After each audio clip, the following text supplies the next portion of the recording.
Hello everyone and welcome back to the GDQ Hotfix. This is How to Train a Speedrunner, and tonight we are going to be doing, so right off the bat of Games Done Quick, obviously a lot of you probably know about that, we had Oracle of Seasons on there, and I figured since we just finished with GDQ, we should follow up with that in case anybody saw it and wanted to learn it.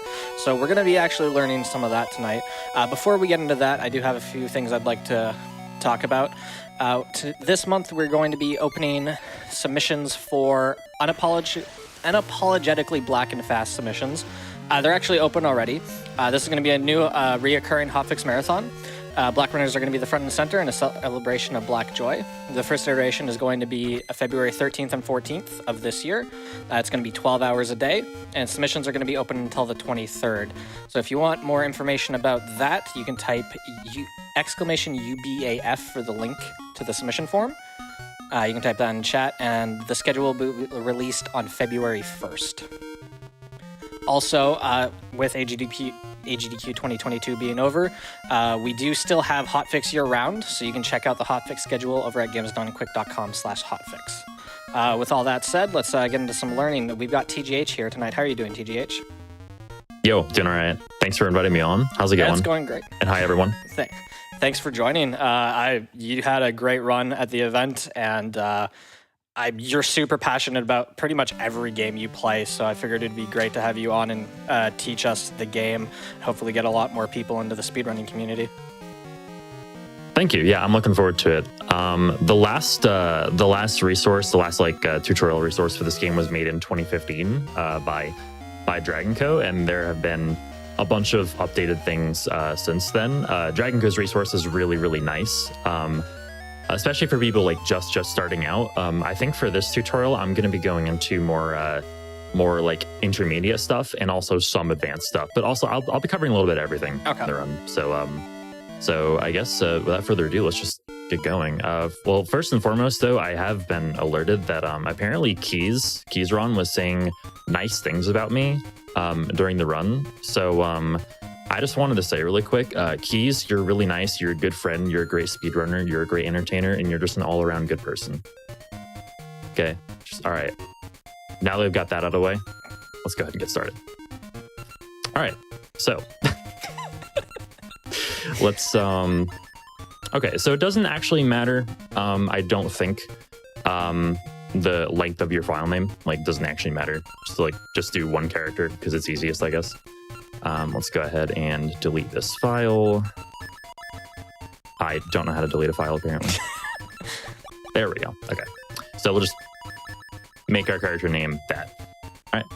So before you actually start the run, you want to make sure your text speed is on the fastest setting. So just move the cursor over to 5 and go ahead and start. We're playing on the Japanese version as well. Japanese saves a lot of time in text. Functionally, there are a couple of small differences. The mini boss of Dungeon 2 is different, is way easier in Japanese. Also, some weird thing with the Blano fight, where it unequips your items if you're not playing on Japanese. So yeah, you want to play on Japanese. It is technically the fastest version and also the easiest version to play on. So right away, just gonna walk over here. You're gonna talk to every one of these members over here. You want to mash text with both A and B. I actually, on every single troop member here except for this one, except for Impa, I like to mash just A, and for Impa, I'll mash both A and B, and then just A. And then for Din, you come up and talk to Din. You can talk to her about as low as right there. And yeah, so this cutscene, though, you can only mash through with A, so don't mash B. So the Game Boy Color Zelda games, all of them actually, feature a specific menuing quirk. So for menuing, for inventory management and stuff, you can actually put your items anywhere you want in the menu, as opposed to like Link to the Past or Minish Cap, for instance, where the items will be in the same spots every single time. So with that being said, it is very important to basically, like when you're practicing segments in this, like I'm practicing segments, I'll be like, you know, just making save states here and stuff like that. So you want to make sure that your items are where they would be in a run, which, you know, is completely up to you. You can put your items wherever you want in the menu. Just make sure they're in the same spot every time. And it's very personalized. That's what I like about these games, the GBC the GBC Zelda games. Just like, you know, it allows for very individualized and personalized menuing. But yeah, also saving and quitting in this run as well. So it's faster. I'll get into this once we actually get going, but saving and quitting is faster to actually save and continue and then soft reset the game. So soft resetting is just pressing all the buttons at the same time, which I will showcase once we actually get the first. We'll get the first key in Hero's Cave. Just mash Impus text all the way, and you want to start walking this way. So here's Horon Village. You want to go west from Horon Village. Over this way. Avoid the Octorok. Of course, you don't have any weapons at this point, so you can't kill anything, which is, you know, unfortunate, but you just want to avoid these enemies. And you want to go into this cave right here.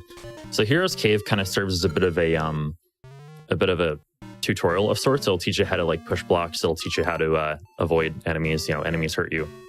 Big surprise in a Zelda game. Pits are bad as well. Don't walk into the pits. But basically, so every time you enter a dungeon, by the way, you'll get this text box. You'll get a text box that looks like this. I just mashed that away with BA and then the D-pad, because the D-pad also can mash away the very last text box of a dialog box. So just BA, it'll be like BA D-pad, BA D-pad, and hopefully you can see that on my input viewer. Push this block and go up first. So this block, you want to push this block actually from as far right as you can. You can push it from as far right as about there. I think that's the rightmost pixel. I think one more pixel to the right and you actually just like kind of slide up. So push it from as far right as you can.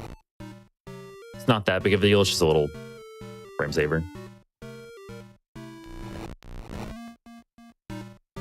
So like these holes, the way the game presents the perspective, you can actually walk pretty high on these tiles.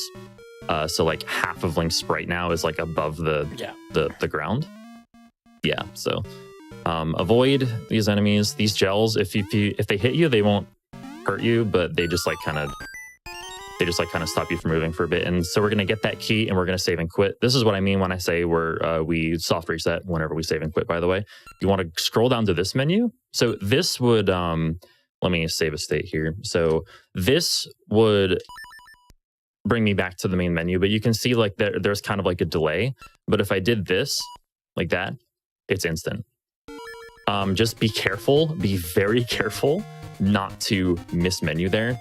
And of course, if you want to go ahead and just save and quit, like just press the save and quit button, that's also fine. Like it's not that big of a difference just starting out. But yeah, just like be aware that saving and continuing is a little faster, immediately followed by a soft reset.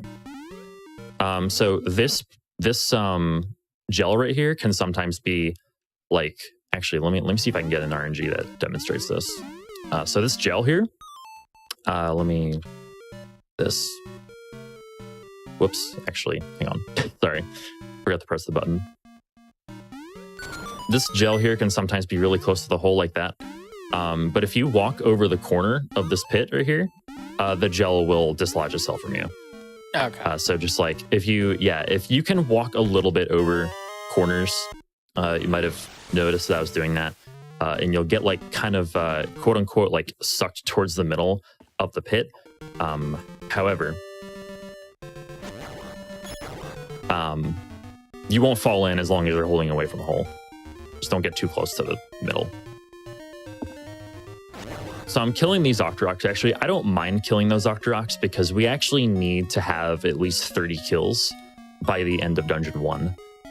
For manipulation reasons, we want Maple to appear after Dungeon 1 is over. And for that to happen, the way Maple works, Maple is the witch that flies around and knocks all the items like you know, away from you and like also drops items herself.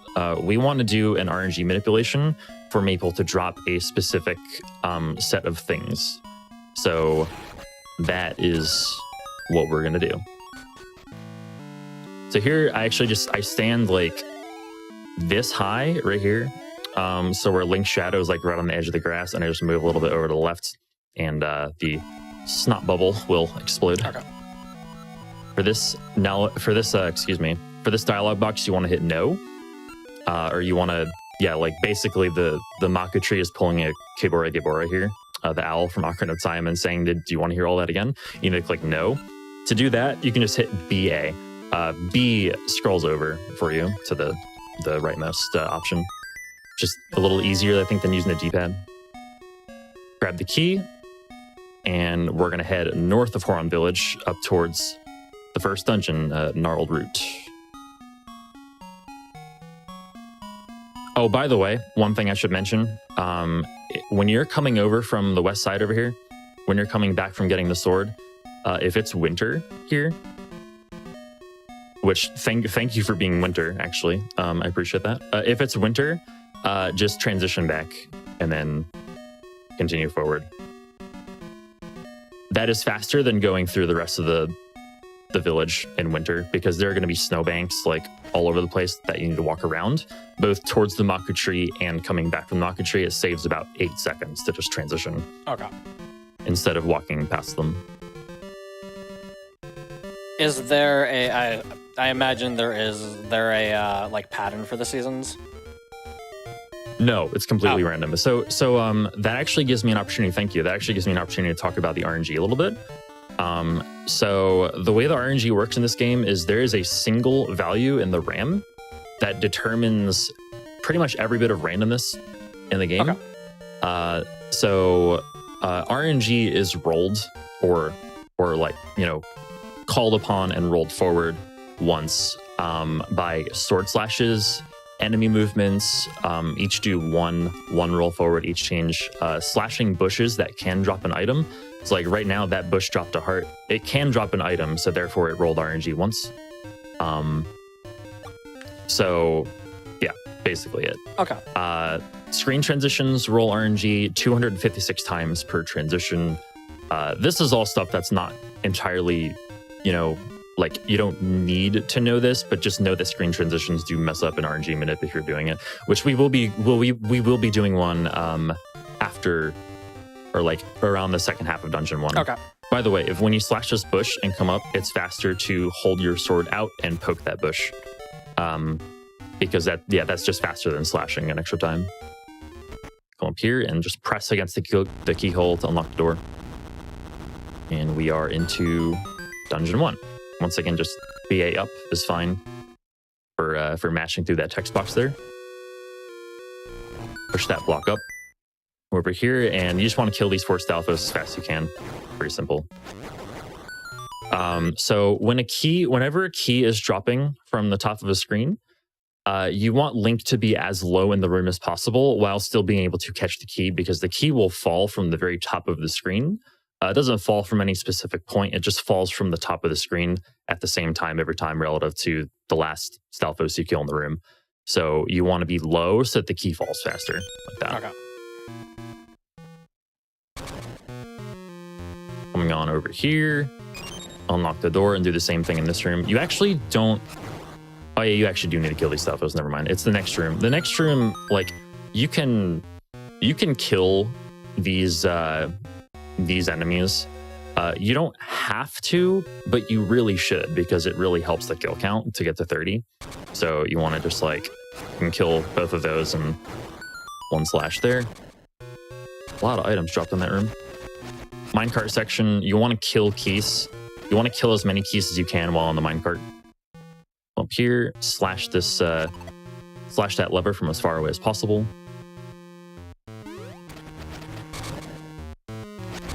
See if I can get some kills here. Go. Hopefully you don't have to go too far out of your way to kill enough things. So you want to, once you actually end on the minecart, you want to go back here and get bombs. That chest right there is just in order to cancel the text box, I just do the same thing I do entering a dungeon, BA, and then move, essentially. So you come over here, you want to press this button, and you want to stay like, so this like column of tiles here, you want to press the button, go up, open the chest, and you want to stay on the right half of this column, because the spike thing that's below me aggroes you. It aggroes you when you're on the same, like when you're in its line of sight, essentially going straight up and down. Okay. So you want to stay to the right. Open the chest, walk down so that it comes up immediately, and you don't have to like trigger it again by moving to the right. So this, we're gonna blow up a wall in the next room. You can do a damage boost, but honestly, I don't really do it. So I just like kind of pull a bomb here instead, and just throw it from like right underneath the key count in the HUD, like right about there. Blow up the wall. Get through here. You can damage boost past these because there's a fairy in a bush coming up. Right there, grab the fairy. Okay, so this mini boss, you can do this mini boss in one of a couple different ways. I'll show you the way that we do optimally, and then I'll show you actually a much easier way to do it that's like almost as fast but not quite. Okay. So let's go ahead and enter the room here. So basically we're gonna do so the red and blue moblin type mini boss, I don't know exactly what they're called, but they basically, so they have a weird health system. They each take 8 hits, but when one of them dies, they both die. So you want to just focus on one of them. But the strat here is to pull a bomb, throw it, and then if you move correctly, the left moblin or the blue moblin will walk into your bomb explosion twice. That's ideally what happens. So let's see if we can manage to do this. Just like that. So what's happening here is I'm entering the room. I'm pulling a bomb right about here, because this is essentially where you regain control of Link after he enters the door and moves up. So you want to pull out a bomb right here and walk up to about the middle of the orange row of tiles, and that's where a text box is going to happen. And I just press like A left to cancel the text box. So it looks like that.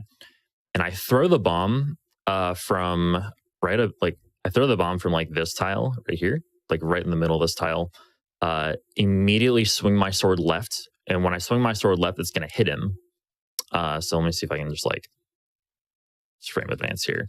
Oh, another thing, by the way, something that I didn't mention yet is bomb throw canceling. So in this game, if you pull a bomb and you want to throw a bomb, you can actually so let me actually demonstrate this real quick by using this room. So if I were to pull a bomb, right, walk left and throw, you'll see that Link stopped for a certain amount of time. It's like maybe 20 frames or so to throw the bomb, right? You can actually cancel that by using the button that your bomb is not on, and then pressing bombs again. So if I throw this bomb with BA instead, Link stops only for a couple frames. It just cancels the animation, and that's what you want to do actually on the bomb throw here. So it should look like this. Oh, see, okay, so I didn't move down soon enough there, and he kept moving to the left. There we go. Okay. That's it. All right. So there's an easier way to do this though that does not involve a bomb. So I'm going to enter the room and instead swing my sword up, walk into the trigger, and then immediately begin moving right. And then spin slash, stand here and just spam sword. Sometimes he'll get away, but most of the time I feel like he won't. See if we can replicate. Yeah, I'm on a weird RNG here. I spam sword there just to like change the RNG. Okay. Yeah, there we go. That's what happens most of the time. So like that's just like that's an easier way to do it. If you don't feel comfortable with the bomb throw there. So all right, moving on. By the way, if anybody in chat has any questions, feel free to ask. And also Church, feel free to butt in as well if you want, like, to, you know. Speaking of butting in, is there? I know you said there was an RNG trick coming up, but do you find that a lot of the run is like trying to manage the RNG, or do you just roll with whatever you get?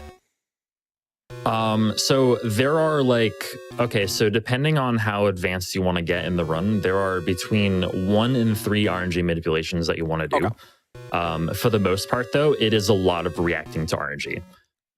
Like as the run gets going, especially in dungeons like D3, D4, even D5, like honestly, like every dungeon, D6, it's just a lot of reacting to RNG and dealing with it. By the way, Seed Satchel here. Sorry, I kind of like jumped the gun on this. So Seed Satchel, you collect the Seed Satchel. I do either BB right or AA right, just to cancel the text box. Okay. All right, so moving back up here, speeding up the game a little bit. Get back. So coming in here, actually, you can push this block up to get to the staircase, and then coming out, you want to push that one going down. And then like, so you want to go back to the warp here. You want to kill these as well to help kill count. And the next room is going to have 3 moblins.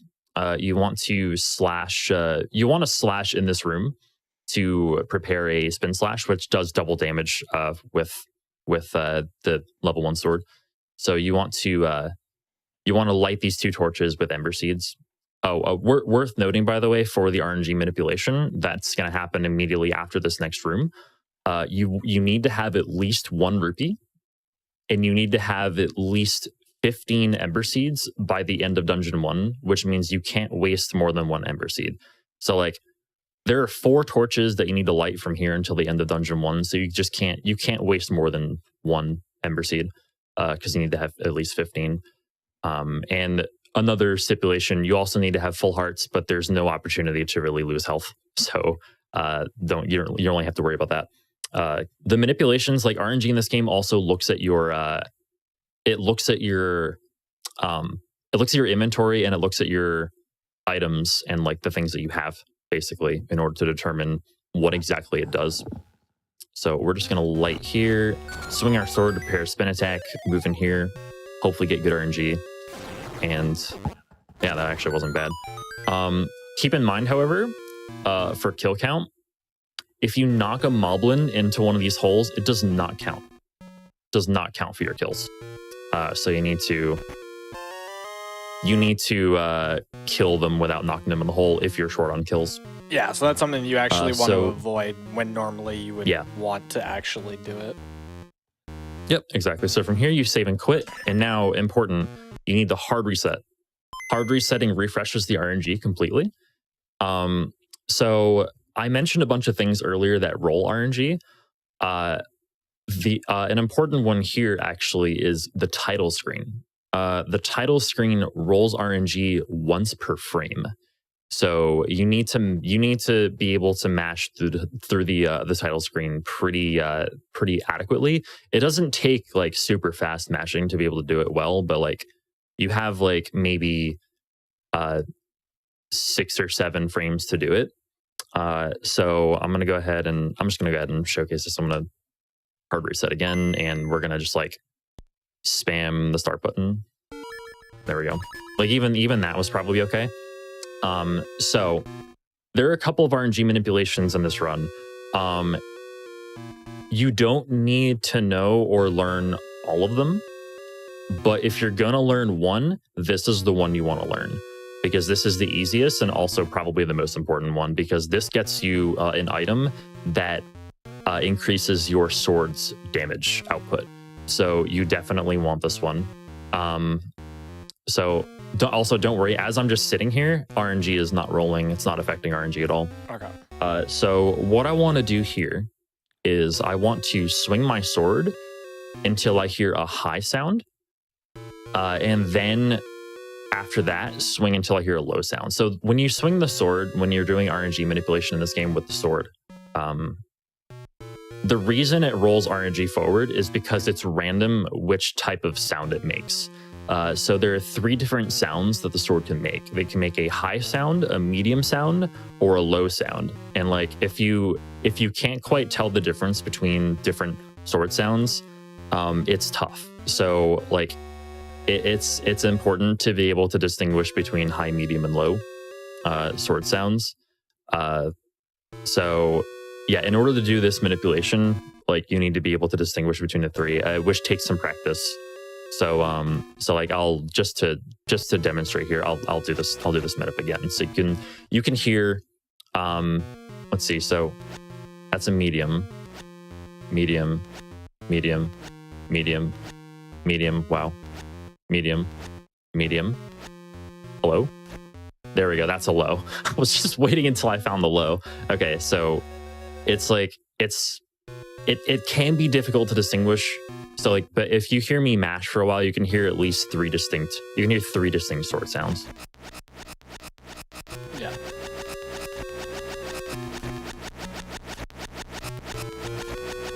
So yeah, like that is basically that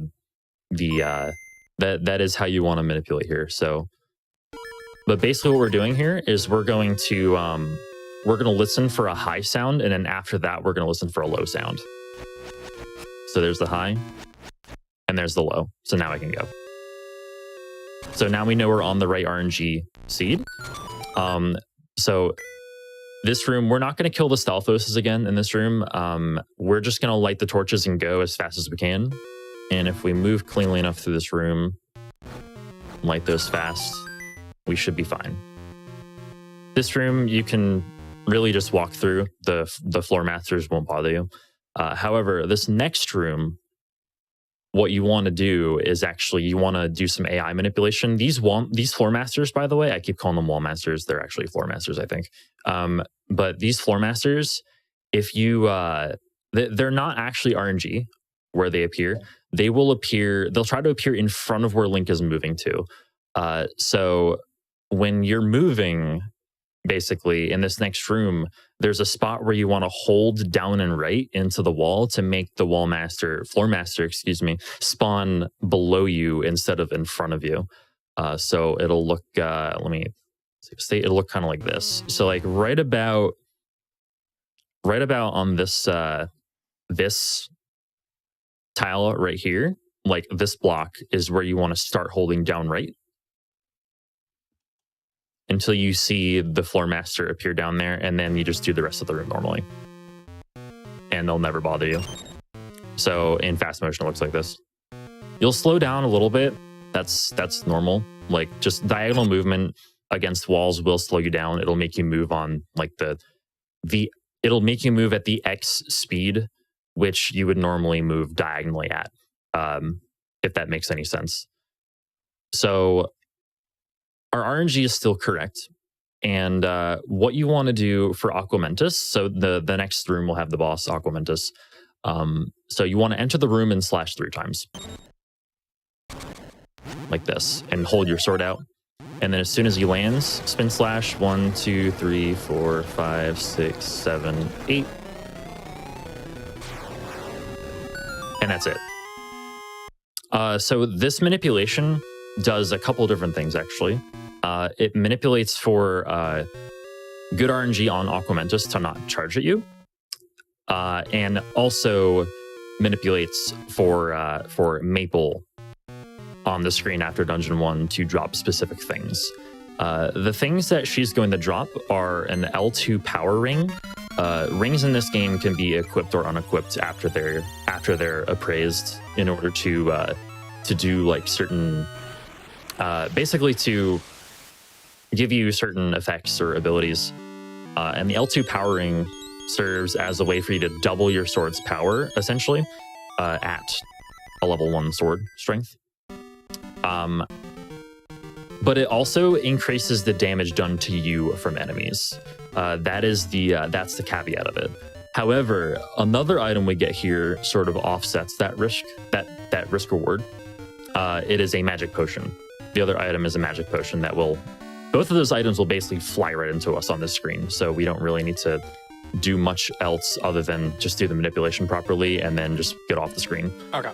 So yeah, so basically what you want to do is when I enter the screen, I want to normally you would want to slash 6 times. Okay, so it's probably going to be mid high high is the pattern that's probably going to be, but you want to listen just in case you're like behind on the RNG or ahead, whichever way you want to describe it. Less calls forward, basically. You'd want to listen for 2 high sounds in a row and then stop. So it should look like this, like, so you hear that mid high high. Yeah. Right. That's what you want. So we're not done with it yet, though. We need to stand right here, right to the right of this sign, facing to the left. Maple's gonna fly in from the left side, and then when Maple hits me, I'm gonna swing my sword. The sword swing has to be after she bonks you. Okay, that is the final key to making the key that flies into you the correct ring. Did I say key? I meant ring. The ring that flies into you to be the correct ring. So it should look like this.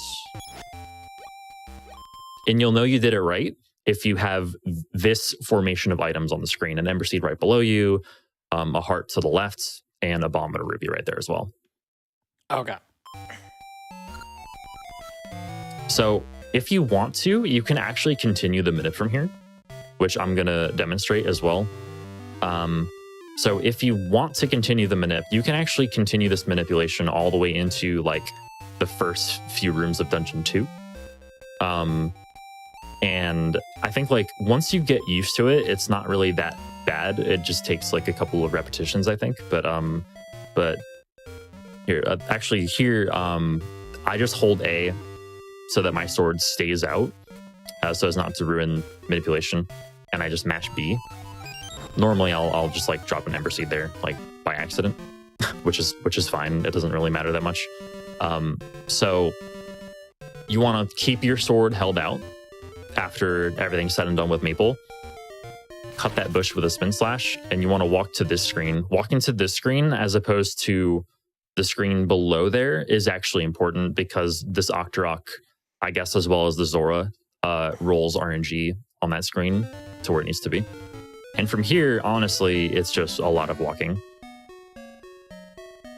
So we're done with a lot of the really technical stuff throughout like the second half of Dungeon 1 and after Dungeon 1, and now we can just walk for a while.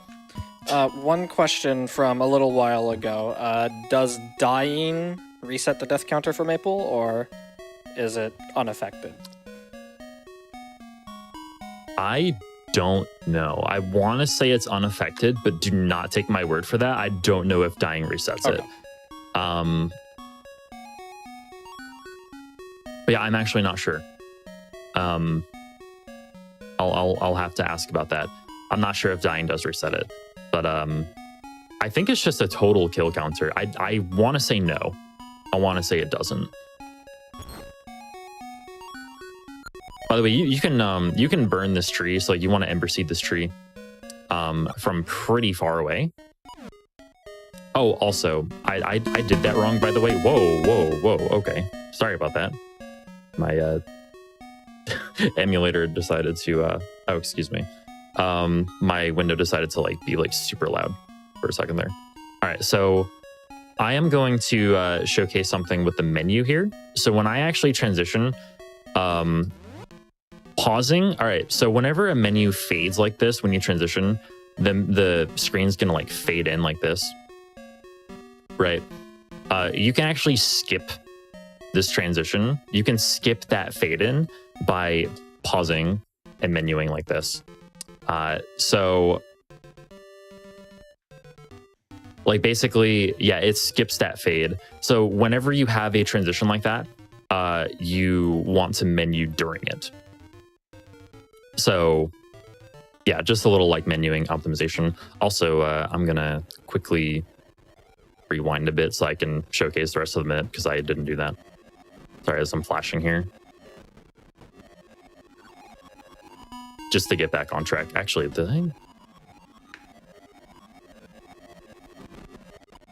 Sorry, I should have saved the state somewhere along there. Okay, so yeah, you want to menu during this, equip bombs over Ember Seeds, and then just keep going. Oh, okay, well, okay. Wait, what? Why is the manipulation different? I must have done something weird here. I don't know why the RNG is different here.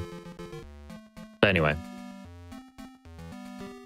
This isn't terribly important anyway. And I think the RNG might actually be the same like upcoming as well, so that doesn't actually matter. Whoa. So Rosa here will actually, so here's like the stealth, quote unquote, section. Rosa can't actually see too well. Oh, never mind. I spoke too soon. So normally she doesn't do that. Like the manipulation actually goes through this part and manipulates what Rosa does. She can do a couple of different things, and you want to I'm actually just not going to showcase this. It's fine. You just know that you can manipulate through this, but you can watch somebody's PB to actually understand that, to do the manipulation. It's just like a certain set of things. Like basically on either of these screens, you want to slash twice to manipulate Rosa to do the fastest thing possible. On these screens, she is definitely not doing the fastest thing possible now. This screen, I think she'll do the same thing pretty much every time though. That feeling you get owned by Rosa. Okay. So once we're done with that, by the way, the on that previous screen, the stump, standing on the stump is a total safe spot. She'll never see you. So just keep that in mind. All right, moving onwards. So now we're in Subrosia. Subrosia is kind of like a parallel sort of underground subterranean worlds that parallels Holodrum. So we're just going to walk over to the Temple of Seasons, which has sunken into Subrosia right about, like, as soon as Link gets between these walls right here, there's going to be a dialogue. Basically, the spirits of each season are talking to you. Just, if you're doing the manipulation, make sure you don't overmash there. Make sure you don't use sword by accident, because that's that will roll the RNG forward.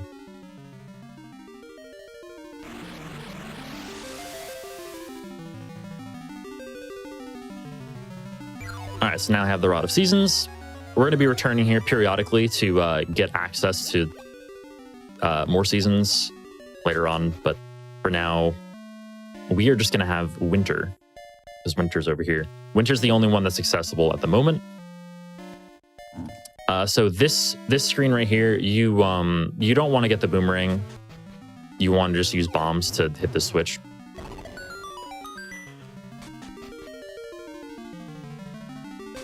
So just like kind of walk into that room and mash B, essentially. Okay. Or mash bombs, whatever button you have your bombs on. It actually doesn't matter.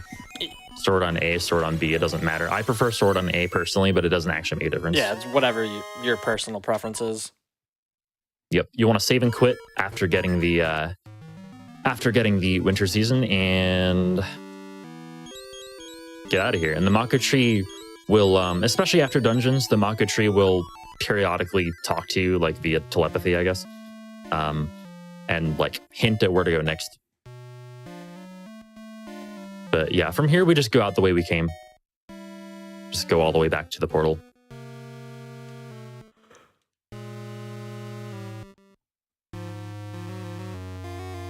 So if I were doing manipulation, which I'm not anymore, I would want to swing my sword on the first screen on the overworld here, and listen for a high sound for the sword. So like I would basically like swing my sword a bunch until I hear a high sound, and then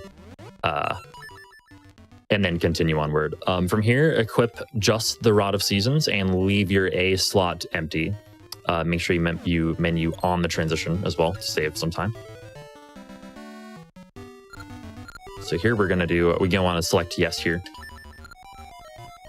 And he'll go away.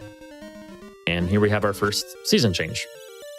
So avoiding these enemies, enemy movement in this game is kind of erratic at times. So it can, yeah, like, see, like, I couldn't avoid that.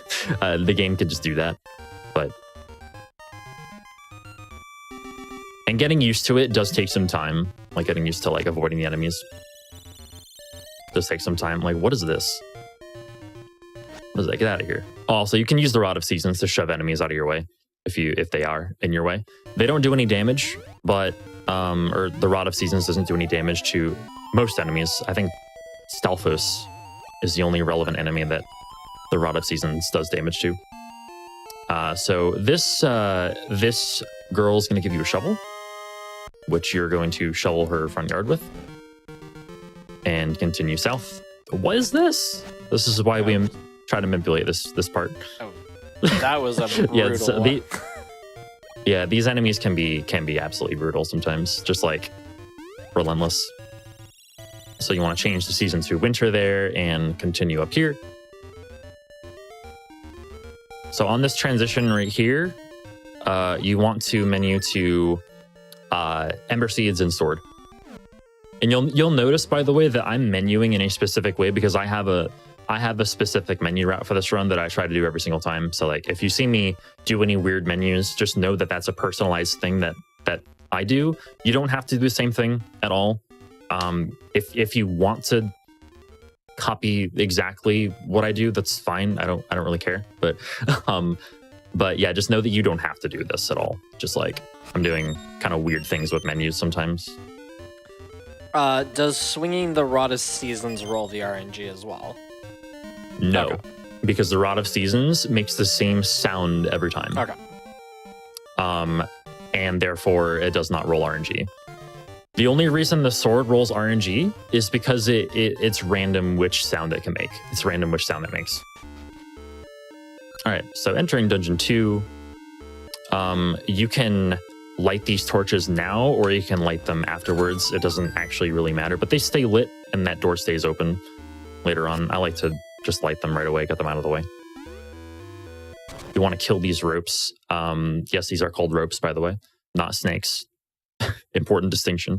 But this is Zelda we're talking about. So basically what I want to do here is just kind of walk up the right side and try to let the ropes come to me. And there we go. Get the key and save and quit. The hardest part, okay, so if you're doing manipulation in Dungeon 2, the hardest part of this manipulation is probably, aside from remembering like what exactly to do, is mashing through the title screen. Almost every manipulation in this run deals with that to some degree. Oh boy. Okay, so yeah, that room is kind of tough, but just know that you can. You don't have to slash your sword. Using Ember Seeds there is a little bit faster, and also just less of a pain. You want to knock those into the hole. That was nice. I got them both in one slash. So this room right here is tough if you don't manipulate. So if you do manipulate, it's just throwing one bomb over, and that's where the manip would end. However, if you don't manipulate, it can be painful because you're essentially throwing the bomb over the pit and just kind of hoping that they hit them. But oh wow, see, like that's, yeah, it's hard. You want to also make sure that you leave this room with either 9 or 10 bombs, and you want to get the power bracelet. From here we save and quit. You can, by the way, you can hit those moblins with sword if you're right at the edge of the hole. Like you can reach out over far enough, but I wouldn't really recommend doing that because they don't die in one hit. So like you still need to hit them again anyway. You need to do that twice, basically. So you want to equip, you want to have bombs and bracelet equipped for here, and then you want to go to this this staircase right here. So we are going to go in here later. Ignore this chest, by the way. You want to go in here later, but first we need a key. So we're going to go here. So just pick up a bush, avoid the ropes, pick up a bush, and just enter here. When you enter this upcoming room here, you want to pull a bomb as soon as possible. And just like basically it's going to be like rapid fire bombs. So like there can only be one bomb on the screen at a time in this game.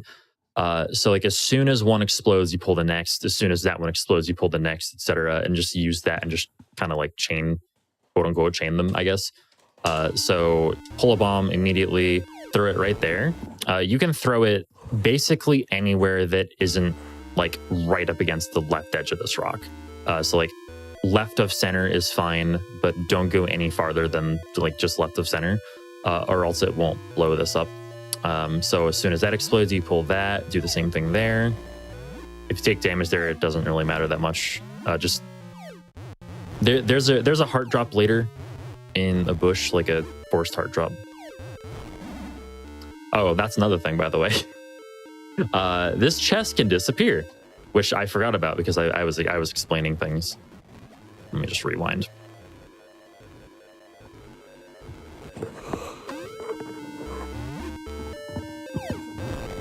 Is that a common thing to happen, or? No. Okay. No. If you do this room like I'm doing, you will never ever have to deal with that. Like you have to wait there a long time. Like you saw how much I was fiddling around there, in the bottom right of the room, just to like, yeah. But yeah, that chest has a key. You save and quit out of it.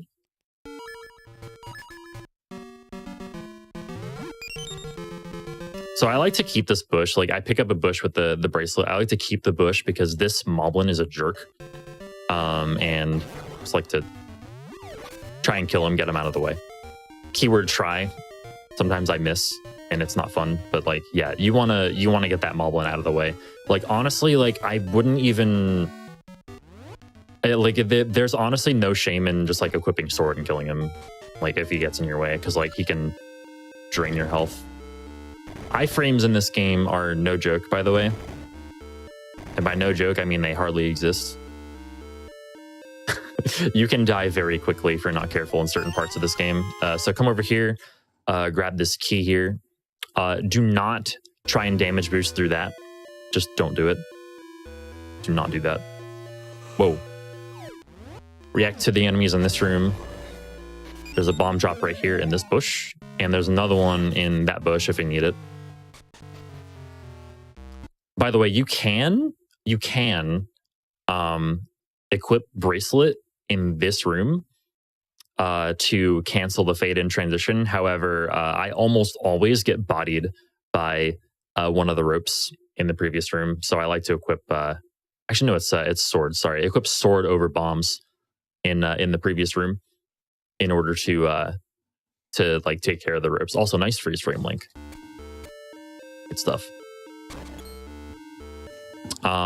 So while you're in the air, I wasn't actually going to explain this until we get the Rock's Feather in Dungeon 3. However, it's actually relevant here. If you're in the air, Link can swing his sword.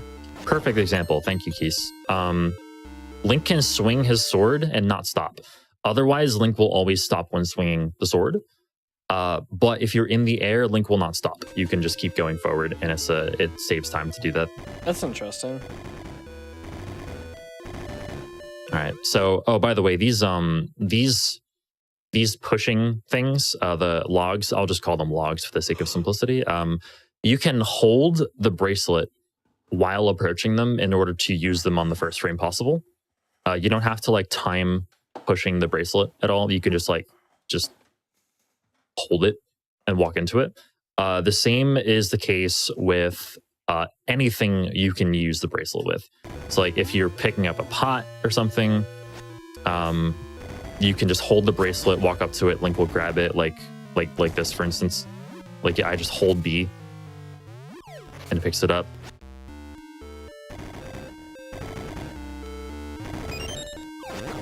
Okay.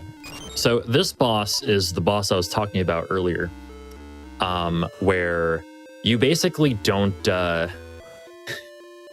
you don't really fight this boss. Instead, you stay above a certain point in the room. So this is a mini boss room. Okay, just trust me on that one. You don't want to walk below this tile right here, the tile that I'm on currently, because that will spawn the boss. But instead, we're just gonna throw a bomb from here, and you could hear the damage sound. Throw another one. Throw another one. Trust me, there's a mini boss in this room. There he is. See, I told you. He's dead. So that is a JP only strat. You can't do that on NA or EU or PAL or whatever. It has to be JP. So like the spot you want to avoid going below is pretty much exactly halfway down into the room. So like this tile right here, as soon as I go below the midpoint of this tile, he's gonna spawn. So you want to just stay above that, and it's you can damage him from like up here. Like honestly, like you can be okay, maybe not there. You want to be like there, basically. Yeah, you hear it there.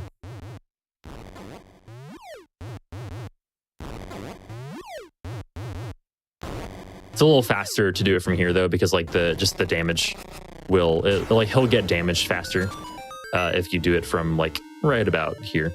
Okay. He drops a fairy if you need it as well, which is nice. So is that the spot right. where the mini boss spawns if you were to trigger it, or is it just randomly have a hitbox there before it spawns? No, he has a hitbox. He just has like, he just doesn't do anything. Okay. He's just not visually there, but he's there. Okay. But he won't do anything until you walk below a certain Y coordinate or Gotcha. up and down, spot in the room. So you just need to not go below that spot. Okay. That's all. Yeah. Just avoid those enemies. If you need to kill those enemies, that's fine. Honestly, like there are a lot of points in this game. Like I just killed that Stalfos because I thought he might walk into me. Like honestly, if you need to kill enemies, just do it. Like if you need to use your sword, even if you need to equip it again, just do it. A lot of the optimization of this game comes from saving menus like that, or saving like just not trying not to deal with those enemies. But sometimes in order to not die, you need to do that. Yeah. Because it's very easy. Right here, by the way, if you want to pull a bomb, let me actually rewind this real quick. So you want to pull a bomb. I like to pull a bomb right in between these two like blocks right here, on the upper half of this row. So I pull a bomb here, walk up, and I try to throw it like basically right at the middle of this left bush, right there.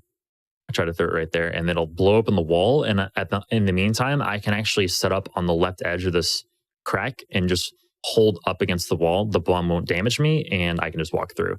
So it'll look like this, like that.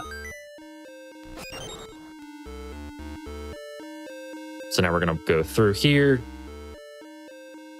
You do need to slow down a little bit for this this spark to clear this way. So just like sort of I don't know. Just basically like, if you go full speed, you'll hit them. But if you slow down a little bit, it's fine.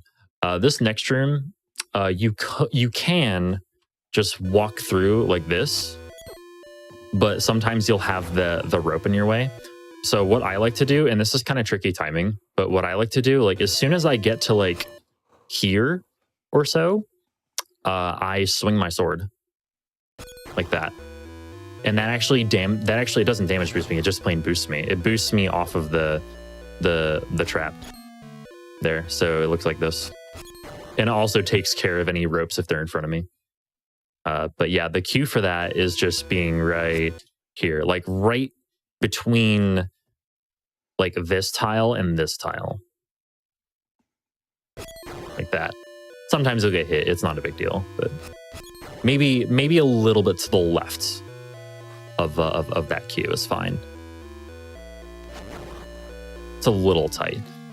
This room, just don't get hit by keys. and just make sure you make all the cycles. Get the boss key.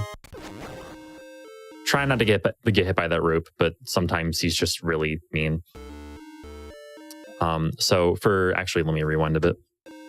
So for this room, by the way, you want to so you want to come in on the right, but to make sure that you make it to the first the first platform that moves over, you want to hold down like that. And then I like to be in the middle, like up and down wise of this platform, and then move on to the next platform and then just hold down left, and you should make it there. It's a little bit scary, but like I feel like you'll get used to let me rewind again. I feel like you'll get used to like, you know, how far you can take that exactly. So like just make sure you don't fall. Falling's bad. This room, if you get off this this turn tile here, you can hold straight down and you'll be right in the middle of this column. If you enter this room on this x coordinate here, you can hold down left and just wind up on the second platform right there. So just like that skips a cycle, I suppose, or it makes so that you don't miss one. Basically, it's faster that way. Okay, and it's fairly easy to do as well. Okay, so here we have King Dodongo, the boss of Dungeon 2. King Dodongo will he'll either open his mouth to try and fire a to try and fire at you, or he'll charge at you. What he does each time is actually a fixed pattern. So like he will open his mouth, and then the next turn or the next cycle he'll open his mouth again, and then on the next cycle he'll charge, and then he'll open, and then he'll charge again, and then he'll open. When exactly he does these things, however, is basically luck. I'm not sure if it's RNG or a global timer, but it's basically luck, and it's likely best to not like try and jump the gun on when exactly he opens, even though you can sometimes you can get a feel for when exactly he's going to, but I wouldn't recommend doing this right away. So let's go ahead and see if we can do this fight cleanly. So like I just like walking up on the correct level with him here, pulling a bomb, and then throwing as soon as he opens, and then just throw him in. On that throw, by the way, you want to make sure, the way the bracelet works, if you're throwing something, the way the bracelet works is you want to be holding the direction that you want to hold, or else it's not like Link's Awakening. This game looks very similar to Link's Awakening, but it's built on a completely different engine. So what you want to do is you want to hold the button, otherwise he'll just drop it like on himself, and you don't want that. That actually misses a cycle completely, because he'll get up and he'll ignore the fact that he wasn't damaged and just continue on, and like just yeah, it's bad. You don't want to do that. You want to be holding down, even if it means walking into the spikes like I did there. Like if you have the health to tank that, it's fine. If you don't though, just be careful. You can actually like buffer a throw. I think. Yeah, honestly, like it's fine. Just like make sure you're holding down when you throw him. Otherwise, that is a missed cycle. Oh, also here, let me see if I can rewind this. So you can actually do that as well. So if he turns like downward right there, the timer resets for when he's gonna open. So if you can actually like lure him to the left. Like if you can lure him to the left so he doesn't turn down, you can do that. And then right here he's going to charge. On the third one, he always charges. And then again, just make sure he doesn't turn, and hit him again with a bomb. Whoops. Okay, yeah, you don't want to do what I just did. You want to make sure that he doesn't turn. And he'll open one last time, and that's the final hit. There we go. So yeah, that's the fight. Whoops, don't pull a bomb there. It doesn't actually matter. Like we get That's the last bomb that we used before like Dungeon 4. Okay. So plenty of time to get more back. Yeah. The route that we do is actually really nice. It includes some difficult tricks later, but the route that we do is nice in the sense that we have bombs guaranteed before Dungeon 4. Oh, whoops. That's not what I want to do. We have bombs guaranteed before Dungeon 4. So, all right. So leaving Dungeon 2. On this transition here, you want to equip the Rod of Seasons and walk up here and change the season to winter.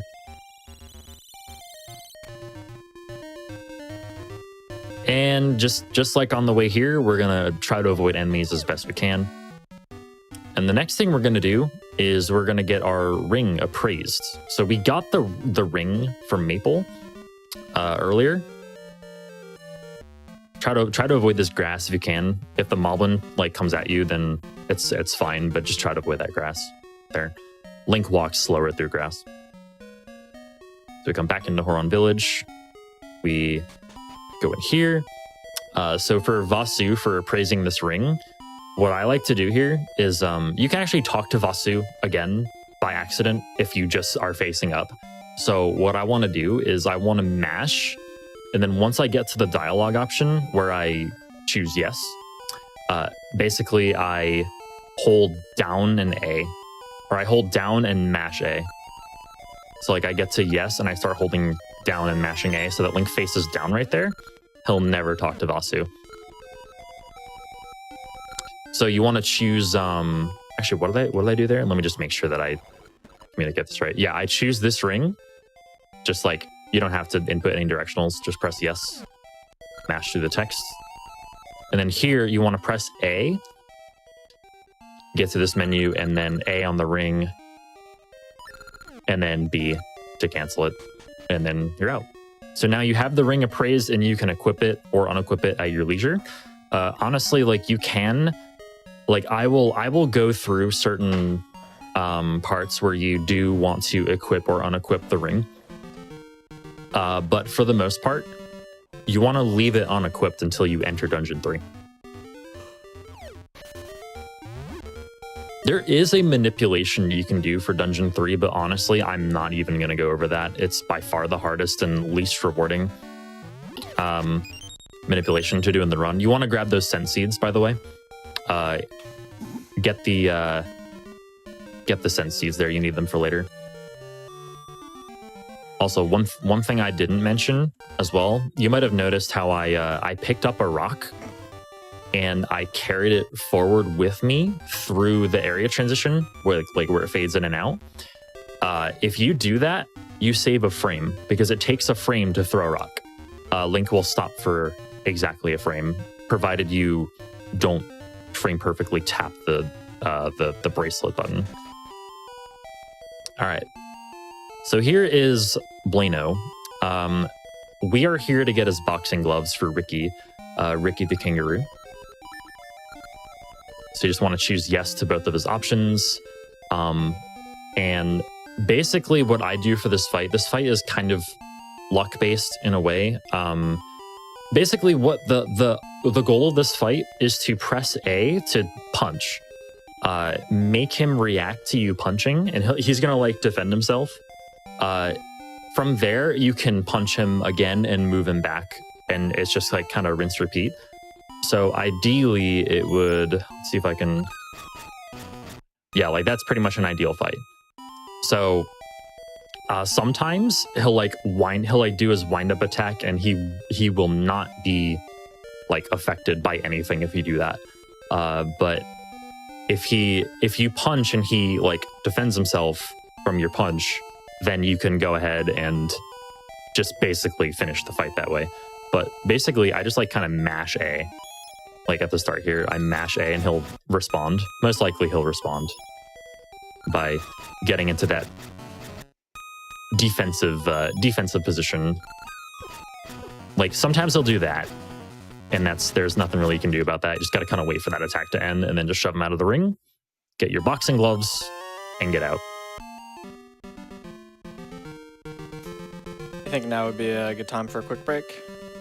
Yeah, sure. Perfect. absolutely. I hope y'all are enjoying the tutorial so far. I'm enjoying it, and you're yeah. explaining really well. I think this is pretty straightforward and easy to keep track of. So hopefully everybody. Yeah, that's my goal. So yeah, thank you. I appreciate that. Hopefully everybody else is following along as well as I am. But we are going to take just a quick break here, just a few-minute wellness break, just so everybody can get up, stretch their legs, get some water, anything they need to do. Before we go to the break, though, I do just want to give a few quick reminders. So all revenue after taxes that GDQ earns from subscriptions and bits for the month of January will be donated to PCF this month. We reached 3.4 million during AGDQ 2022, so let's see if we can get that up to 3.5 million by the end of the month. Really help out PCF with all those donations. And then Frost Fatales is going to be February 27th to March 5th this year. You can use the !FF command in chat, or you can go to gamesdonequick.com/framefatales for more information on that. With all that said, we're going to take a quick break, and we'll see you back here in just a few more minutes for more Oracle of Seasons learning. Hello, everyone. Welcome back to the Games Done Quick GDQ hotfix. I don't know why that took me that long. We're here with Oracle of Seasons. We're in the middle of learning. We've got TGH here teaching us some Oracle of Seasons. How you doing, TGH, after that break? Doing all right. Feeling good. Got a drink, and I'm feeling ready to explain some more stuff. Excellent. Whenever you're ready. All right, cool. So we ended off by getting Blano's boxing gloves, or I should say Ricky's boxing gloves. And now we're going to go over and give them to Ricky. So yeah, Ricky's up here. And I get to explain Ricky movement. Oh boy. Okay, so Ricky's going to carry us around. But we need Ricky to get us up to high platforms. The way Ricky moves is, well, you'll see. So basically you hold a direction and Ricky does this. He'll hop around.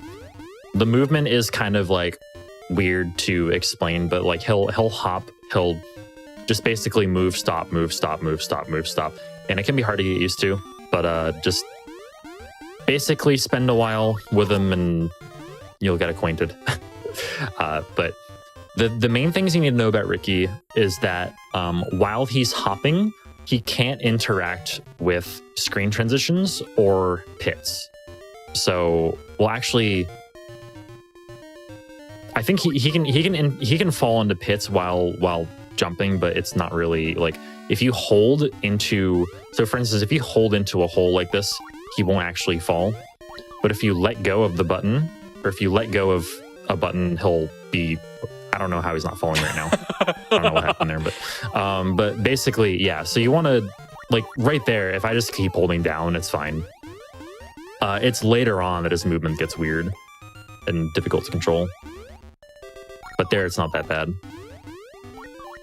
He'll give you text boxes before the screen with the pits. He'll give you a text box that's 3 boxes long, and right there, that text box was 4 boxes long. So he's basically like explaining, you know, like what, how to get over pits and that he can jump over pits and that he can get up on ledges and stuff. All right. So here we have Pegasus seeds. Oh, by the way, sorry, I actually neglected something while I was talking about Ricky. Right here, I find that this, like right in between this tile and this tile right here is the best tile to transition up on here, so that you can hold up and left and that bird should never hit you. So you want to get the seeds with the Rod of Seasons. These are Pegasus seeds. These are going to let us go super fast a little later. Wait for that guy to jump if he's in the way. You want to also avoid the crab with the rock that's moving towards you. All right, so you can actually hit the switch from pretty far away. Like, look how far away from this I am. You can hit that. It'll drain the key. You go and grab the key, and the guy there who lost the key down here somehow will talk to you for a couple text boxes. I like to mash I like to mash just A, because that is the button that's not going to lose me time if I overmash, because that's the button that my bracelet's on. If you have bracelet on B, mash B, for instance. But that is a good way to that's a good way to not lose any time there to overmashing. So you want to equip the Pegasus Seeds over the Rod of Seasons so that you have Pegasus Seeds and Bracelet. And right here, you want to use a seed right away. You actually need seeds to get past that. Push that rock up, that rock down, pick that rock up, and then just push these rocks out of the way. So we have Pegasus Seeds, but we cannot use them absolutely everywhere that we can. Reason being, equip the Rod of Seasons on that transition, or you can also do it on this transition too. Doesn't actually matter. We can't use them absolutely everywhere because we want to have at least 7 seeds entering Dungeon 3. That is important. I'm just gonna fast forward through that. The cutscene takes a while. All right, so now we go over here. I don't know why I paused there. Whoops. Use the Rod of Seasons once to make it winter. I like to pause right here. By the way, I like to pause right on this spot, like right as Link's, right as like the front of Link's sprite meets the, like where the snow is. I pause there and then just hold down right out of the menu and it takes that turn perfectly. Ice physics are weird in this game. Ice physics are honestly like kind of awful in this game in particular compared to other Zelda games. Link will be very, very frictionless. So like basically on this screen, starting out, you want to hold down right. So I'm holding down right now, and then like right here, you want to hold down left. And even that was a little bit late. Like you can do it even earlier than that, honestly. Like you can hold down left. You can hold down left like here, and it'll be good. And then come over here, and right here, in this little area where the transition is, you want to play Ricky's flute. And hop on Ricky, because you need Ricky to get up here. So here's where Ricky's movement gets a little bit hard.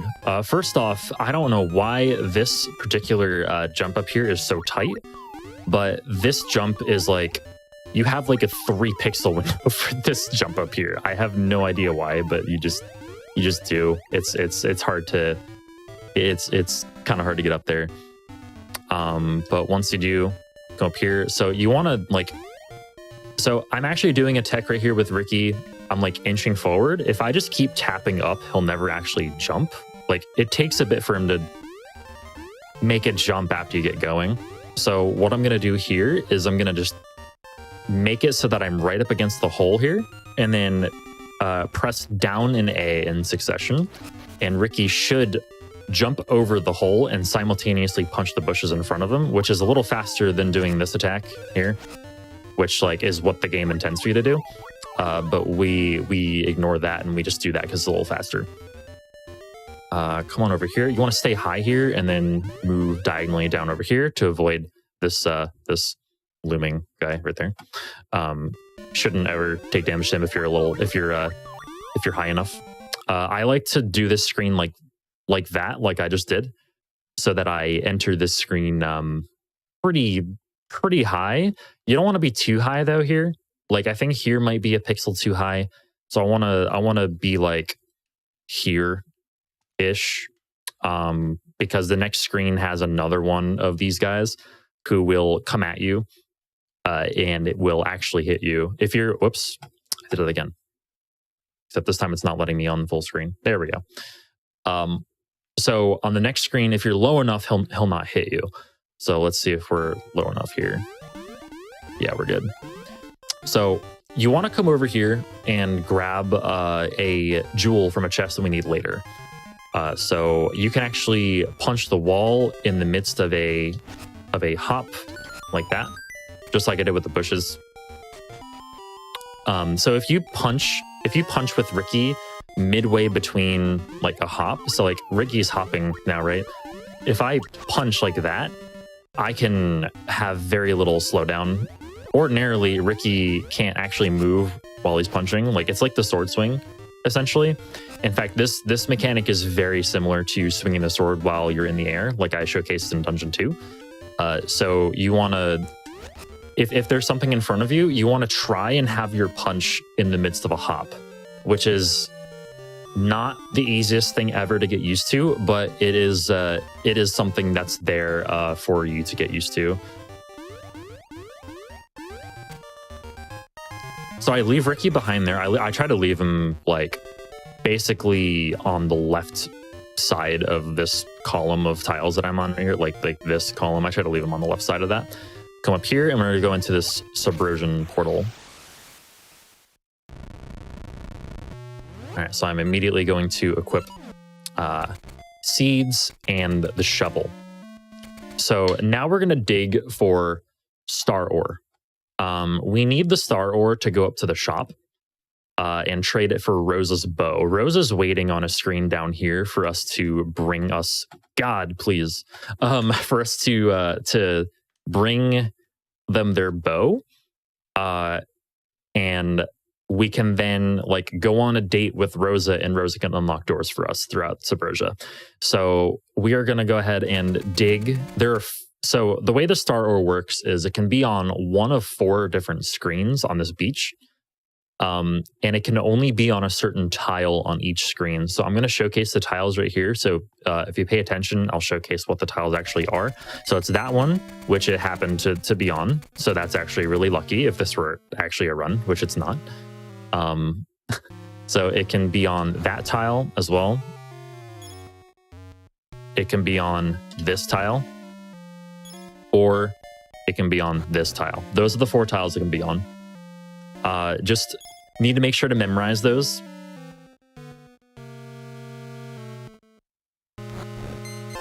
Is that something you could, in theory, manip, or?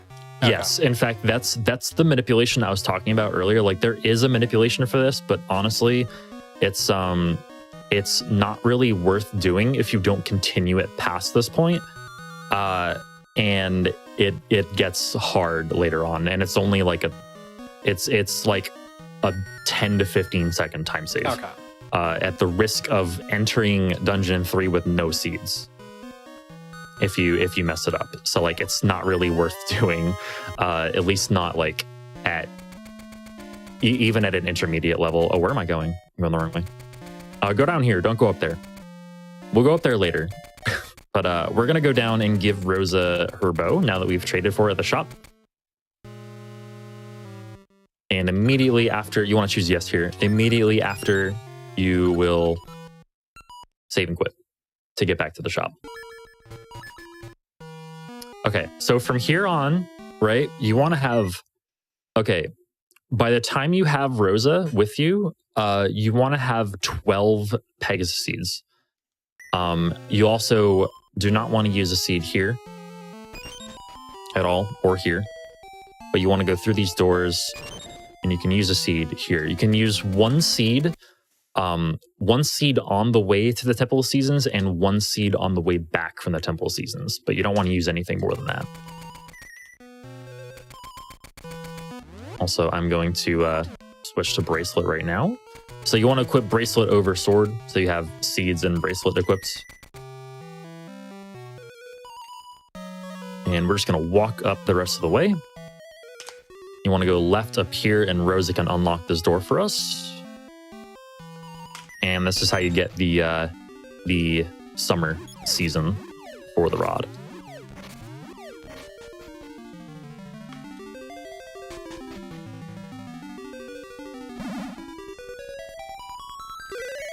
Just gonna speed this up a little bit.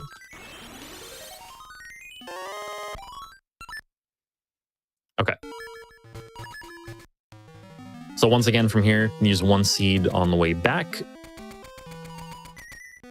I can actually use 2 seeds. Never mind, I can use 2 seeds here.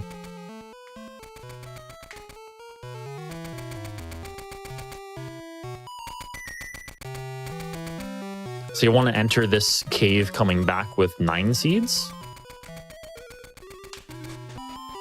And once you get used to the seed routing, you can like sort of make your own benchmarks for certain places. So I'm only going to be using 1 seed from here until we enter Dungeon 3. So we're just going to enter this portal over here. Right back where we came from. Get back on Ricky. So We need him one last time for the segment. Do the same thing here as you did on the way back. So except we're going to do it upwards. So get Ricky right up against the hole and tap up an A. Just in fairly quick succession. Not like a frame apart or anything, but like, you know, leave some separation there. And he'll, because otherwise he'll only punch the first bush, which is, you know, not the end of the world or anything. But yeah. So we want to use a seed here, and you want to equip sword and the Rod of Seasons here. And just avoid these enemies. Or, you know, they'll avoid me one way or the other. Just don't walk into them. You want to enter Dungeon 3 with at least 3 or 4 hearts. Now there is some health in the first room of Dungeon 3, which is nice. On this right here, so every season change, there's a fade transition. So on the fade transition here, on the second one, it has to be the second one. Don't do it on the first one. Because it's not the right season. You want to equip the shovel over the Rod of Seasons and enter Dungeon 3. All right, so Poison Moth's Lair is a hard dungeon. It is not easy at all, either manipped or unmanipped. So basically, I still don't think it's worth to do the manip right away. If you want to do the manip, I think currently I'm the only person who has done a run with this manipulation. So like, and I still have yet to make like any proper documentation on it. So like until, I don't know, I won't showcase it here though. But let's continue on. So the next room is gonna have spike beetles, which you need to flip over, and we're gonna do that. Now, ordinarily the game wants you to do this with a shovel. Excuse me, sorry. The game wants you to do this with the shield, not the shovel. But we're gonna use the shovel because you can, and we don't have a shield. So we want to basically, if you spam the shovel, excuse me, they both start with SH. I can't. If you spam the shovel like this, an enemy can basically run into you, and it serves as a shield essentially. So we're gonna and they'll aggro you as soon as you're on the same row or column as them. So we're just gonna lure them, shovel them, and move on. These pots here both have forced heart drops. So definitely take advantage of that if you're low on health, or even if you're not. Like honestly, full health here is nice. In this room, you want to equip Bracelet and the Pegasus Seeds. Do your best to avoid the Moldorms. These Moldorms, by the way, if they hit a wall, if they hit like this, if they hit a wall or this, they'll basically just move in the opposite direction. You can rely on that. Like they won't do anything else besides go back the way they came. So like if you see this Moldorm like twirling like this, hitting the block, it'll usually go back the other way, or it'll go that way. But long story short, you can get past him as soon as he hits that wall. So just like try your best to avoid that. Avoid getting hit by that. So we've got, it's not technically about the speed run, but it is a speedrun related question. Do you know if there's any category that uses the link cable for both games and then all the secret levels? The secret levels, do you mean like the final boss of I'm not gonna lie, because there is I don't know. I'm just reading what's in chat. I've never played either game. There is so there is a category. It's not a separate leaderboard, but there are categories for linked speedruns. There's linked any %, which actually doesn't really play seasons, honestly, because it does arbitrary code execution, which is something I'm not going to get into for this tutorial. But yeah, it basically plays ages as if it were an any % run, essentially, and then skips seasons completely. Okay. However, all essences for ages and seasons is a thing. Okay. So, okay. This next room, by the way, is like the most difficult room in this dungeon, in my opinion, and you do it twice. So if there's a room to practice in this place, it's this one. It's full of floor masters that if they grab you, they will bring you to the beginning of the dungeon. You don't want that. Now, if you want to, you can do this room by just equipping the sword and killing them, which is fine. But I'm going to show you the fastest way to do it. I'm going to show you like the fastest way to do it, like basically without menuing to anything else besides for what we have equipped already. So let's go ahead and I'm gonna do the room once. I'm gonna save a state. I'm gonna do the room once, and I'll explain it afterwards.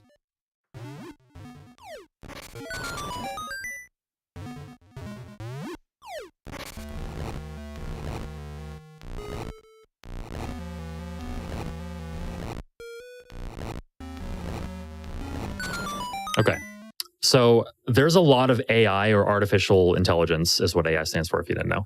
There's a lot of AI manipulation in that room. Like I said back in Dungeon 1, there is no actual RNG on those enemies. Like, they don't roll RNG. They don't do anything dependent on the RNG. They will, in fact, move depending, or they'll do things depending on what Link is doing. So there were times when I was moving in certain directions at certain times in order to influence their spawns. And there were times when I was doing nothing to influence their spawns. And when you do nothing, like, so say I'm like right here, like, and I do nothing, a floor master will spawn essentially like right here. Like, I think it's 3 tiles above and 1 tile to the left of where Link is standing. I don't know why specifically it spawns there, but it just does. It's just how it works. So what I want to do in this room is, so I'm holding, actually, let me explain this while going like essentially not frame by frame, but explain it hand by hand. Okay. So you want to push down on this pot to make this, this floor master spawn directly below me. And then before the next one spawns, I want to pick this one up and hold down left here so that this one spawns down there. Okay. And at some point, I'm going to throw this pot. So this block right here, I'm going to hold up on until I see a spawn up here. Like that. And then move over here. And you have some time before this next one spawns. So typically what I do is I move. So here, I'm going to move up until I see a floor master spawn up here, and then I move back and start pushing this one. So there it is. I'm going to move back and push this one. And now after pushing this pot the second time, I move up and right to make the next hand spawn above and to the right of me. And this is the most difficult one, in my opinion, because it's like, it's just hard to, I don't know, it's hard to time, I guess. But you want to see that one spawn there. And then for this one, I like to, oh, I actually messed that one up. Let me rewind. Whoops. Okay, so for this one, I like to, okay. See how it is. It's not easy to do, even with like, all right, so here I'm going to push this pot and just stand still. And I did it too late.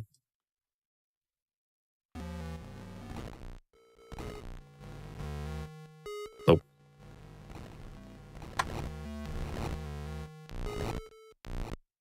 Okay, so ordinarily this hand right here, this hand would spawn up here.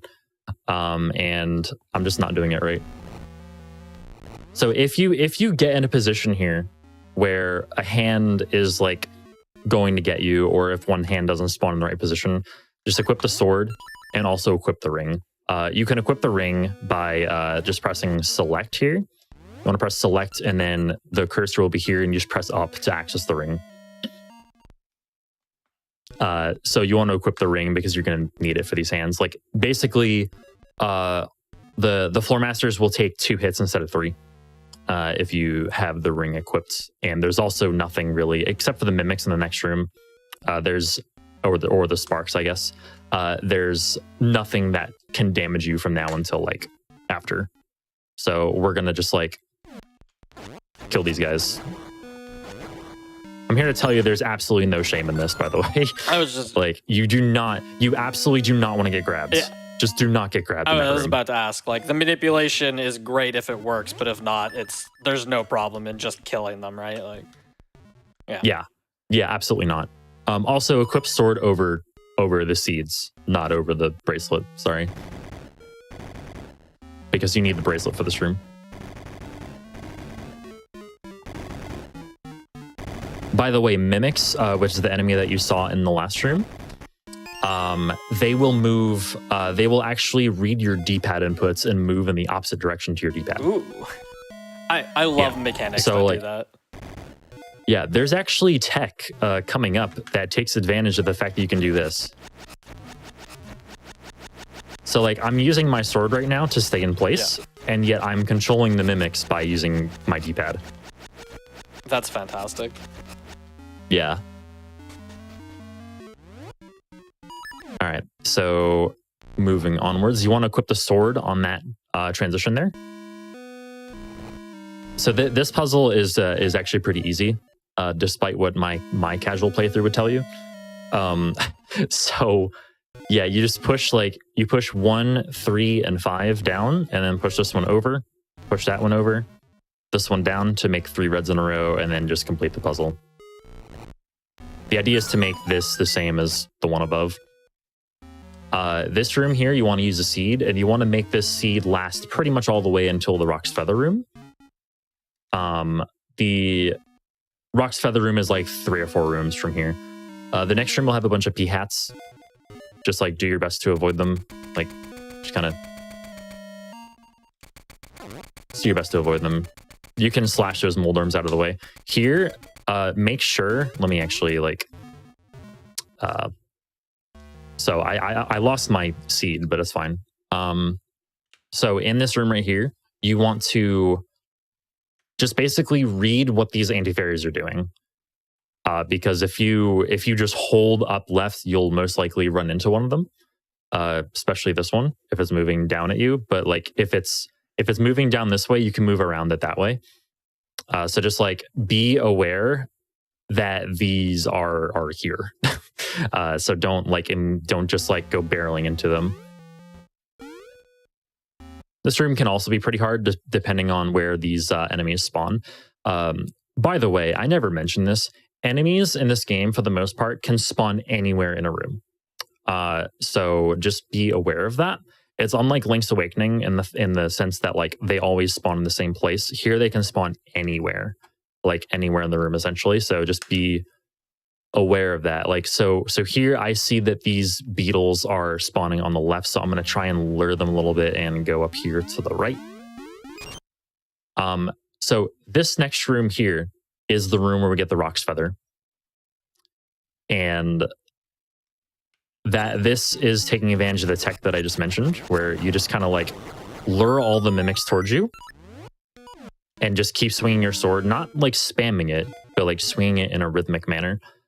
The reason you don't want to spam it, by the way, let me actually just equip the sword just to showcase. The reason you don't want to spam it is because if you spam the sword, like if you mash the sword, you'll notice like the sword's hitbox, the sword actually has a hitbox of its own in this game.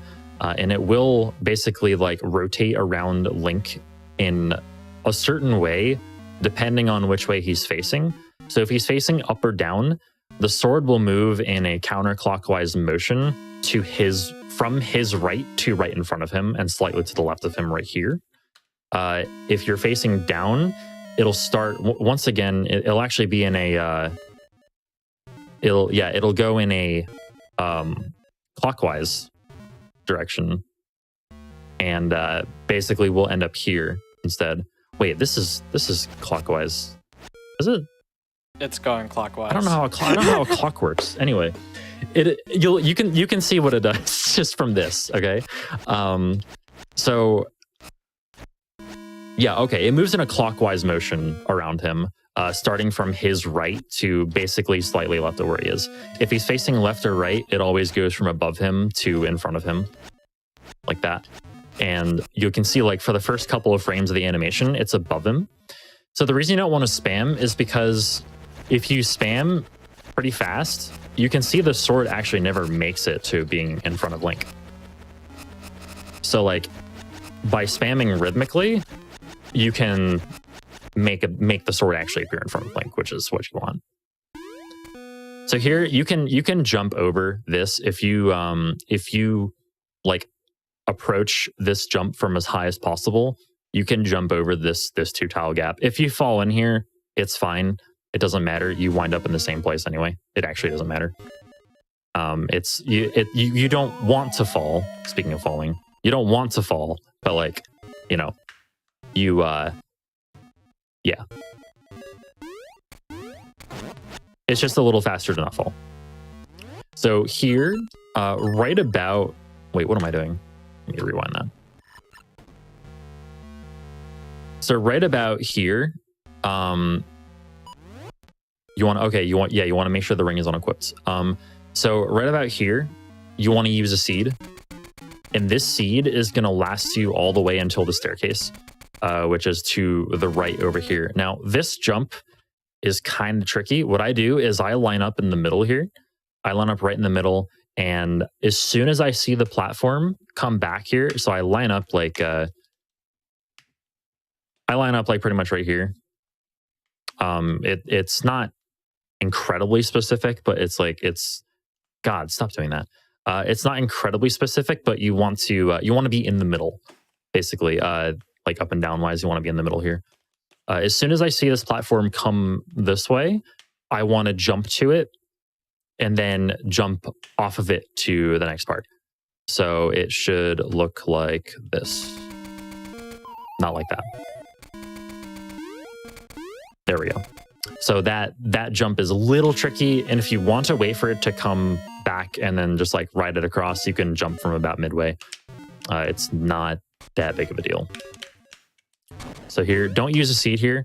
You want to lure this. I'm just going to call it a thwomp. It's essentially what it is. So you want to lure this thwomp down and jump back to the platform, and then wait for it to ride up. Use a seed. Now we use a seed. Here you want to equip sword because you want these keys gone. Let me rewind that. There we go. Like you want those keys like out of your way essentially, and also the more you kill, the less keys will be there when you come back through that room later, because they stay dead. So this trampoline, you want to just push over here, and you want it to be on that spot. So on the last push here, when you push the trampoline here, you can jump pretty soon after you push it. So like, not that soon, but close to that soon. I jumped the gun a little bit there. There we go. Okay. So I mentioned earlier that being airborne, right? Being airborne allows you to save time with using your sword.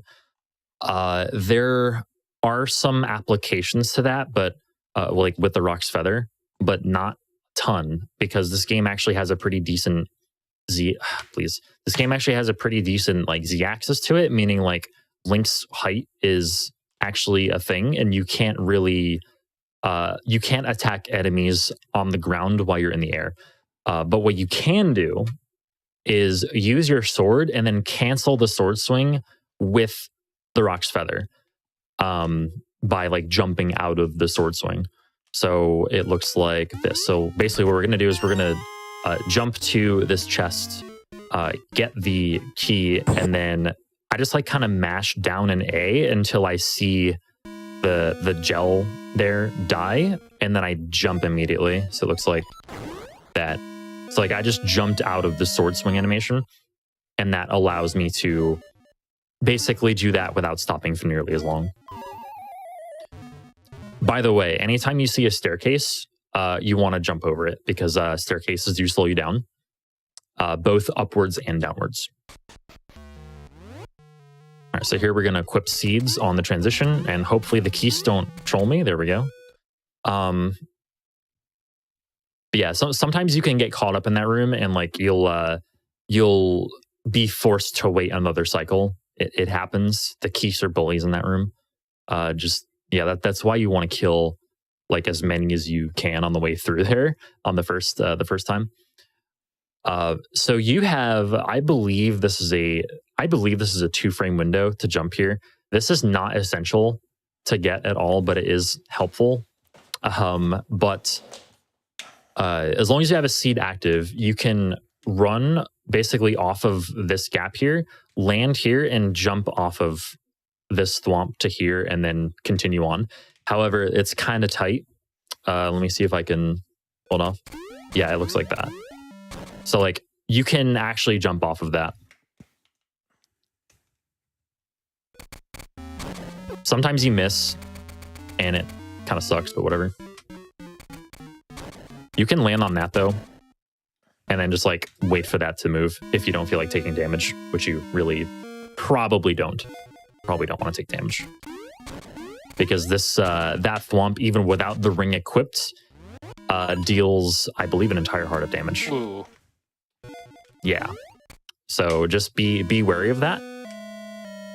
Oh, sometimes I forgot to mention, sometimes you can that can happen if you land on the ground on the same frame as you if you jump on the same frame you land on the ground, you will lose any and all momentum that you have, and the game will just basically jump you straight up. Okay. Which again isn't the end of the world. You can just do this and get up there. But yeah, it is a little bit annoying. So just keep that in mind. Equip bracelet there coming out of the staircase, by the way, because you need it for this room again. We're going to do this room again. Let's go.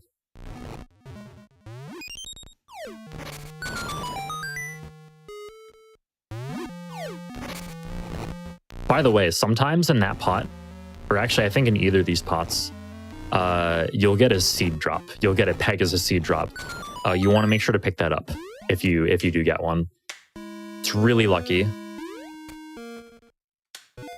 Okay, so here's the mini boss of the dungeon. We have the squid boss, like the triple squid. You want to equip sword over the feather and have the ring equipped as well. There are hearts underneath either of these pots, so you can refill on health here just a little bit. All right, so this boss is a little annoying, but you want to make sure that you look at the first so the one that comes out first. So like these whirlpools are of course indicators of where the bosses are going to come out, or where the squids are going to come out. This one appeared first, this one appeared second, this one appeared third. I want to aim for the first one that came out and then try my best to get to one of these two.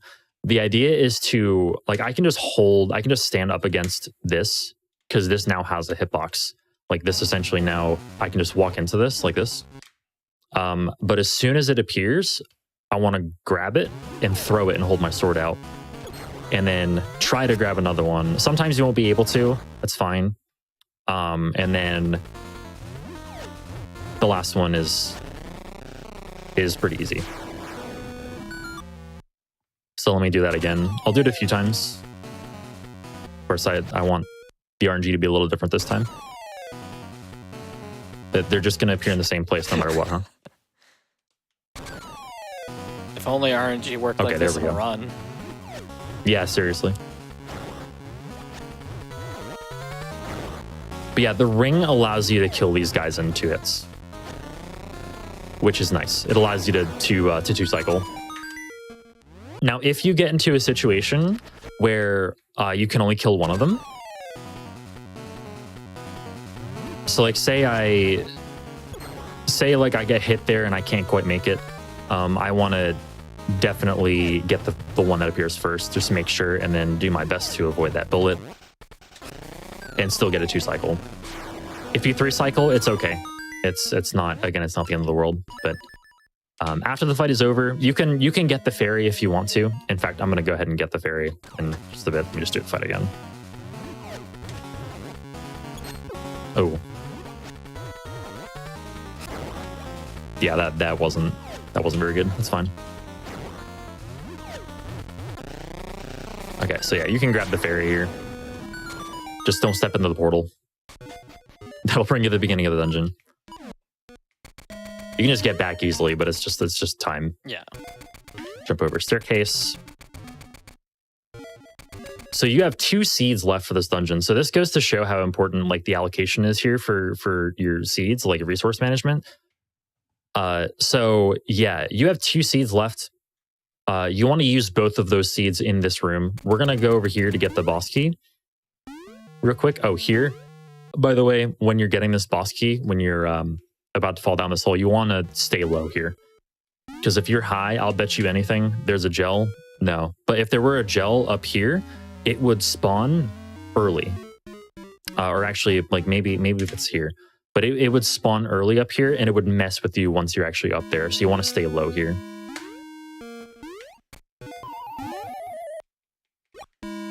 And push this block. Get the boss key, save and quit.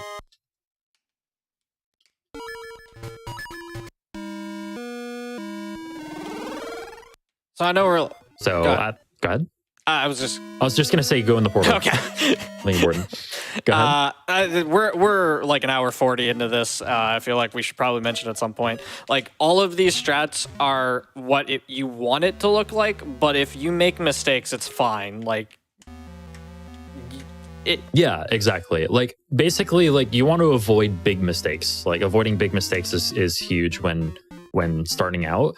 But like, you know, like a lot of the things I'm going over are just like little, like I'm showing you a couple of different ways to do a lot of these rooms just to like to show that like it doesn't need to be a certain way. Yeah. There are a bunch of different ways to go about this run and about like different rooms in this run with varying degrees of difficulty as well. One of the important things is just getting runs done. Like if you make a mistake, it's fine even if you make a big mistake, like just get the run done and you'll do better next time. Like don't sweat it if you make a mistake.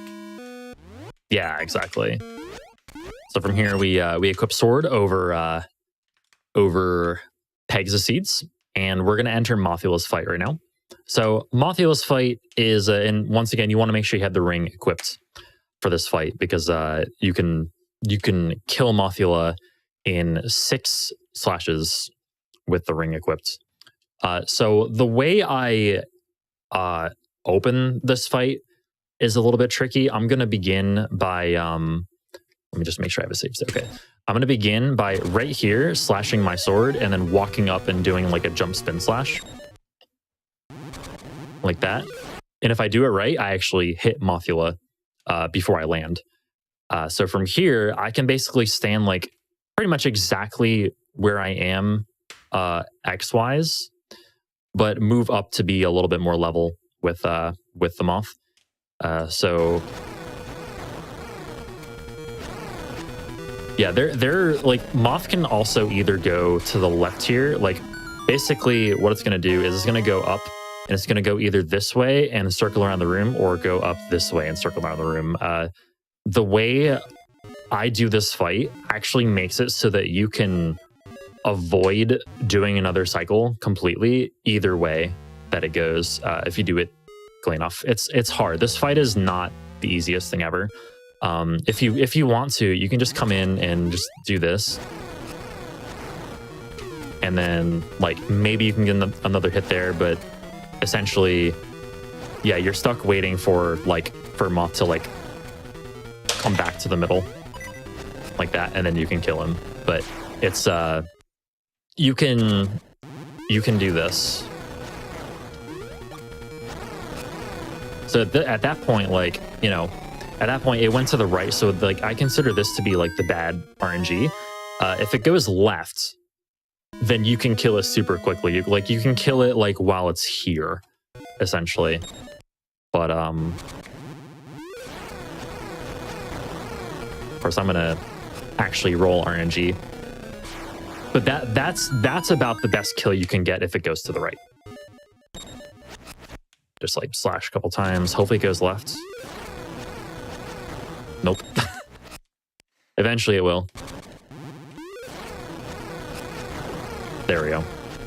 It's like, yeah, you can kill it right there if it goes left. The fight is a lot easier. You can also choose to spin slash and go to the right side.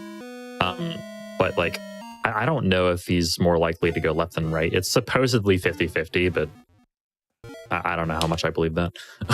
But yeah, it seems to go left more often. But that strat should cover both RNGs there. And that's the end of Dungeon 3. So we finished Dungeon 3 with 0 Pegasus Seeds. We're going to refill pretty much immediately upon leaving here.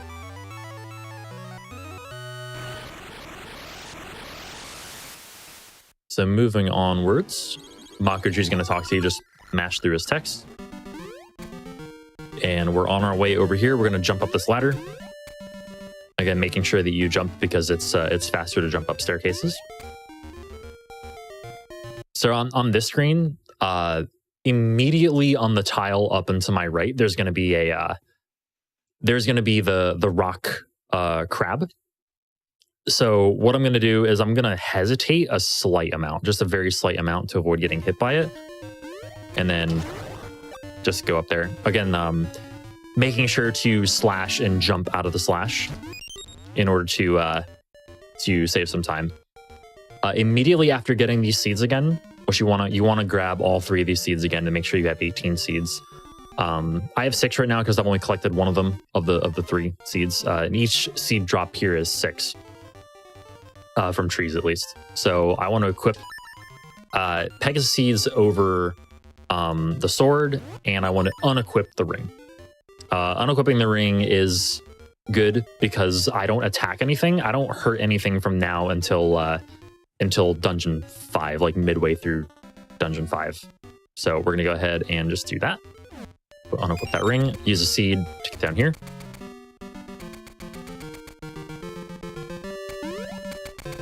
And we're going to loop all the way back around to right about where Ricky is, or was. Ricky's not there anymore. And then go to the right. We'll see Ricky again soon. Oh, right there, by the way, what I just did was I know, like I know just from playing this game a bunch, like exactly where my seed is gonna end right here. You'll, like, as you get more used to the game, you'll get used to like where your seeds end and stuff like that. What I did there was I jumped in order to preserve my momentum and use the seed in midair to make it so that I don't lose any frames to stop. Because like if I just like mash seeds, there's going to be a period where I'm not at full speed or I'm not at seed speed, if you will. So if I jump, though, I can actually bypass that period altogether. I did it too early there, whatever. All right, so yeah, like I usually just jump at the beginning of the screen and use a seed in there. It's not, again, that's not that important, but I just thought I'd mention that. It's a small optimization. It's very small, yeah. But it's something that you'll get, like as you do the run more, like you'll get used to stuff like that. You'll get used to, like, you know, where your seeds end and stuff. More Ricky movement. Call Ricky as soon as you enter this screen back here. As soon as you enter this screen down here, you want to call Ricky using the jump up here. Utilize punching while hopping to get past these bushes, and more of it here. The timing is a little bit awkward to get used to, but I promise you'll get used to it. So right here, you want to enter the screen to the right side. I prefer to enter the screen like on the right edge here. I do one hop down and punch in midair, get up against the hole and do the same tech I did on my way from Subrosia to getting to D3. So just like down an A, essentially. We're gonna hop up here. If you see any hearts or Pegasus seed drop, feel free to collect it, excuse me. Pegasus seed drop is not essential though, so like if it's out of your way, don't go out of your way to get it. But basically, like, a seed drop here would save me maybe like a couple of seconds later. So once you get to this screen, if you see this screen, if you enter the screen with Ricky going up and there are no likes here, you can get off of Ricky and just dash up with seeds. It's a little faster that way. However, if there are likes here, just feel free to go through the screen with Ricky. Ricky ignores likes completely. Ricky is not affected. He does not care about likes. So get off Ricky here. Like normally you'd get off there because normally there are likes on that side of the screen. And use a seed. As you enter this screen, be prepared to mash because Moblin King is going to talk to you. He's going to like try to sell you something or something. I don't know. I have no idea. But so here is Sunken Village. Sunken Village, the first thing we're going to do is we're going to go up here and get Gale Seeds. Gale Seeds are going to let me basically warp around the map. They work like the Flute does in Link to the Past. If you're familiar with Link to the Past, if anybody's ever heard of that game, I don't know. I don't think I have. No, yeah. But okay, so use the sword here. You want to equip the sword over the feather. By the way, like using a seed and the feather is really useful for like jumping over the corners of this water, which you saw me do on the way up here. So I'm going to get that and then just drown in the water, and that gets me back there. And it also lets me collect the seeds automatically. When you hit seeds off of a tree with either the Rod of Seasons or the sword, you don't actually have to physically go and collect them. They will just collect for you, like after a certain amount of time. I guess the game really doesn't want you to forget the seeds on the ground. So you just like kind of ignore them. Stop doing that. You just like kind of ignore them and just move on. Okay. And they'll collect themselves for you. So here you want to mash. Your seed is still going to be active here, most likely. So you want to mash through this text with the button that is on, or with the button that your seeds are on, like that. You want to choose yes to that option. And here's Dimitri. So Dimitri, his movement's a lot simpler than Ricky's. But Dimitri's deal is that he can swim. So we use Dimitri to get up here. Once you enter the screen to the right of here, you want to mash B, because he'll give you like a single text box of dialogue that tells you, hey, I can climb up waterfalls. So if you mash B, I'll show you what happens if you mash A, actually. So if you mash B, that's the text box. If you mash A and you overmash, he does a little attack. I don't even know if that attack does anything. I've never used it to attack anything. I don't even know, but yeah, just mash B. Mash B and you don't have to worry about that. And of course, like while you're in deep water here, you can't dismount from Dimitri, so. All right, so we're gonna enter this waterfall cave up here. This screen's shtick is there's a hint somewhere in game that tells you to hit all of these statues up here on the north side of the room. With one sword slash. So the game just kind of checks to see that you've slashed once. It doesn't check to see if you've spin slashed. And if all the statues are met, having only done one slash, then you're good. However, yeah, you can kind of cheat on this puzzle a little bit. So if you push that one that way, hit that, and then spin slash these, the puzzle's done. And that's how you do that puzzle. And then you want to equip Gale Seeds and Feather here as well. Oh, I forgot to mention, by the way. So when you're equipping seeds, right? When you're equipping the seed satchel, you'll get a submenu of seeds here. Just be aware of that. And these seeds are always in the same order every time. So like, just like be aware of this order. It goes Ember Seeds, Scent Seeds, Pegasus Seeds, Gale Seeds, Mystery Seeds. That never changes. Unlike everything else in your menu, that never changes. So just be aware that once you actually select the seed satchel, this submenu will come up and you have to deal with the submenu. That's all. Oops, I chose the wrong seed. Nice. There we go. Okay, so now we leave that cave and we come up here. So now that we have the members card, this guy is going to be impressed with us and give us the flippers. So actually coming up, you don't want to leave this room, by the way. You want to save and quit after doing that. But I want to show you something about entering this room. So you want to move with Dimitri diagonally as much as possible. And then once he gets on land, you can see that he actually swims a little bit faster than he walks. So you want to take advantage of that. Like he walks at about the same speed that Link, or excuse me, he swims at about the same speed that Link walks. So you want to take advantage of his swim speed and then get off as soon as you get on land here. And then talk to him, and then after you're done talking to him, save and quit. And you're going to wind up back here. Use a Gale Seed immediately. And you want to go to this location right here. The way the map menu works in this game is actually a little bit weird. So right now I'm pressing right repeatedly, and you can see it's cycling like from north to south. Like the locations it's cycling through is going from north to south. Likewise, if I press left repeatedly, it's going from south to north. So this menu, I like to just like memorize the actual inputs of the menu rather than where exactly I need to go. So I just press right to get here. Because we want to go to north of Horon Village. And here we're going to equip seeds and bracelets and go south. Avoid the enemies. Sometimes these P-hats like can spawn either here or here and just block you. But they always, like, one thing that's consistent about the P-hats is they always go up at least a tile or two before they do anything else. So just wait for the P-hat to go up and then go past them. Don't try to damage boost through them or anything. Do yourself a favor and do not try to damage boost through.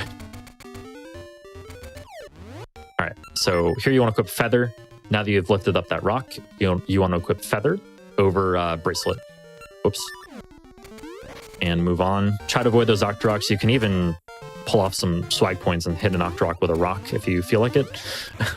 But that's just jump over them, basically. All right, so go into Subrosia, jump down that ladder, and we're going to go get the Bomb Flower here. So these jumps are a little tricky. Especially that one. Ordinarily, like, you would want to probably stand right here and use a seed, because you can see I actually used the seed in midair on this jump over here, because my seed ran out just after I jumped. But you honestly, like, you can also just use a seed right here and then jump. It's not that much of a loss. It can be hard to make it to that jump. So you pick up you can just hold, let me actually rewind that. So you can just hold B, like you can hold your bracelet button going up to the bomb flower and it'll just pick it up, mash through the text. Also probably with B, with the same button as your power bracelet. And you'll go back here. We're gonna go back around the same direction, except this time we want to equip Feather over your seeds, jump down the ladder. So we're going to lift a rock here, and then immediately after lifting the rock, we're going to jump. And we're going to equip seeds over the bracelet and use a seed afterwards, like immediately afterwards.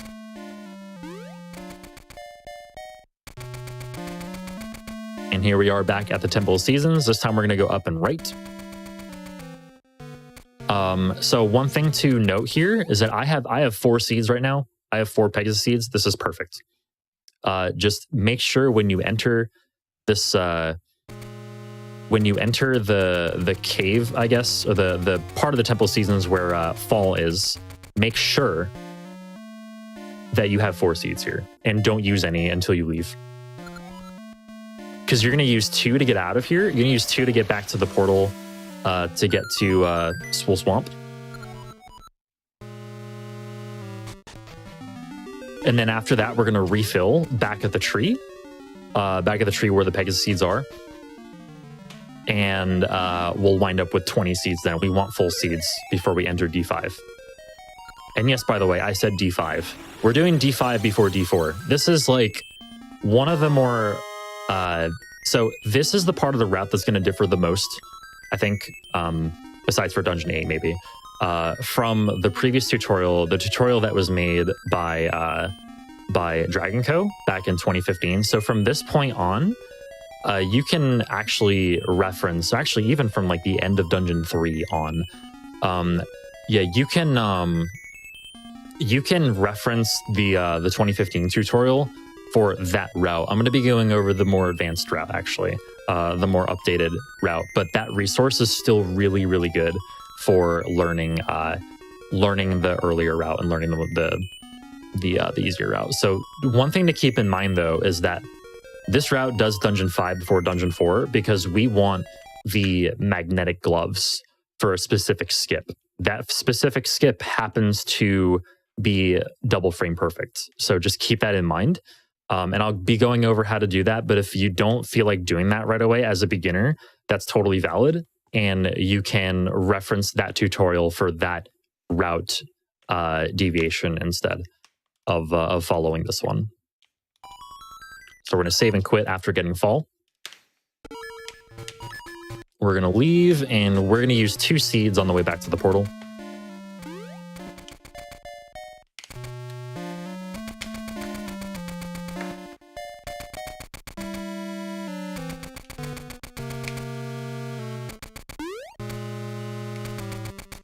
Okay. So once you get back here, we're going to equip sword and gale seeds. Use a gale seed.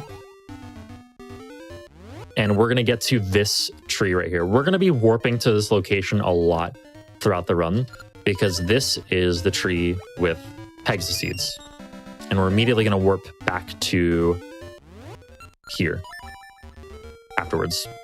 From here, we're going to equip seeds and bracelet, just like we did before, and go the same way we did before again, getting actually decent RNG with those P-hats. Okay, so now we're going to go up towards D5, or Dungeon 5, Unicorn's Cave. We are doing these dungeons out of order.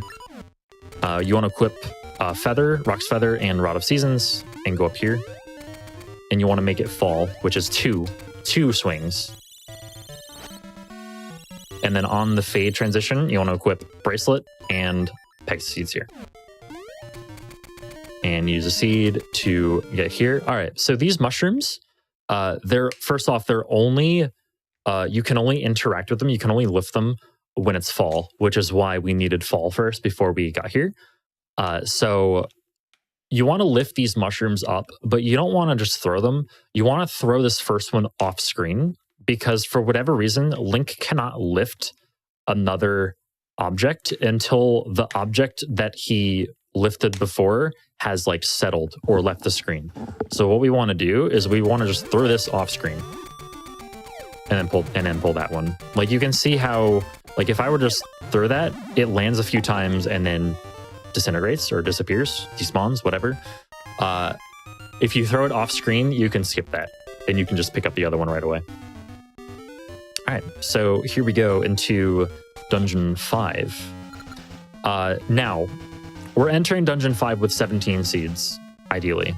As long as you refill your seeds at the tree beforehand, before you enter Dungeon 5, you should always enter with 17 seeds. So you enter with 17, and you want to save these seeds like all the way, basically. The next time we refill is after we do the skip that I was talking about, what we call hide and seek skip. For those of you who've played this game, you probably know what we're skipping when I say hide and seek skip. So I'll get to that when we come to it. But essentially, yeah, we have just enough seeds to last us until then. So we're going to go ahead and not use a seed here. And right here, I'm going to pause. I like to pause right on this tile right here because I just think it's the best place to pause on for a reason. But you want to equip Rod of Seasons and the Feather. You can also equip Sword and Feather.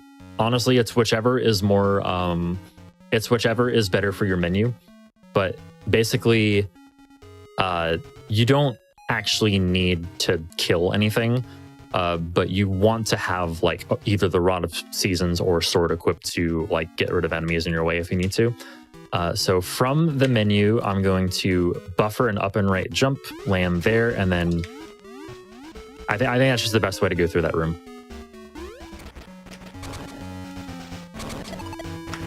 Yeah, you need either the rod. I actually neglected to mention that. You need either the Rod of Seasons or the sword to hit that switch to get you to that key. You come back and you hit it again. You can either hit it on the way down or the way back up. Doesn't matter. I like to hit it on the way down so I don't forget to do it on the way back up, because I'm definitely the kind of person who do that. Oops. All right, so this room here, we're entering like a 2D underground section, right? With like, I think they're called potaboos. The fireballs from Mario, essentially, that like go up and down, or that whatever. They're basically fireball projectiles. The goal is to try and beat these. But if you menu on the transition here, you want to menu to seeds, and you can actually buffer inputs out of menus, which is, by the way, something that I just did that I haven't actually explained. So you can buffer movements, actions, etc. out of menus, as long as you aren't holding the button while you pause, because then it would treat it as just being held, or like being held.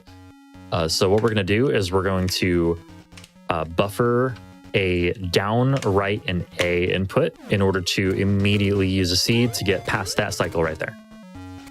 It's still a little bit tricky to get past, but also just lure that one down. You can stand like, whoa. Let me do this again, actually. Okay, so what I do here is you can trigger the thwomp above you by standing about there. Yeah, see how he's smiling now. See, he's happy. So I am standing right here. That is about where you need to be to trigger it. Just try not to fall off the ladder. Falling off the ladder is very bad. You will lose a lot of health that way. So definitely don't do that. Even if you stop a little short and like inch your way forward, that's fine. But you want to lure this thwomp down and move out of the way, and then jump up here. If you want to, you can damage boost through this, but you don't have to. It's only a little bit slower to not. All right, use a seed here. Jump over any enemies that you see there, or at least try to. By the way, the red bubbles in that room don't actually damage you. They just like kind of inhibit your movement. They don't actually damage you. Here, the object is to push this and this block up and push this block sideways. Classic Zelda, stuff. Yeah. This P-hat, though, is a jerk. This P-hat moves around randomly, and like you just kind of need to read him. Luckily, at that time, he didn't actually do anything bad, so that's cool.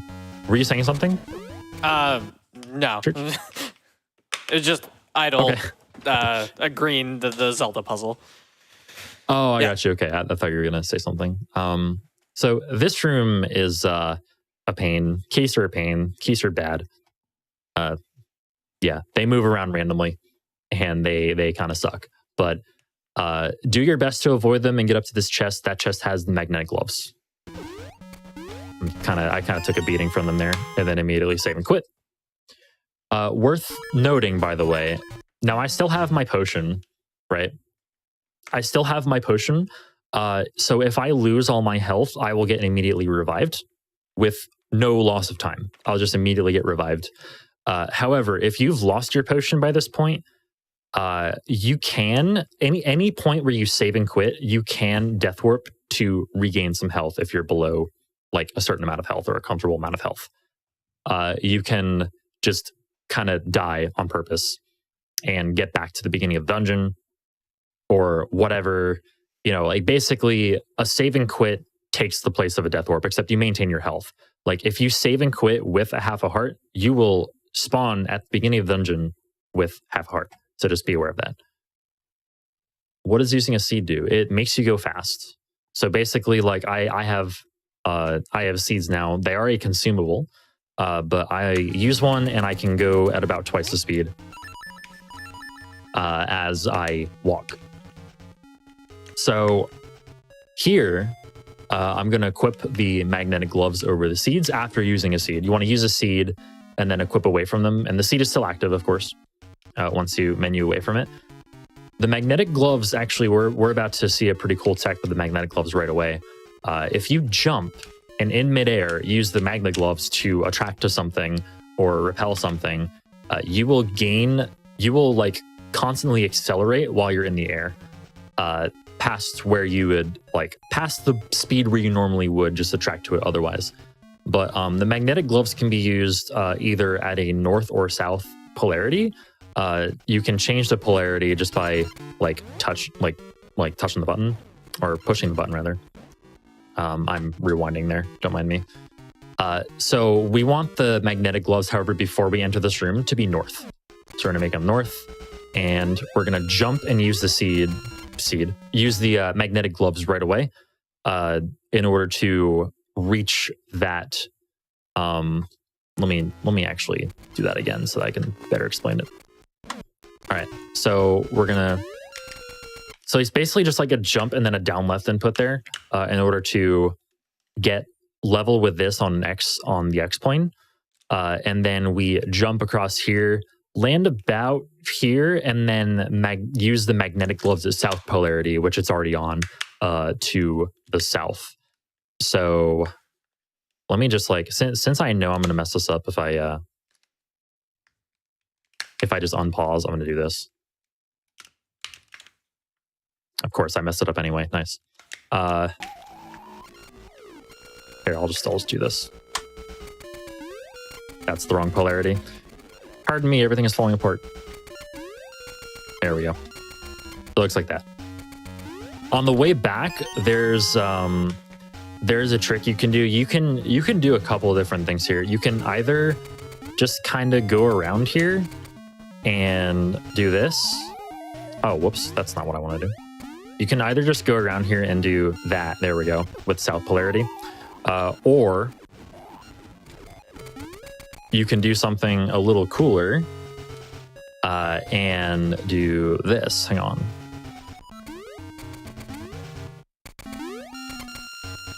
So that's just a jump from like pretty much as far down as you can go here. I was aligned on the right part of that tile. So I'm aligned like on, like here's the middle, here's the row right here, or the column that I'm on. I'm on the right half of it. I get to here, I jump, immediately hold A and down right, and I should land on this platform here. Like that. And then just immediately use the south polarity to get me across here. As soon as I get over here, I want a menu for Pegasus Seeds over Feather. There, and avoid the Moldworm. This room is kind of hard to avoid the enemies. You got to kind of read these enemies right away. So like right now, like this Moldworm's going to move that way, so I should be good to go down the middle like that. That Moldworm is not usually that friendly, I promise you. So sometimes it can be okay to like move around. Like if these Pegasus, if these Helmosaurs, these mini Helmosaurs move like upwards or to the right, or basically anywhere besides straight down, you can move around them and just avoid this Moldworm like dealing with it altogether. But immediately in the next room, there's going to be a big ball with an N on it, which means like, you know, it's north polarity, and you can repel it with north polarity with your gloves. So immediately when I enter, I'm going to be using the gloves like this and just push that block out of the way. So I'm going to go up here to an entrance up here, but I want to equip the sword because the next room has some enemies that I need to kill. So I'm going to equip the sword as well as the ring. Kill any keys if they get in your way. This room is honestly probably my least favorite in this dungeon because these enemies are so sporadic. But yeah, just be aware that Helmosaurs you can only kill from directly behind, and even sometimes then they refuse to die. So just be aware of that, and just be careful not to take too much damage in that room. If you if anything, just do not take too much damage in this room because you're going to need some health later, most likely. The next room has some Armos in it, but not just any Armos. You need to, or Armos statues that you can kill with spin slashes in one hit, but you need to note, like take note of which order you kill them in order to get the key that's in this room. So you need to basically open the chest in the same order as you kill the Armos. So it should look like this. So I like to open open the room with swinging my sword right away, and then walk into here. As soon as they become active, I will spin slash them. And when you spin slash them, if they both die, you will know that this one died first, just because of the way Link's sword works. It goes like in a clockwise. There we go. It goes in a clockwise motion like this. So this one dies first, and this one dies second. So keep that in mind. And then I like to swing the other way and do the same thing here, except this case it's the opposite. This one died first, that one died second. So it goes 1, 2, 3, 4. And like honestly, I don't like having to keep track. So that strat makes it really easy for me. You can do this room however you want, but that strat in particular makes it easy for me to actually go ahead and just like not have to think about the order in which I kill them. So that one has a rupee, that one has bombs. This chest, by the way, that has bombs is actually super nice for the route because we need bombs later, and we didn't have any. If you didn't notice from my menu, I had 0 bombs until this point. So here has some ember seeds, and right here is the key. And you only get that key if you open all the chests in the correct order. Save and quit from here. All right, from here, worth noting, by the way, either in the Armos room or in the room before it, you can get a Pegasus seed drop. That will allow you to be more aggressive with seeds here. Like 12 is a good number to have after that save and quit from here. However, if you get a Pegasus seed drop, you'll have either 17 or 16, and you can just kind of like use seeds wherever the hell you want to in this dungeon and beyond, which is nice. But it's not required, but it's nice. But yeah. Since I have 12, though, I'm not going to use a seed here. This point onwards, by the way, I have the ring equipped. So you need to be, I'm like in defense mode, basically, right now. I'm in defense mode from here until I get the next key. So I'm just like kind of making sure I don't get hit. This water spider right here is actually on track to come hit me. So I'm going to make sure I kill it. Just don't get hit here. Do not get hit, because everything that can damage you here with the ring equipped will do 1 heart of damage. Oh, make sure you hit this, by the way. Hit this, hit that switch on the way here. You can theoretically, you can do these next few keys in really any order you want, but this is the best order, I think, for menuing purposes. Like, it's just the least amount of menus. Hey, look, I got hit right after I said not to get hit. Nice, how surprising. But that's cool. Nice, I got hit again. All right, so say you're low health here, which I am low health, by the way. I'm a little bit lower health than I want to be. And which means, of course, I need to be pretty careful. I don't want to lose my potion. From here, I actually unequip the ring because I don't need it anymore. Do the same thing we did when entering the dungeon, except this time we're going to go in here. Make sure your glove is north polarity by just pressing the button. This room can be done a couple different ways. I like to do the jump, the jump acceleration strat towards this, just like I did in the other room. So it looks a little bit like this. And then I can read this guy from here and see what I want to do. Now, this particular like mechanic right here where it'll rotate me, like basically I can stay here and just rotate around here. I apologize for the sound, by the way. I can just stand there and rotate like as much as I want. And when I let go, I have like at least a tile's worth of room to walk here. So I can walk to the left, like up to here. And I can do one of a couple of things from here. I can either just jump left to here and open the chest, or I can jump up left and repel against this to give me a little bit of a boost. This Helmosaur, though, will sometimes, in fact, most of the time, prevent you from doing one or even both of those strats. Sometimes this Helmosaur is kind of a jerk. So, for lack of a better terminology, so we yeah, but now we can kind of just ignore that Helmosaur, hopefully. So you can just walk over and do that to open the chest.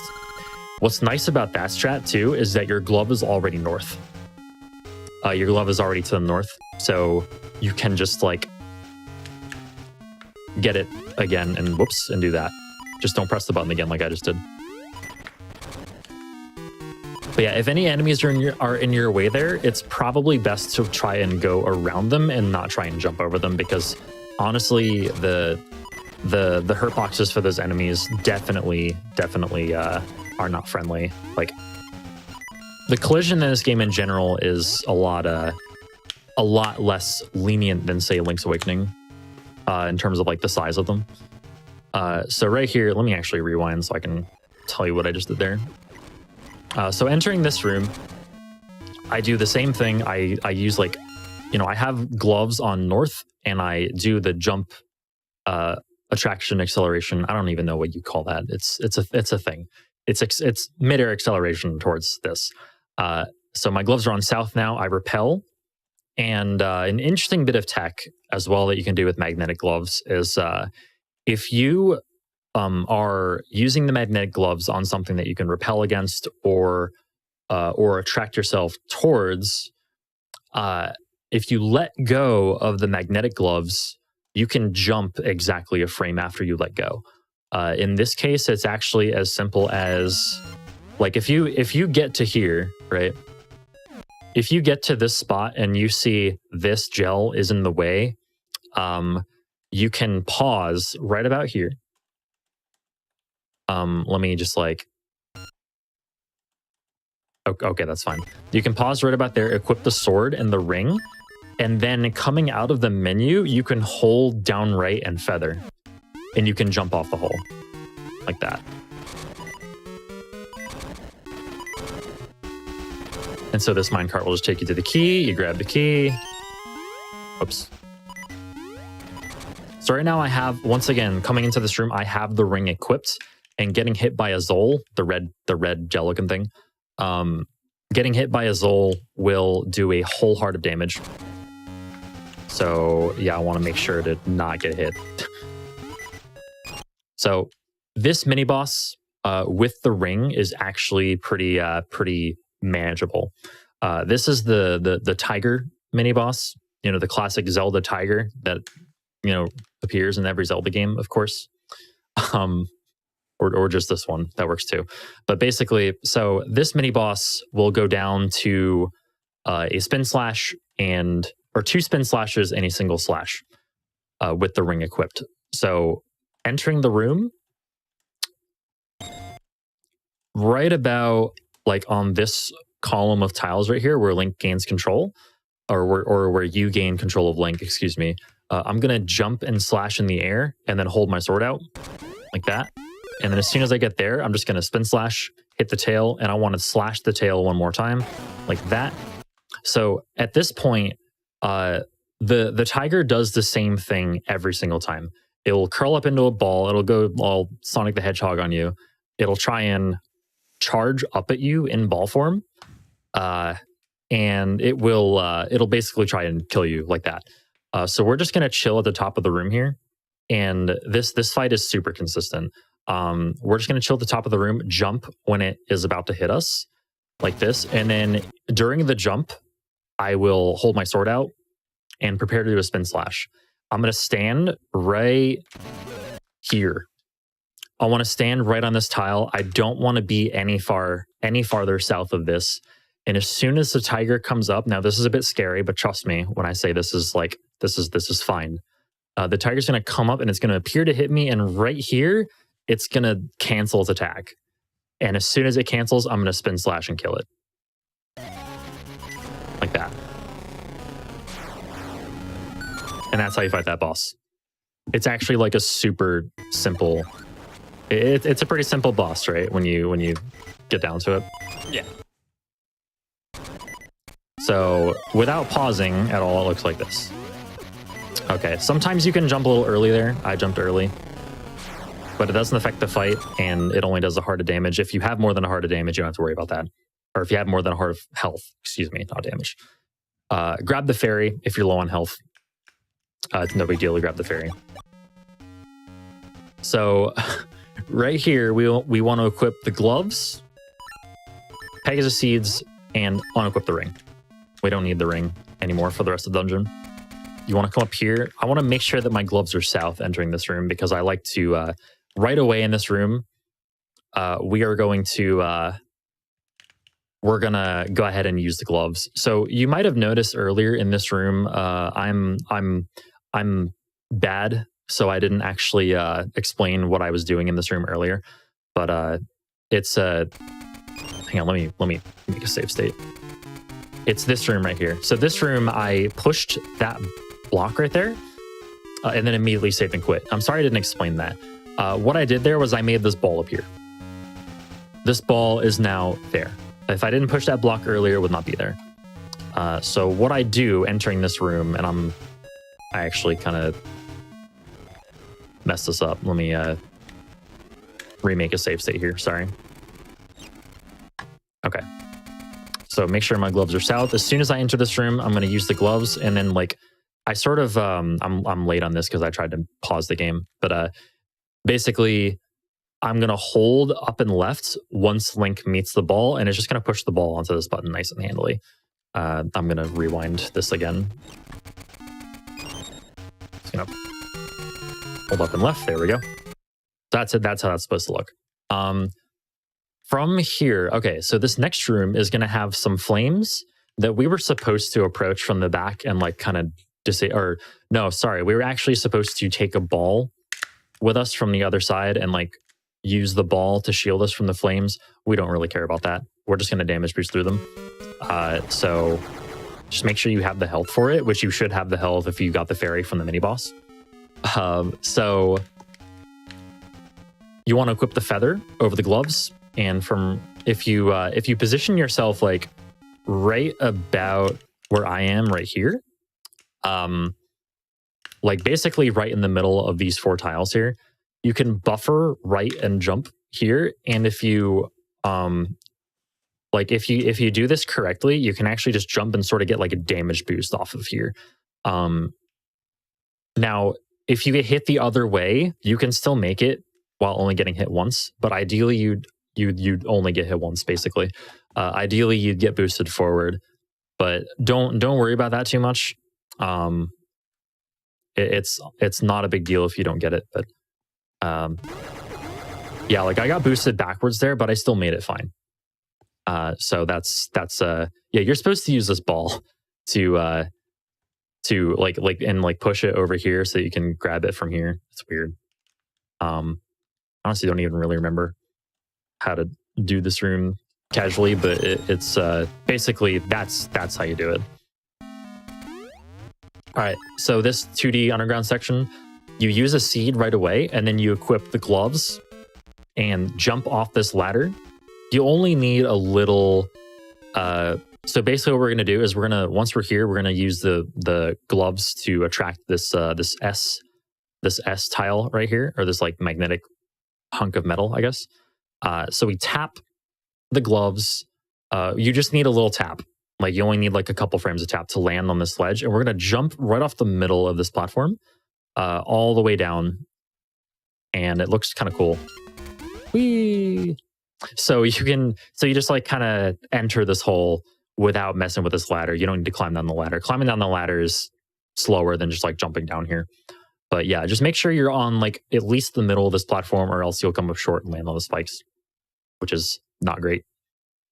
And then from here, I like to jump right away here, and then hit this platform and jump right again. And this platform is moving like, so like these have conveyors on them. This one's moving to the right, or this like has like a platform on it, which will push Link to the right when he's on it. And this one has the same thing, but going to the left.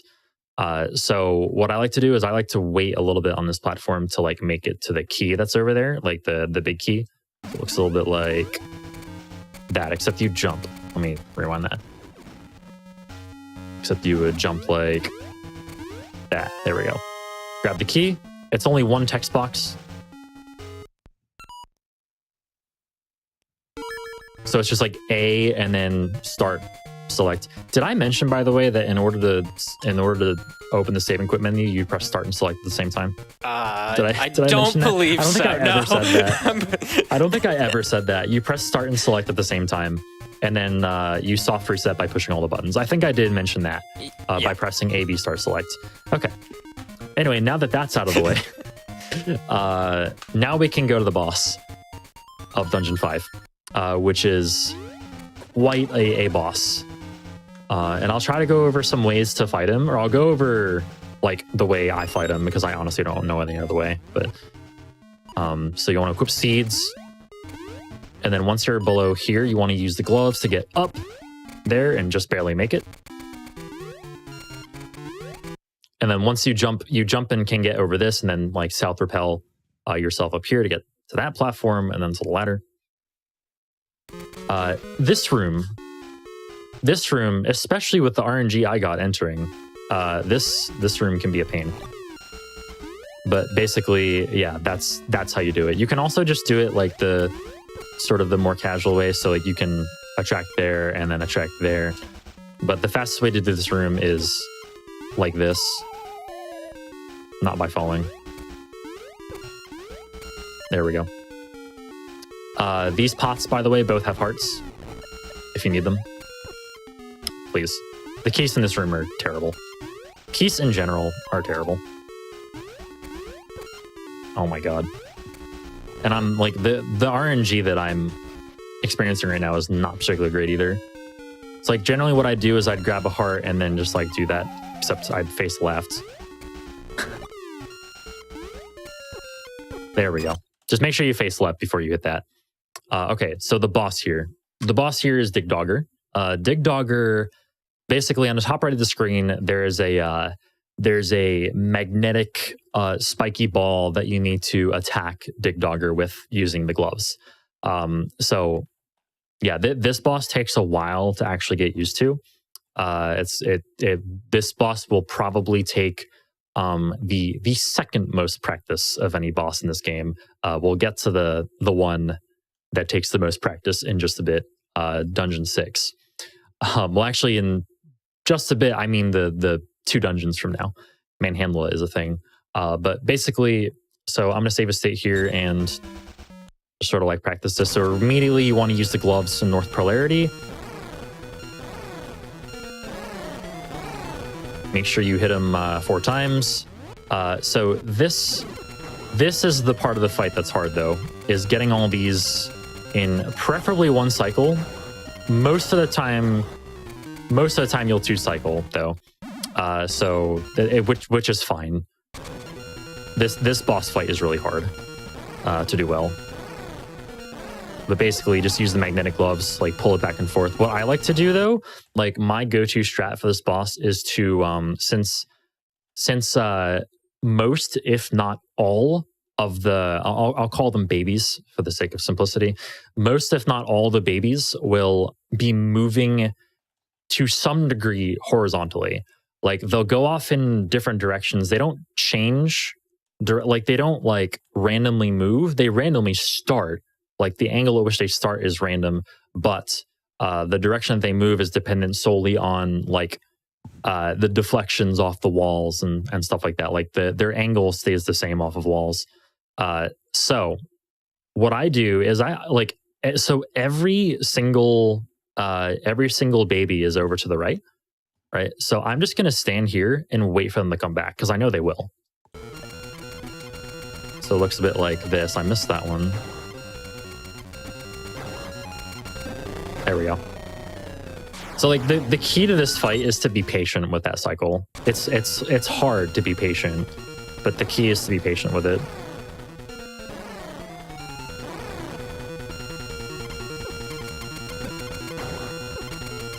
And the best part of this fight is the noise, by the way. It is a pretty good noise. I just barely got that 1 cycle.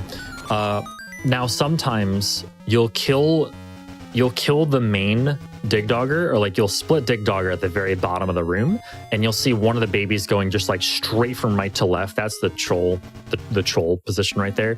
So if you have seemingly killed everyone in the room, and then you still hear like the noise of it moving around. And you're like, where is it? Where is it? Where is it? It's most likely at the bottom, just doing that. So like, just be aware of that.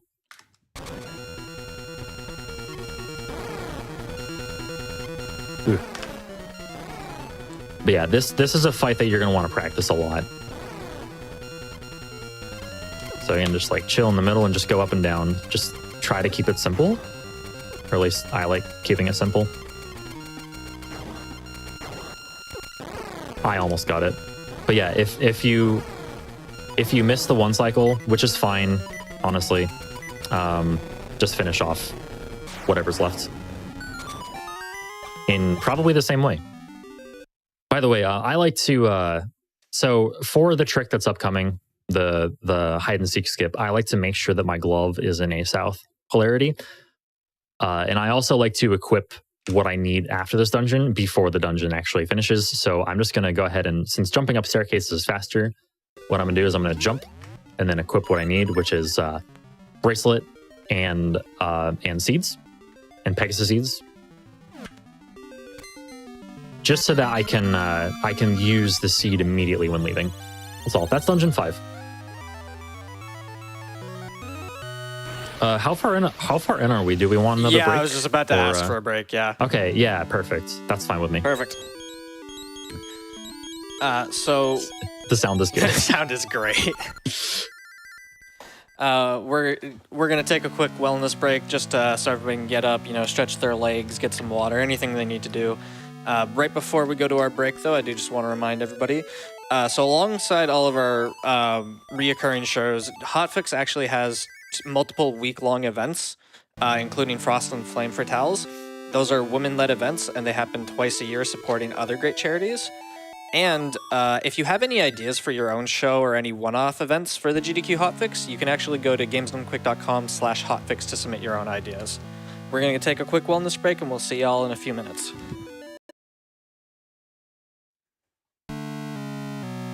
Hello everyone, and welcome back to the GDQ Hotfix. This is How to Train a Speedrunner. We're going to be doing something a little unusual for the show. TGH is doing a great job, and he's being very thorough, but it is taking a little bit longer than we expected it to take. And at the very least, I do have to be up at a specific time tomorrow, so unfortunately I won't be able to stick around for a full tutorial. So I'm going to ask TGH to show off the hide and seek skip he's been talking about. And then after that, we're going to pause the tutorial and we'll have to come back for a part 2 at some point. Because otherwise I'm going to be a zombie tomorrow, and that would not do well with what I have planned. So I'll throw it back to you, TGH, and you can take it away. Thank you. Yeah, I honestly, I have a lot more to say about a lot of stuff than I envisioned myself having. So, yeah, this is taking a lot longer than I imagined. But I'm glad, and I hope that this can be a good resource for folks just who want to get into the game, or maybe learn some more intermediate stuff as well, because I am touching on that. And speaking of which, by the way, we are going to move into hide and seek skip as well. So hide and seek skip is one of the more difficult tricks in this game. And so once again, I will say that Dragon & Co. made a fantastic tutorial back in 2015. And while that is by today's standards of the run, outdated, it's still a really good source for people who don't want to learn tricks like this, because this is a double frame perfect trick. So I definitely want to stress that and say that it's completely valid to want to go by that route, because the route that doesn't do this skip, does D4 before D5, actually does the dungeons in order. So keep that in mind, and also just does overworld routing a little bit differently as well. So if you don't do this skip, following that guide is also completely fine. So yeah, just with that in mind, I'm going to go ahead and showcase it. So after Dungeon 5, you want to use a seed, pick up that rock, and then equip Feather over the rock and jump over the hole, and then get in here. So this portal will bring you to here, and we're going to go over and do what is called a hide and seek skip. So I mentioned in Dungeon 5 that using the magnetic gloves while in the air against something that you can be like attracted to or repelled against will increase your like you'll accelerate in the air basically. So what you want to do is utilize that as well as a bomb boost. So this has a very particular setup, and I'll go over exactly how I do this. So hide and seek skip. Please stop maximizing the screen. There we go. So hide and seek skip is it requires a specific setup, and also is it requires you to. All right, so the frame that you use the magnet gloves in the first place is frame perfect. And also the frame that you need to hold left after using the magnet gloves is frame perfect, because you want to be facing right while the skip is happening so that you can continue to repel or so that you can repel the thing in the first place. So the screen in question looks like this. The object here is to clip into this rock right here enough so that I can pull it from the hole.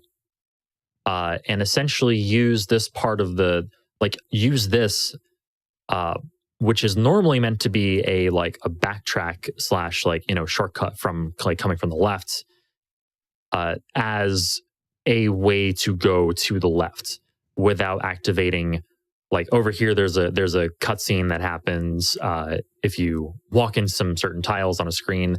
Subrosians will come and jump you and steal your feather, and you don't want that to happen. You want to completely skip that with this route. So what we're going to do is we're going to use the seed that we have active here. We need to use 2 seeds to get here in the first place. We want to jump over here, and I'm going to wait for my seed to run out. So I'm going to stand right here and just wait for it to run out. I want to line up on this X pixel right here. Now, lining up on the same pixel every time, just makes this more consistent, at least I feel. You can do this on a bunch of different pixels here, but this X pixel, or rather you can do it on a bunch of different Y pixels, but this X pixel is important to be on. So from here, I want to be on this tile, and I want to equip sword and bombs, and I need to turn, right? I need to turn without actually moving Link, and I can do that with the sword by doing this, because I can swing my sword wherever I want here, in any direction I want, and Link will not move, which is nice. So we can utilize that to face to the right.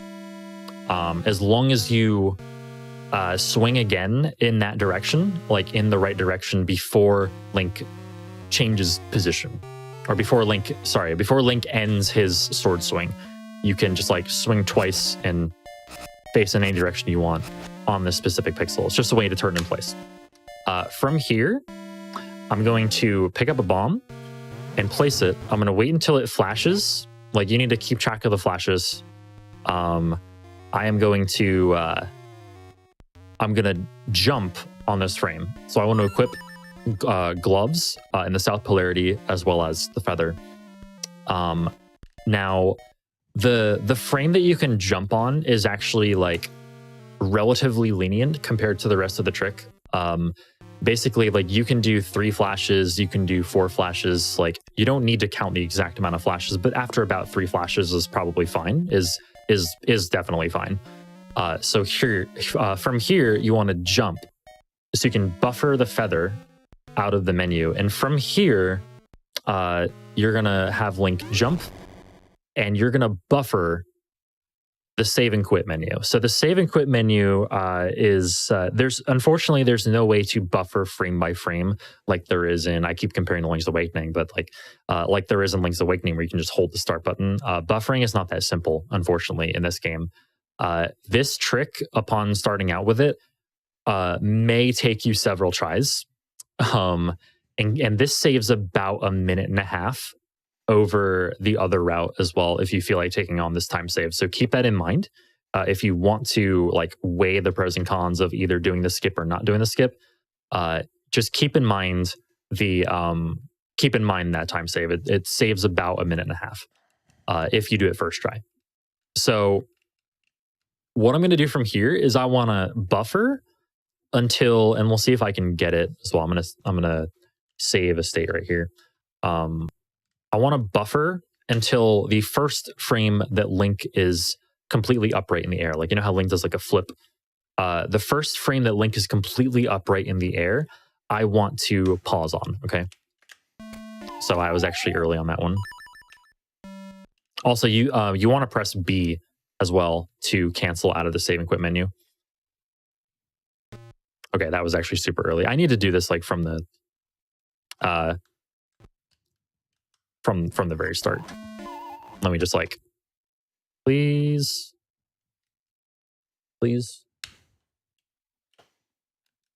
Okay, maybe I can't do it anymore.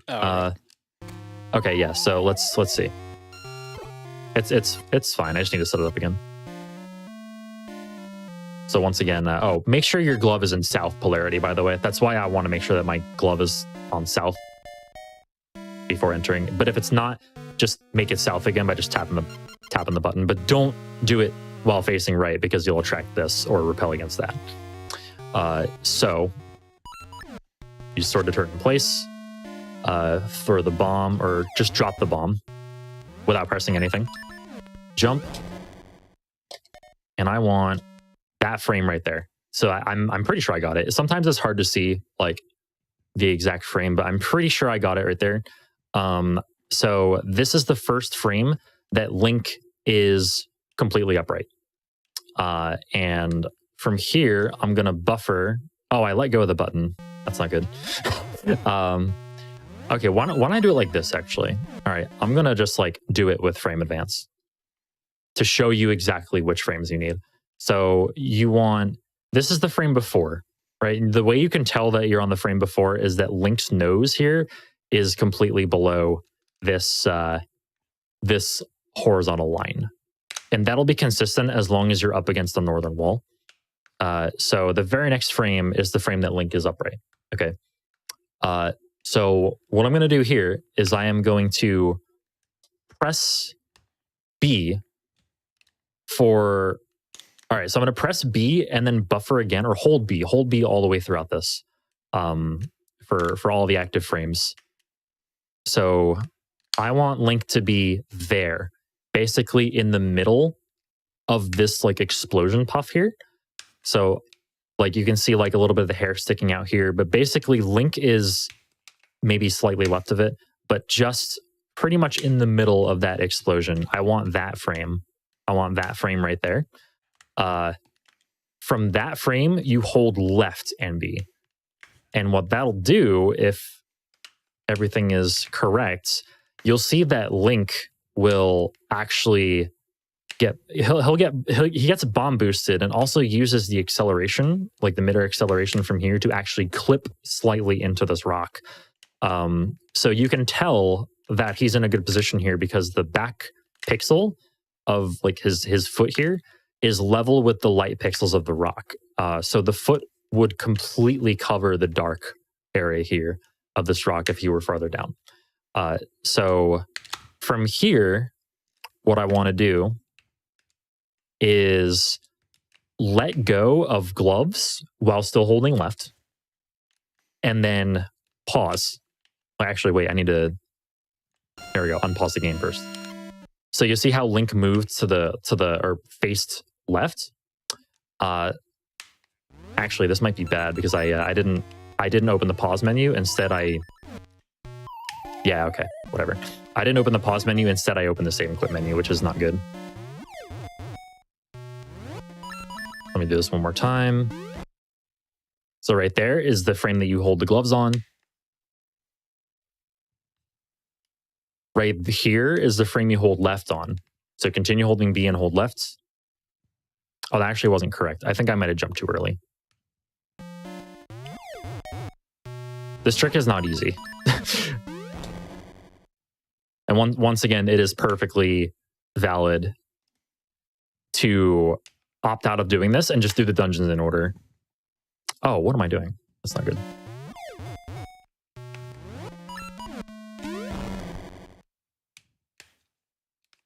Okay, so right on this frame here. So like if you pause and you see yourself on this frame, which is the first frame that Link is upright, and it's a little hard to see because the game is fading out in the process because of the menu. But so I'm holding B.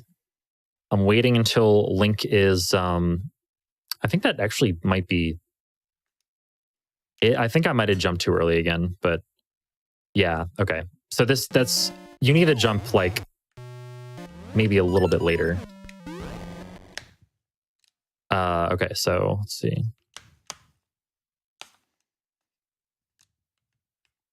just gonna frame advance till I get the right frame again. So right there, you start holding B.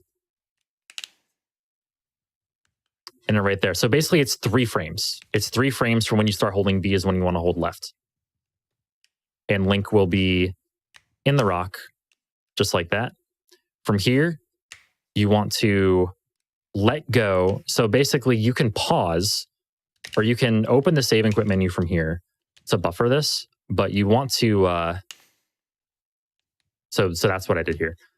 You want to get rid of that so that you're facing left. God, this is hard to explain. So you're facing left here, and I want to, okay, I did it again. I need to stop opening the save and quit menu and open the start menu instead. Okay. Frame advance to the right frame, right there. Begin holding B. Right there, begin holding left. And then right here, so the object is to turn around and then spend as little frames as possible after turning around before opening the start menu. So there we go. So you want to equip the bracelet and then just hold right and bracelet. And Link should pick up the rock. There we go. So that is hide and seek skip done. So that rock is gone, and we can then proceed through here.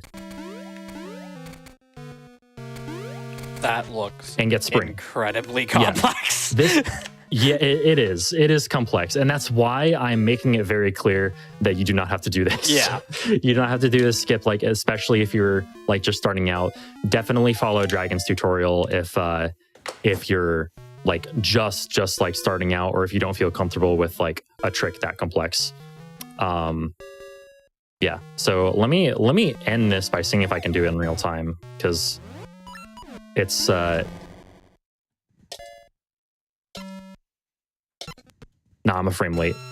Yeah, so the first one was good. The second one was late.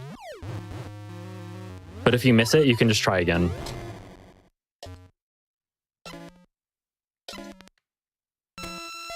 No, I think I jumped too early. I have a habit of doing that.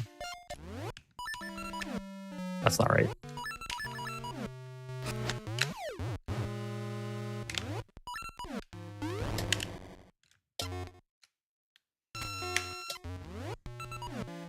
There we go. So that's what it looks like in real time. It's like at this point, like I'm very practiced with the trick, so it's almost harder to like slow it down, do it frame by frame than it is to actually just do it.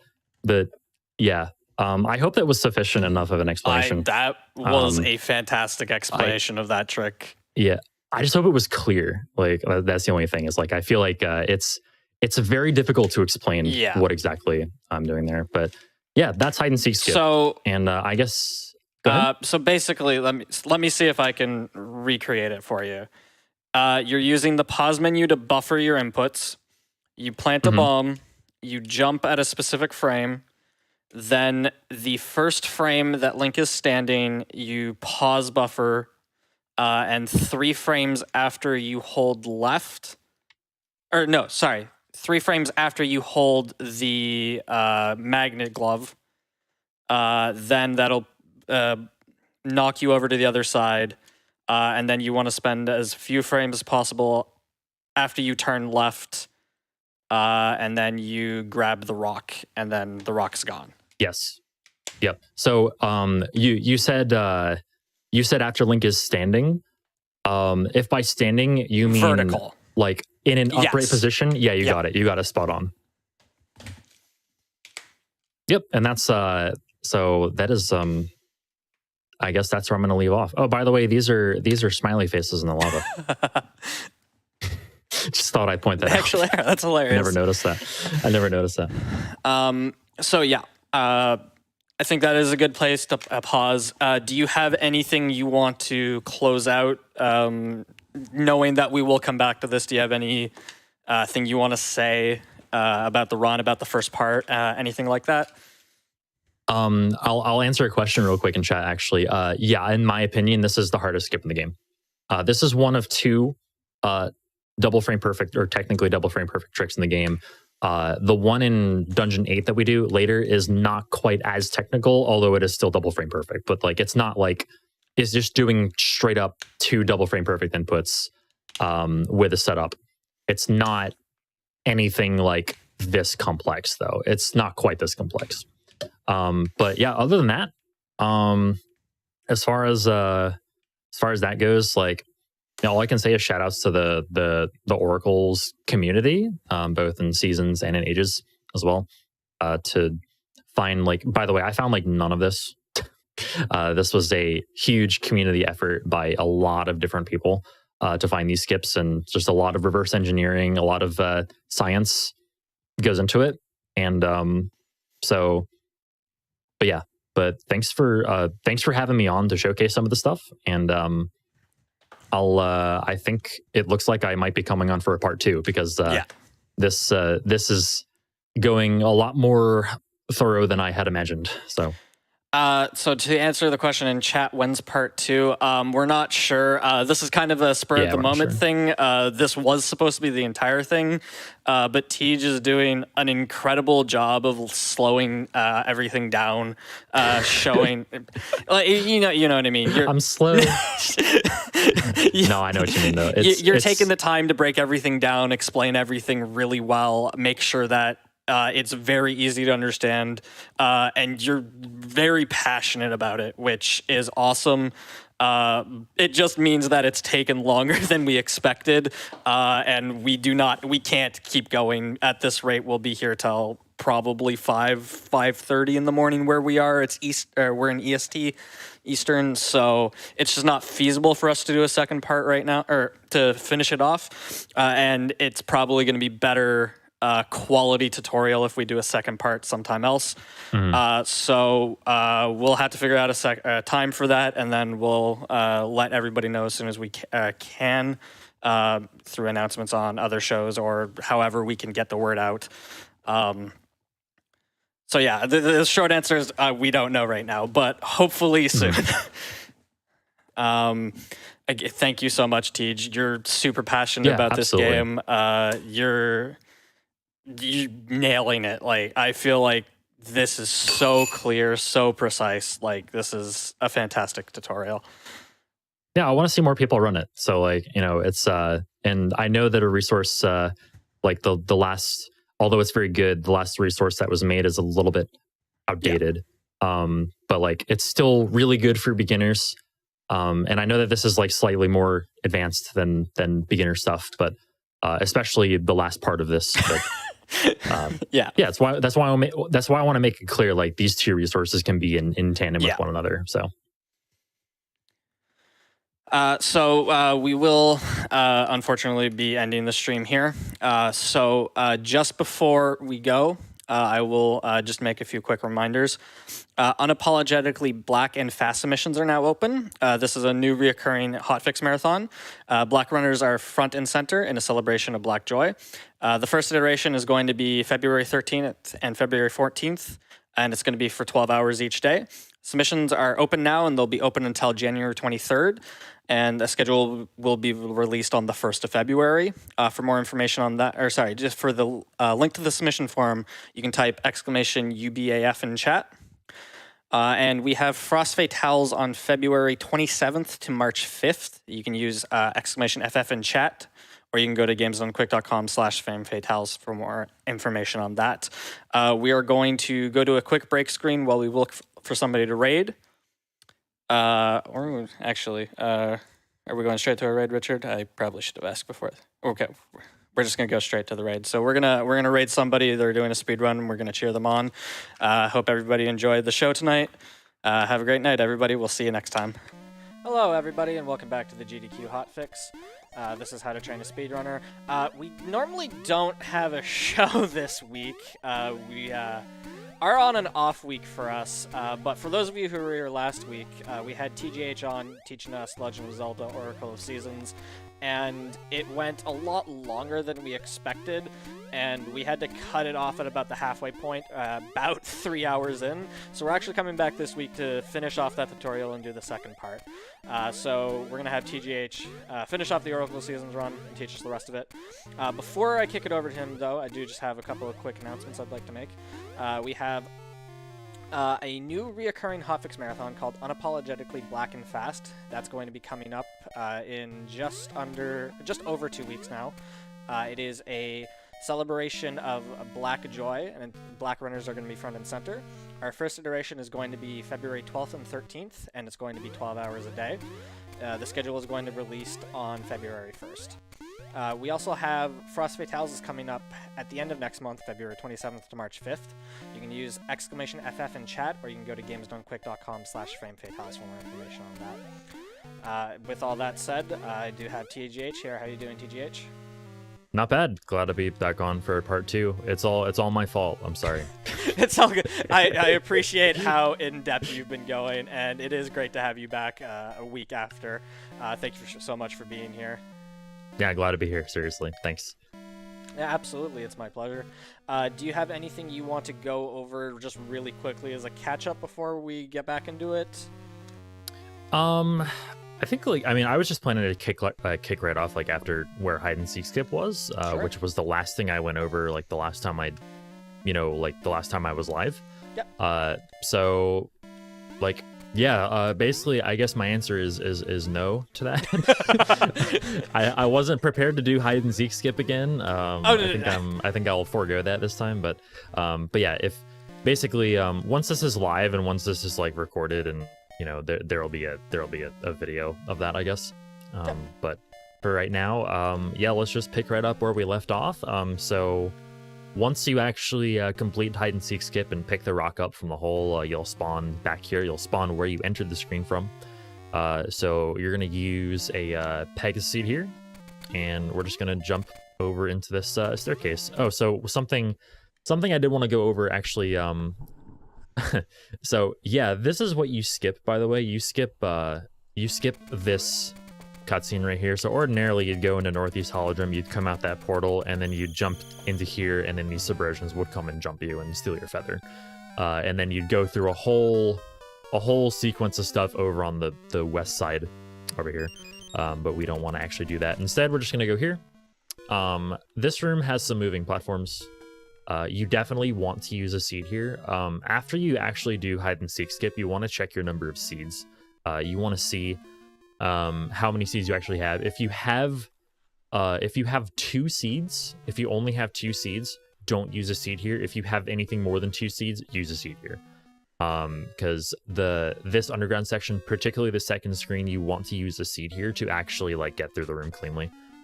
So this room should look a little bit like this. Whoops, not like that. This room here, you actually, you want to slow down a little bit after jumping. It's just slightly, I like to do a little left input right there in the air. So it looks a little bit like that. Just because that second platform needs to come back a little bit for you to make that jump. So yeah. So if you still have more than 2 seeds here, you can use a seed on the screen. But that's not really that important. It saves maybe half a second or something. It's not that bad to not use a seed there. So we're gonna get spring. This is how you get this is where you get spring. There's a little bit of extra text here that basically tells you, hey, you collected all the seasons, congratulations. We save and quit out of there. We go back to the entrance, and the reason we want 2 seeds here is because we want to use a seed in this underground section, and we also want to use a seed once we actually come back out the other side. So this section right here, you use a seed and you jump over. Whoops, I actually I messed up there. I meant to save a seed and I loaded, or save a state, and I loaded it by accident. So let's just speed this up a little bit. Nice. Sorry about that. It's all good.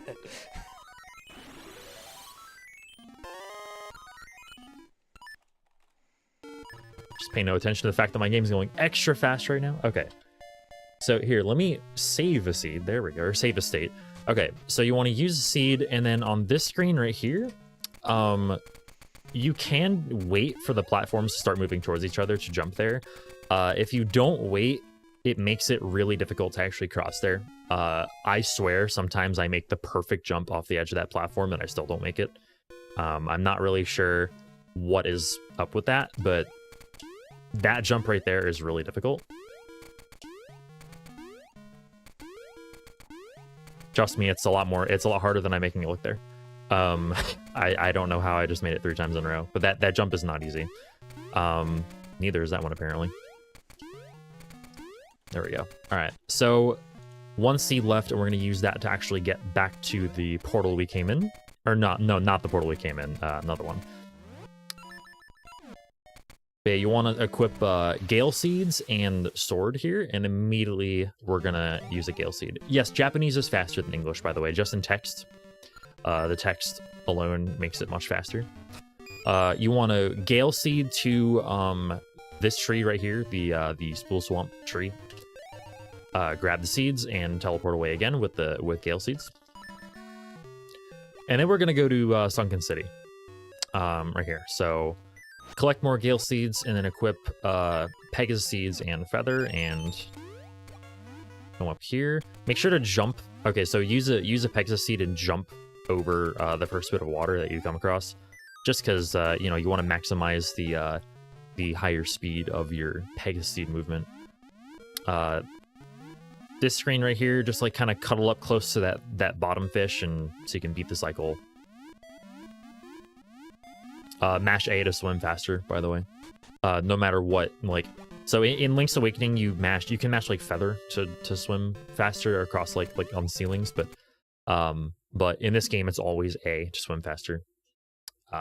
So all right. This screen. So you want to use a seed as soon as you come with the vines. You can't use a seed on the vines. So just like once you actually come off the vines, just use a seed. Come up here and you're gonna immediately get on the stump. You want to equip Bracelet and the Rod of Seasons, and use the rod 3 times to make it spring. So there's fall, here's winter, and here's spring. All right. So here's a little trick. This trick is actually super easy to do. So we want to get to this this rooster right here. This rooster. I believe the rooster's name is Kojiri. But that might just be in Link's Awakening. But anyway, so here's Moosh. We want to actually use Moosh to get the D4 key. But Moosh wants bananas, which is why we made it spring, so that bananas grow on the screen north of here. But in order to get up there, we want to get to this rooster. But instead of going all the way around this screen and cutting the flowers and whatnot to get to the rooster, we can actually do something here called, I don't even know if this is actually properly called anything, but you can clip slightly into walls in this game just by walking into the side of them. Go away, bird. You can clip into walls, like, just barely. Like, you see how Link's nose is, like, right against, like right on the separation of tiles here between the ground and the rocks and the mushrooms? So that is actually Link is actually 2 pixels clipped into the north wall right here. Ordinarily, if I were to just walk into like the side of the wall, if I were to like walk into it this way, Link's nose is way below that point, like a good 2 pixels below that point. But if you walk into the corner here, Link will actually be slightly clipped into the wall, and you can just hold right on this screen, hold Bracelet, and you'll grab the rooster like that. This is one of the best sounds in the game, by the way. Right up there with the magnet gloves. You don't have to mash A and B that fast to actually get all the way up here, and it doesn't matter how fast you mash them. You'll reach this point at the same time every time. So just like, you know, don't blow your eardrums out mashing A and B. So yeah, basically that's how you get up here. You want to equip Feather and Sword. So see those bananas up there? We're gonna get those. So this room can be dangerous. These keys are jerks. They actually stayed pretty much out of my way this time. So you can grab these bananas. You can just grab them like that, or you can like do like a jump and or a slash and jump out of the animation to grab them. After you grab the bananas, it's just like AB or AA or BB or however you want to skip that text. It's not that bad. It's just one text box, basically. All right, so now we're gonna ride Moosh. Cancel that sword swing there with a jump as well. So Moosh's text here, you want to be okay. So there are two gaps in the text boxes here. So there's a group of text boxes here, and then there will be another group of text boxes after. But there's a frame in between where you can actually input. I like to mash A through both of those text boxes. Like this is something you have to kind of get used to. So like right here, right at the end of this text box, Link is gonna like jump onto Moosh. I want to be mashing A there, so I'm mashing A now like through this text to jump on Moosh, and then I'm mashing A again. If you mash with B, you have a chance to jump off of Moosh, which is annoying. Just like that's why I just mash A there. Like particularly towards the end of the text box, I try to mash A instead of B. But you ride Moosh all the way over here. Moosh movement luckily is a lot more simple than Ricky movement, thankfully. When you enter this screen right here, just be aware you'll get text right away. So just like mash A through the screen transition and Moosh will talk to you. Just mash it away with A. For the same reason, A and not B, just like let Moosh talk and don't jump off of him. This next screen, once again, mash A through here, and you should just like jump right there. So one thing I actually use for this screen that I actually quite embarrassingly found out just recently, which is a good way to do this screen. So there are actually two ways from right here to make it to the key. You can either land here, or you can just fly all the way around here.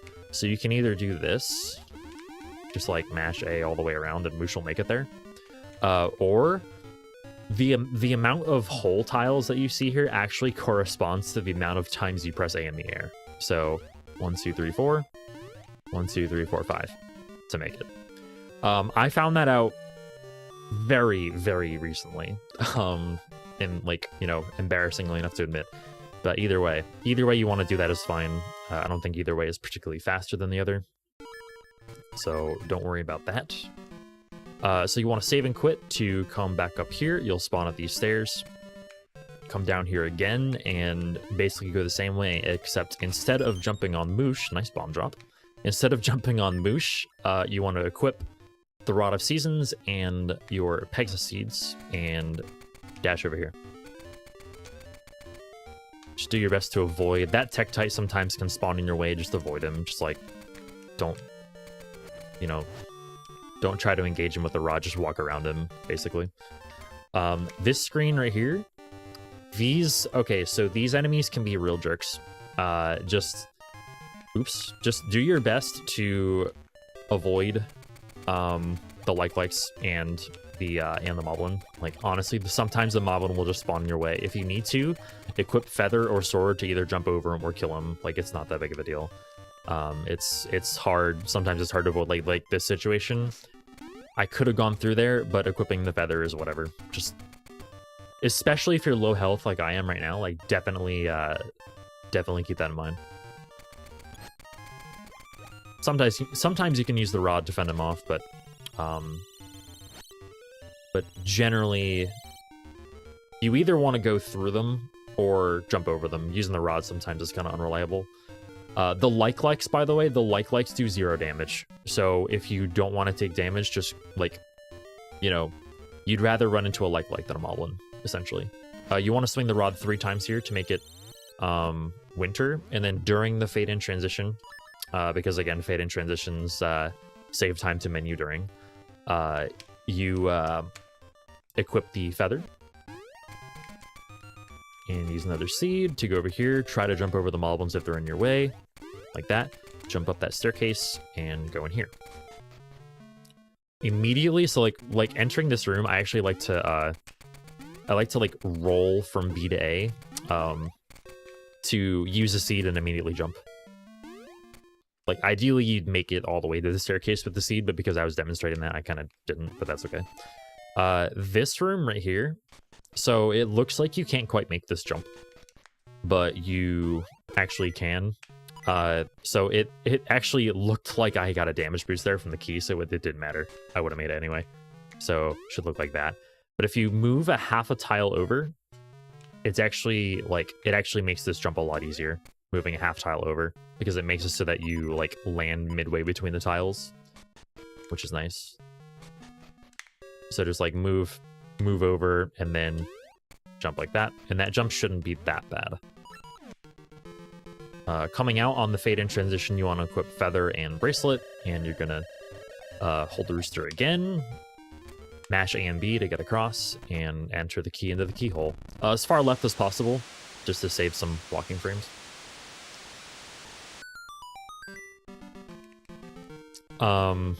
So you get some white noise there from the water stopping. But as soon as you... Alright, so once you come down here, there's... That moblin is going to still be there. He hasn't left. And he can be a real... I'm using the word jerk a lot for lack of better terminology here. But basically, just be aware that moblin can be there. And don't sleep on him.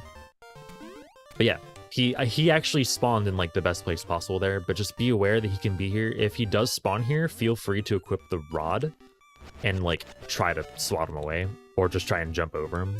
But yeah, you need the rod anyway for this, so like equipping the rod is not an extra menu. Swing the rod twice to make these vines appear and enter dungeon 4. So here's Dancing Dragon dungeon. This very first room of D4. So Link's swimming speed, real quick thing about Link's swimming speed. Link's swimming speed, the max speed is 40 units, which is the same as Link's walking speed normally. But you'll see, like, if you swim in water while mashing A, the speed like oscillates. Like he'll go faster than slower, then faster than slower, just based on, like, you know, the boost that you get from pressing A makes his speed 40 for a brief second. So with that being said, you want to maximize the time that you're on the ground here. So I like to move diagonally up to here and then swim to here to maximize this movement as well. Just a little frame saver, just like spend as much time as possible on land here. That's all. Jump in this minecart. Very important here. You want to hit this switch on the way up with the Rod of Seasons. That's why we're keeping that equipped. Because we're not going to have anything equipped on the way back down that's going to allow us to hit that. Equip bombs. You can equip bombs and like pick up the bomb as early as like... Keys, please. Like, pick up the bomb as early as like right here and throw it. But these enemies are kind of ruthless sometimes, so definitely be careful. It's best to be safe here. Nice Pegasus seed drop. I don't think I've ever seen a Pegasus seed drop there. That'd be great in a run. So this room. Let me actually go over this room. This room, to push these pots optimally, there are probably a bunch of different ways to do this. Feel free to find your own, but this is the way I do it. So you pick up these first two pots, and the thing with these pots is that, so when you push one, you want to push another one before the one that you just pushed stops moving, so that you can move more at a time, essentially. So like you push that one, push that one, push that one, and you can like... Basically, it's faster to push multiple at a time than it is to just push one at a time to where it needs to be. So basically, like the beginning, like the opening move here in this room, if you will, is to push each pot towards their respective buttons. So like each direction, each position of the pot that they're in is like where you want them to go. So let me see if I can explain that in more understandable terms. So basically, this pot is going to go to here, this pot's going to go to here, this pot's going to go to here, etc. So the opening play here is just to push each pot once in the direction that it should go. And also push the top, middle, and bottom middle pots onto the buttons already. You might as well. And do the same thing here.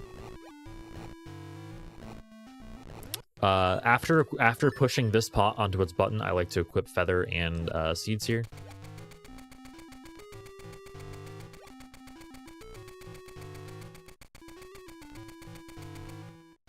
I'll do this room one more time, a little bit more quickly, just to you know, do it. So it looks like this.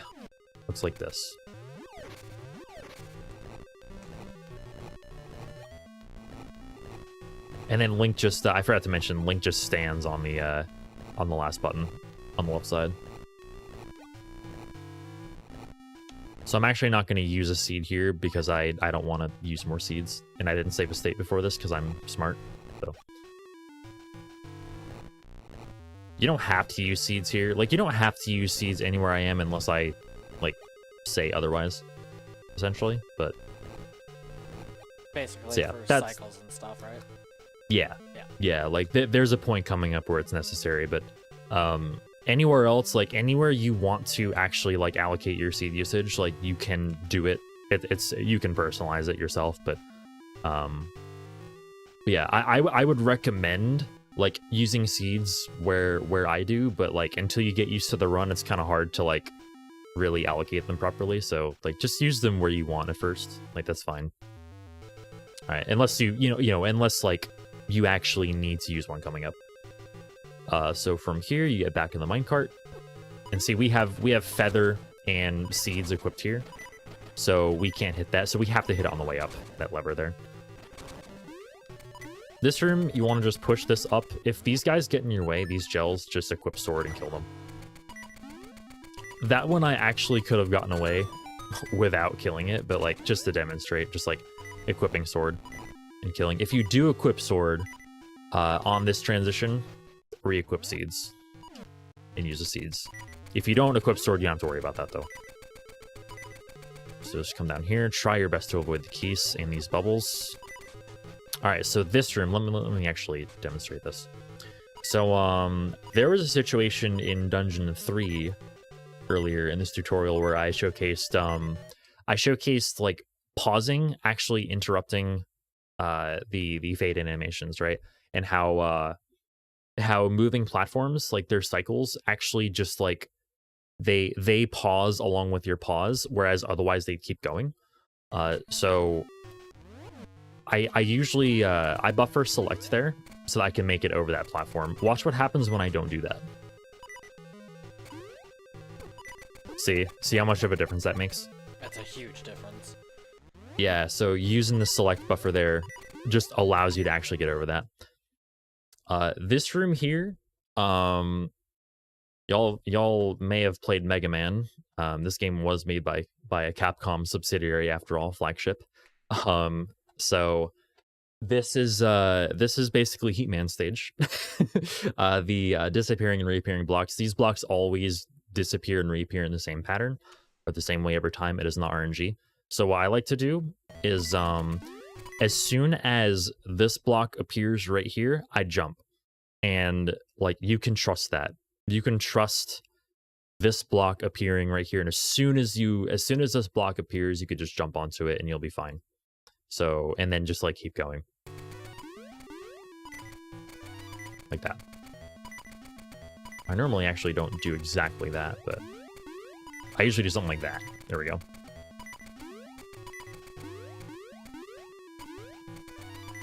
So like I usually jump, I jump straight up from that block that I was talking about. Like from this block right here, I jump straight up. And then just hold right. Like the feather mechanics are kind of weird. Like Link sometimes takes a bit to get like acceleration going in the air. It's a little bit strange, but you'll get used to it. All right, so coming up here, we're gonna have a dark room. Just follow what I do in this room. It's not, I don't think it's that hard to see the floor here, but But yeah, you can jump across these holes. And I usually like, I cut that one pretty close. I jump from here to like this tile here. But you don't have to do that. But this jump right here from here to here is not that bad. And then get this key and then save and quit. Now, one thing to note here, let me actually do this room again. One thing to note is that if you're low on health and you don't have a potion, you can death warp here for some health.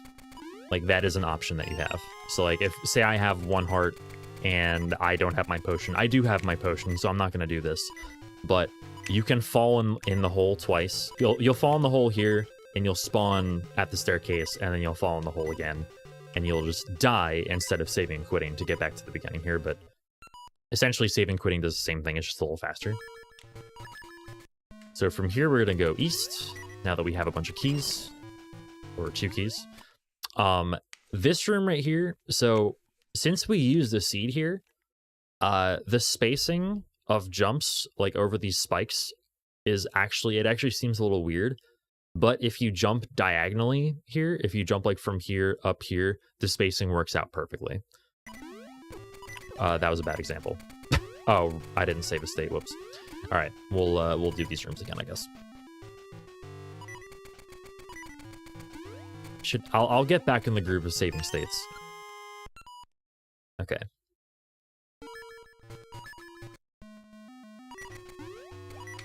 Let me actually save state here, enter. So see how well like diagonal jumping works out there. So if I were to try and jump straight, I would have to like stop my jump really awkwardly, and that's just awkward. So jumping diagonally is nice and smooth there. This room, you want to dive into the water as soon as possible. There's health under these pots. There's always health under this one. I've seen health not spawn under that one, but most of the time it has health, I find. So if you need some health, then definitely take advantage of that. Once I jump into this minecart, I like to equip sword. That's not sword. I like to equip sword and also turn on my ring, or equip my ring. So there's no faster way to do this. You just got to take the minecart to the end here, jump back in. Hit the lever. Make sure you hit the lever either on the way over to the right or the way back. Use a seed in this room. Oops. It's fine. I just wanted to show you that lights do no damage. If anybody asks, that's what you say. All right, so so we make our way back after getting that key. Oh, by the way, catching the key in that room is actually it's not important, but it does save a little bit of time to actually catch the key in that room in the water. Because if you don't catch it, you have to dive underwater, and you'll get some text when you get the key. So just keep that in mind. It saves a little bit of time to catch it. All right, so we just like unlock that key block, kill these Stalfos, and there are some guaranteed Pegasus drops under here. I have never encountered a situation where I didn't get at least one of those, so you can pretty much plan your menu route if you have one, if you want to have one, around equipping Bracelet there to actually pick up the pick up those seeds. And trust me, you will need those seeds. Or you want them. You might not need them, but you want them. They are faster to pick up. So take this minecart all the way. Sometimes that Stalfos right there, the Stalfos right below me will spawn, will be like right here. Sometimes you can curve your jump up the staircase. It's a little tricky, but like just be aware that Stalfos can be in the way. So the next room, this room is a little bit tricky with spacing, but once again, diagonal jumps are your friend here. So like jumping straight onto these is awkward. So like jumping straight onto that one, you just want a diagonal jump. If this bubble here, so if that leftmost bubble, if this bubble goes down like this, especially if you're low on health, if this bubble is going down right, hesitate on this tile a little bit, because if you jump over right away, you'll hit it. Like it'll hit you. Let me see if I can get an RNG that. that shows that. Not quite. No, it's actually giving me good RNG now.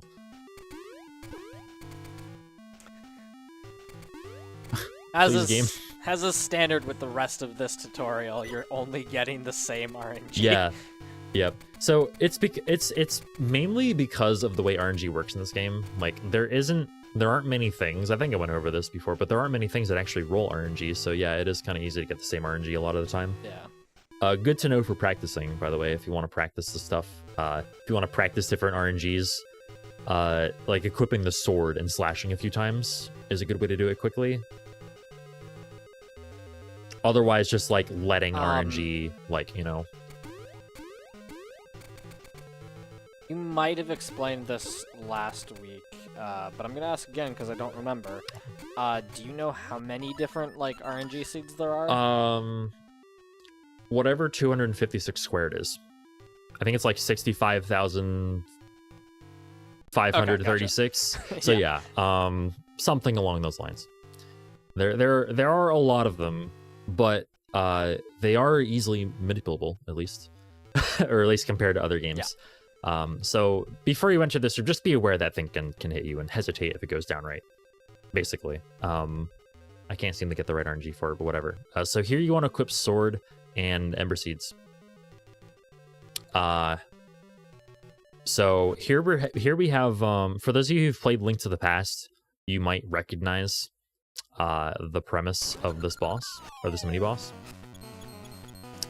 He's back. This is actually I think the proper name of this boss is Agunimu. No relation to Aghanim whatsoever.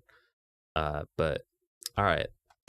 So the premise of this boss is that you need to light these two torches, and the one with the shadow underneath it is the real one. So in this case, it's going to be the top one. You just need to like react to it. Like once you actually enter this room, let me actually enter the room. Like show this off properly. Also, there's one box of dialogue when you enter. As soon as Aghanim gets to, sorry, Agunimu. As soon as Agunimu gets to like right underneath this rightmost torch here, you want to start lighting the torches. So I light this one, then I come over and light this one, like this, and then just hit whichever one is has the shadow, like that. Light them again, and it just takes one more slash. As long as you have the ring equipped, it's just 2 spin slashes and a slash.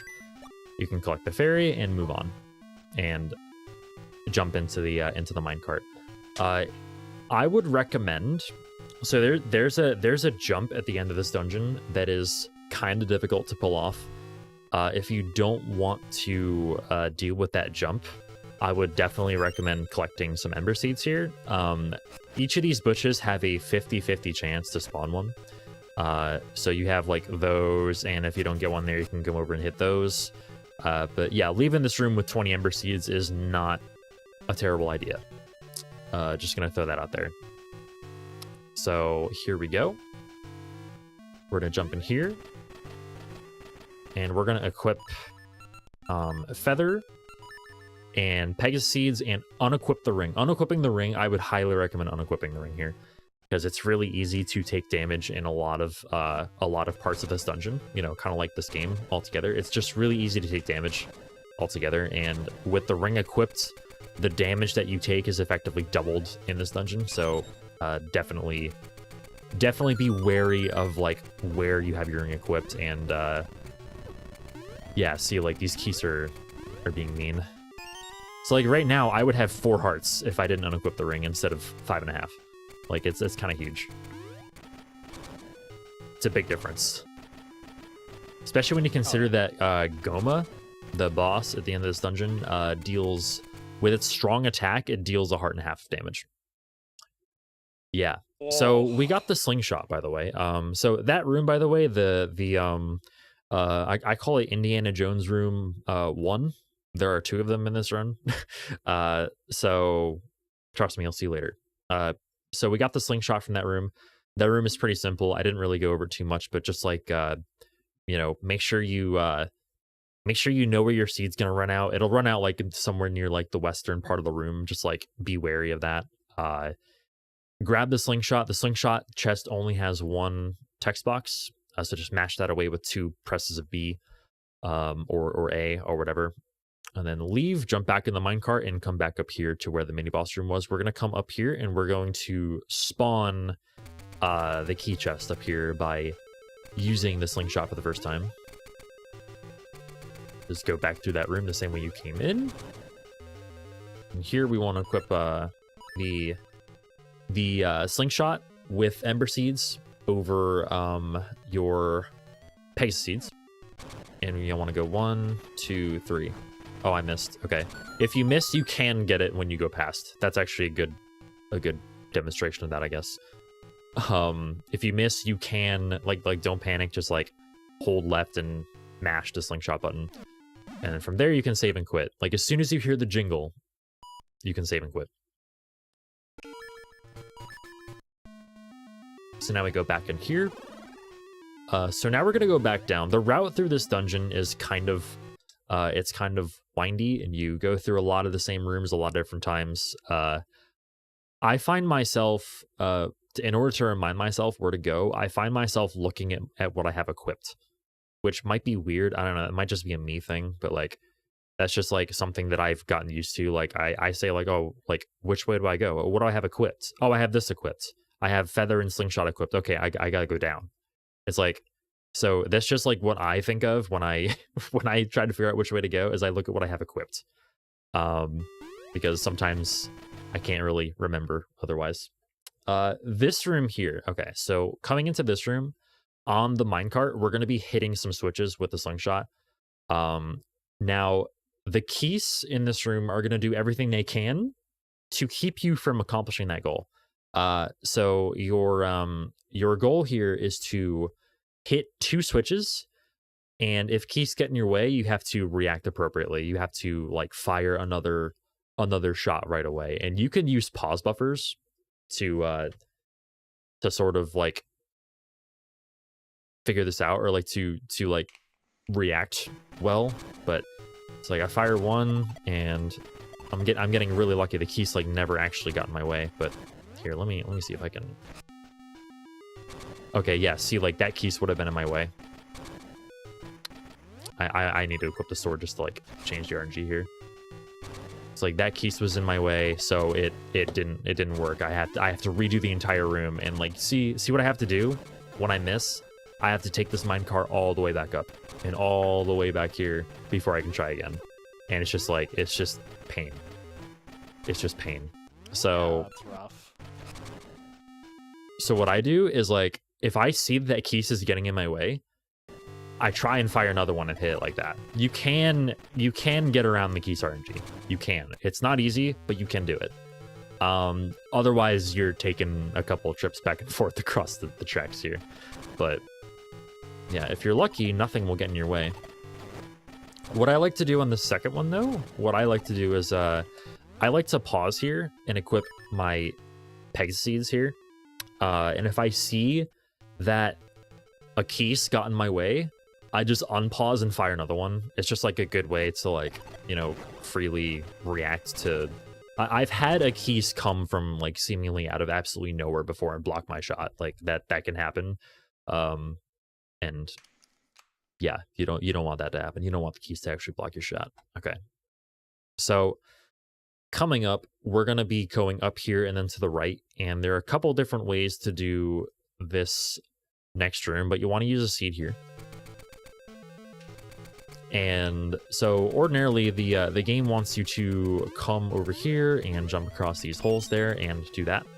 What you can do instead is you can actually make this jump. It's a little bit tight, but you can make that jump. Thanks, Keys. So what I do for this jump is I try to enter like on the lower half of the screen here. And then I try to jump as late as possible there. And then in the air, like maybe midway through my jump, I switch from holding upright to right. And I should land like right there. Like that. And you come in here and you just like get into this right pool as soon as possible. Oh, thanks, like. Get into this right pool as soon as possible and dive in, and the big key is right there. there's a hint somewhere else in the dungeon that tells you the key is in the eye of the skull, and apparently that's what they were talking about. So yeah, just dive underwater for that one. So here, the last order of business is to go get this last key that we had the chest spawn for earlier. So we come up here. Be aware on that jump, by the way, on this jump over, this bubble or this anti-fairy here can come down. It'll hit you. If you're fine on health, don't worry too much about the hit. Or you can wait for it if you can react fast enough. But yeah, like that bubble's not very cool. So just come over here, grab the chest, and make your way back. Your seed should run out right about here. I like to mash seeds through there. All right, so coming into this room, I equip sword and slingshot with gale seeds equipped. And slingshot with gale seeds is nice. You don't want to use too many gale seeds in this run because like you need them for later. But in this room, you want to push this block down, wait a little bit for the block to move all the way down. I'll show you what happens when you don't wait. Basically the spike trap won't care, and it'll like go through it. But if you have Pegasus seeds, if you have like Pegasus seed speed, you actually have to worry about the spike trap like going through the block. And then what's even better is the spike trap will then be trapped on this row right here. So yeah, you don't want the spike trap on this row because you need to shoot that lever right there with a seed. Oh, actually, Church, I just realized that I'm not sharing my screen. I can share my screen real quick. Oh, okay, give me just a second. Yeah, sorry. No, it's fine. Okay, so let me go ahead and share this. Share your screen and locations. There we go. Okay, should be good now. Sorry about that. That's totally fine. Blanked. I need to do this room again. This is fine. Basically, consider this a fast motion demonstration, me getting back here. So from here we go north, we go to get the key, and then we come back.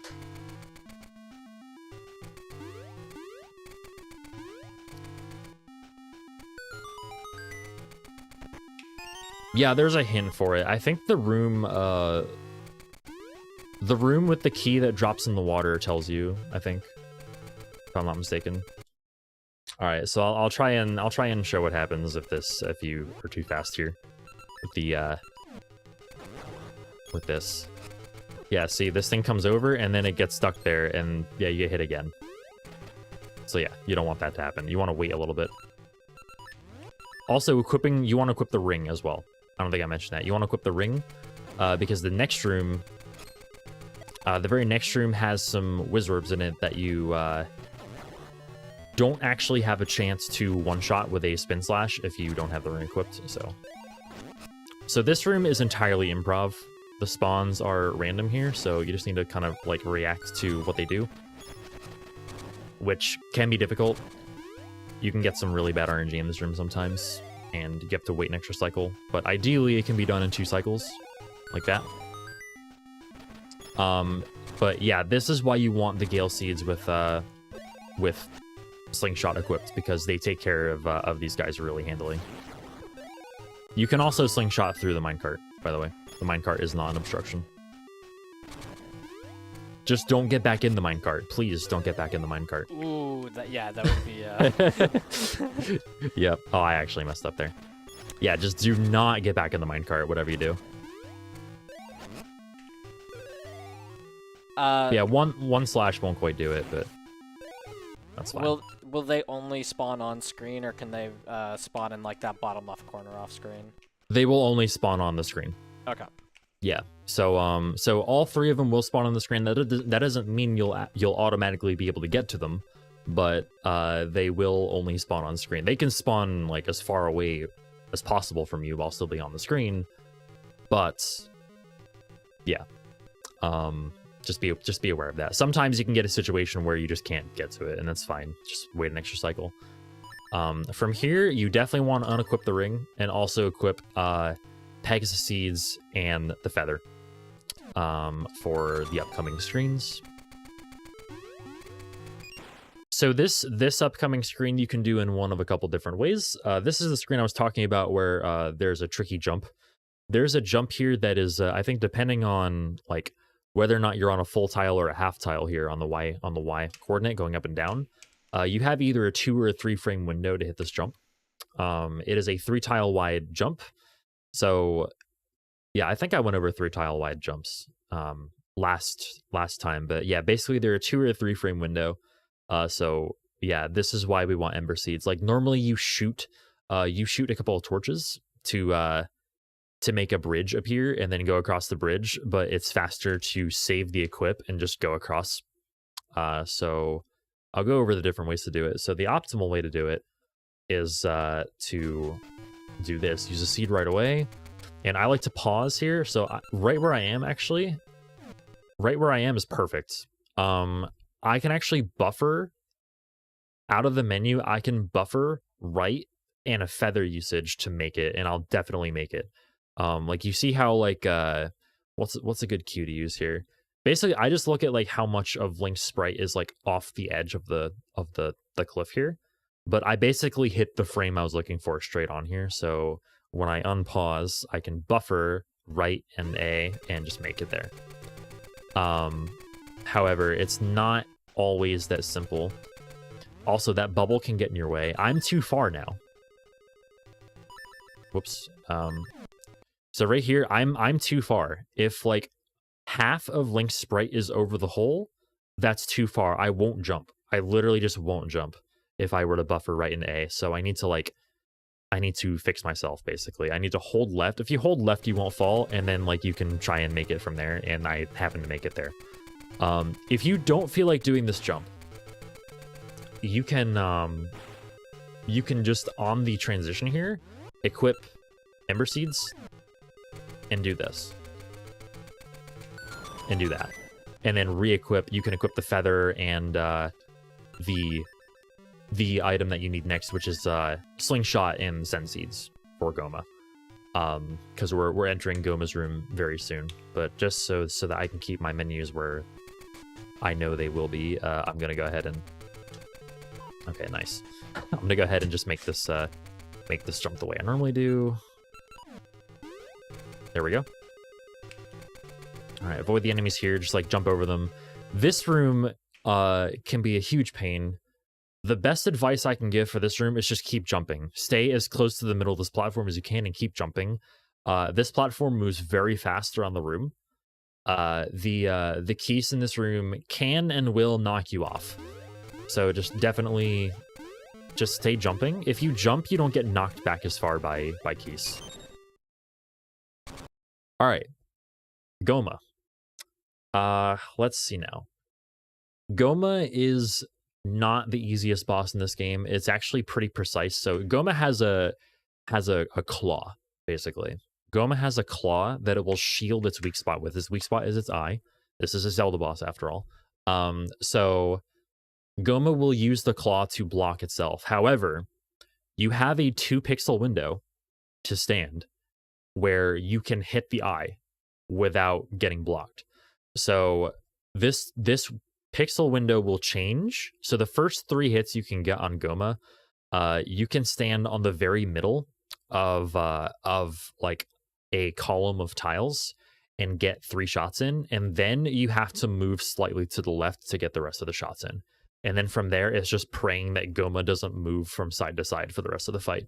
But once you get this fight down, it's not that bad, but getting used to it can be a pain. So I'm gonna try and show what exactly to do here. So starting off the middle of the tile that I'm on, you can't actually tell where I am right now because the screen was shaking. But like right here is actually perfect. Like this is perfect position right here. I can shoot Scent Seeds 3 times and hit, but see now Goma has actually moved to the left, so I'm gonna miss, right? In order for me to position myself correctly here, actually, make sure you hold down left upon entry here. I think that's why the position is consistent here. So I'm standing in the middle, and then I try to shift to the left a little bit, and I look at Link's ear right here. if Link's ear is like in line, I'm a little bit too far to the right now, but if Link's ear is in line with this like solid line right here on the floor, that's how I know I'm good. I think I'm actually too far. No, I'm not. Okay, I'm actually on the rightmost pixel. So there's a 2 pixel window. The other pixel is there where I was before Goma grabbed me. That's Goma's attack, by the way. Goma can just like grab you. All right, so I try to stand right in the middle, hit 3 times, shift over if I can not get grabbed. 1, 2, 3, jump. 1, 2, 3, jump. 1, 2, 3. Sometimes she'll just block you. Whoops, I didn't mean to jump to the side there. That was bad. Yeah, this is not the easiest boss fight.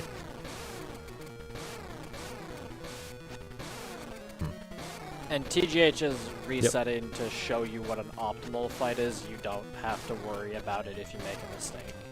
Yeah, exactly. Like if you want to, you can just like you can do this fight normally, just like as soon as you see Goma attack, just attack and then jump away. Like that. But once you get it down, I feel like it's also like almost easier to it makes it easier to kill Goma quickly. Because like sometimes, you know, sometimes they say the best offense is a good, or the best defense is a good offense. Like that's basically that comes into play here a little bit. Like you can see. Yeah, you can see how long that took, but like yeah, if you want to, if you don't feel comfortable doing this, you can do that. But God, I'm getting grabbed like every other turn.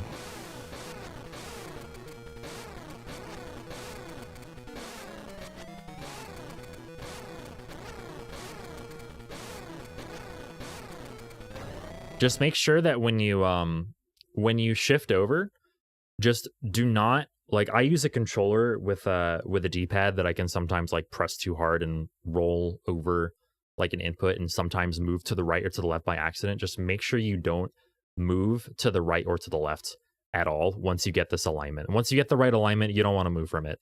Sometimes you'll get an attack where like sometimes Goma, I think it's just pure RNG, but Goma will just start moving across the room to the right and to the left. That attack is a pain. I didn't get it, but like if Goma does that, just try your best to realign yourself with like that alignment, like just on the right side of the eye, and try to get that alignment back. If you can't, just do like the safe strat that I was doing. Like it's fine. And yeah, that's Dungeon 4. That's Dancing Dragon.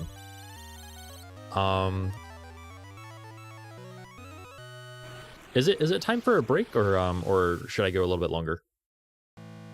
How we could take one now. You can go a little bit longer, whatever you feel is best. Okay, if it hasn't been an hour yet, I'll keep going. Yeah, we've got like awesome. Another 15 minutes, I'd say. Oh, okay, cool. All right, I'm making better time than I thought we were. Awesome. So from the entrance to Dungeon 4, you want to come over here and dive into the corner of the water, like I just did. And swim over here and get the pyramid jewel. There we go. Just grab that. It's just one text box. Immediately save and quit. And then from there, oh, also on the transition in the water, you want to equip Gale Seeds and Sword. Sorry, I didn't mention that. So yeah, equip Gale Seeds and Sword. And then immediately you want to Gale Seed back to the Peg Seed Tree in Spool Swamp.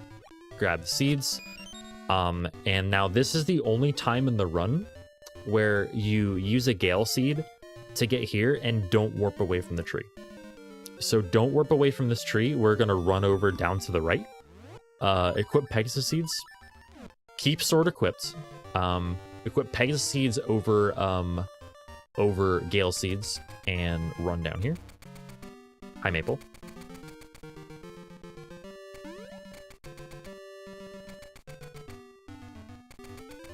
Cut that bush with sword, and then equip Feather and Gale Seeds here.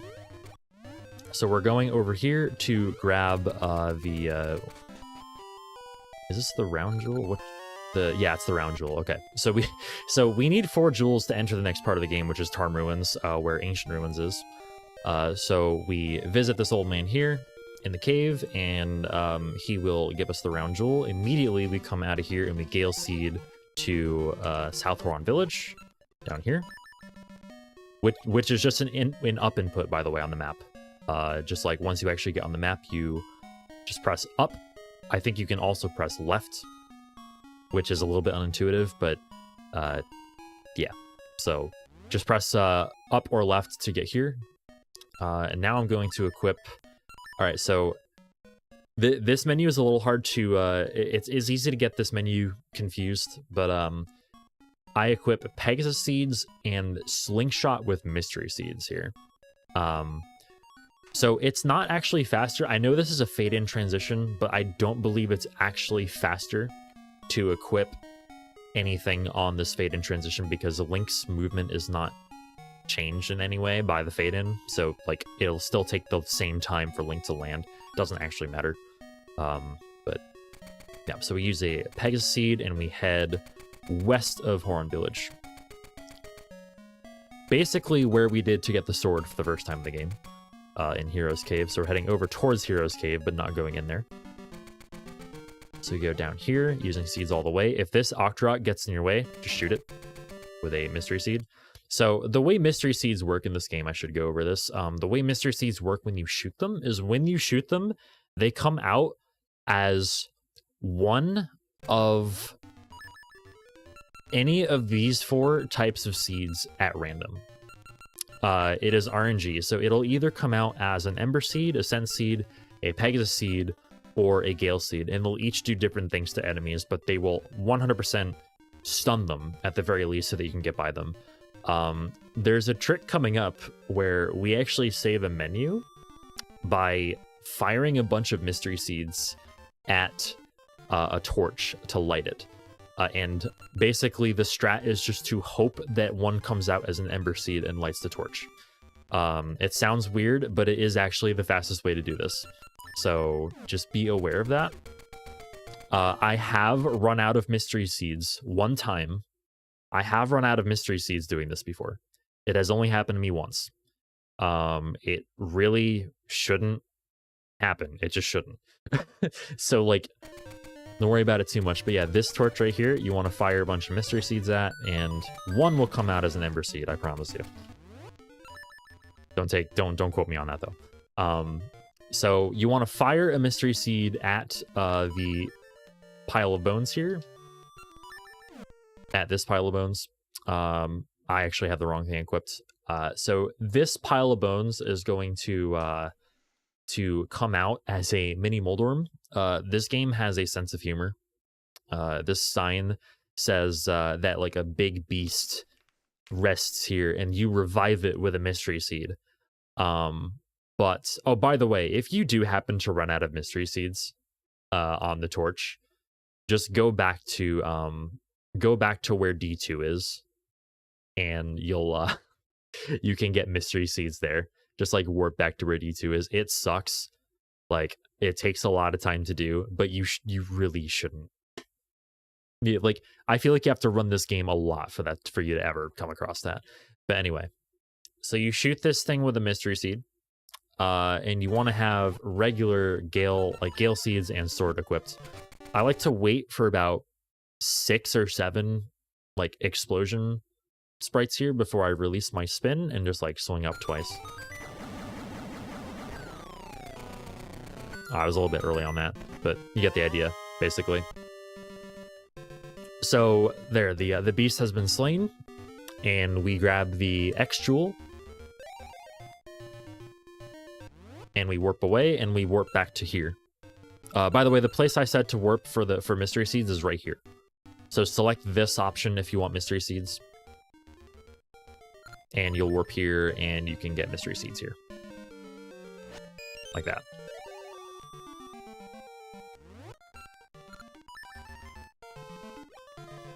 So here we warp back to this Spool Swamp Tree where we get seeds, but you'll notice there are no seeds here. We want to refill on seeds, so the way to The way to rectify this is just to transition and come back, and there's seeds there. There we go. And then we go up here. So now that we have all the jewels, we can enter them all in here, and we can enter Tarm Ruins. As long as you're facing up here, Link will just automatically place the jewels. The way I like to do this is I like to basically place a jewel and then hold up and left for this one. Sometimes it can be hard to like cancel the text box and like move to the left and then face up properly. And then I like to place this one before this one, just because I think it maximizes your like straight Pegasus movement a little bit more. Yeah, from there we just go up onto this stump here, and we swing 3 times to make it whatever season this is. Summer. There we go. swing 3 times. That's all I remember. Swing 3 times. I want to come over here and move this over to make half of that staircase appear. And then we go back here and swing twice to make it winter this time. We're over here, up the stairs. Now that snowbank is there, we can reach the ladder, and we push this middle Armos here onto the frozen pond there, and we swing 3 times here. 1, 2, 3 to make it fall. Use a seed here, and well, so next thing we're gonna do is we're gonna equip the bracelet over the seeds. But I like to actually transition to this screen first before I do that, just so I can kind of survey what these Octoroks are doing up here with the menu. So like, okay, they're out of the way. They're completely out of the way. I don't have to worry about them. There we go. Just lift up the mushroom and go. Okay, so this section right here, we're gonna grab the noble sword. The noble sword is it's a level 2 sword essentially. There are 3 levels of swords in this game. We only grab level 2. We don't get level 3 because I think that requires a linked game. We get the master sword. That's what the level 3 sword is. So the way we do this, all right. So we completely skip like an entire trade sequence here. We skip getting the phonograph to get the hint from the Deku Scrub in this area that actually like allows us to know how to get this sword.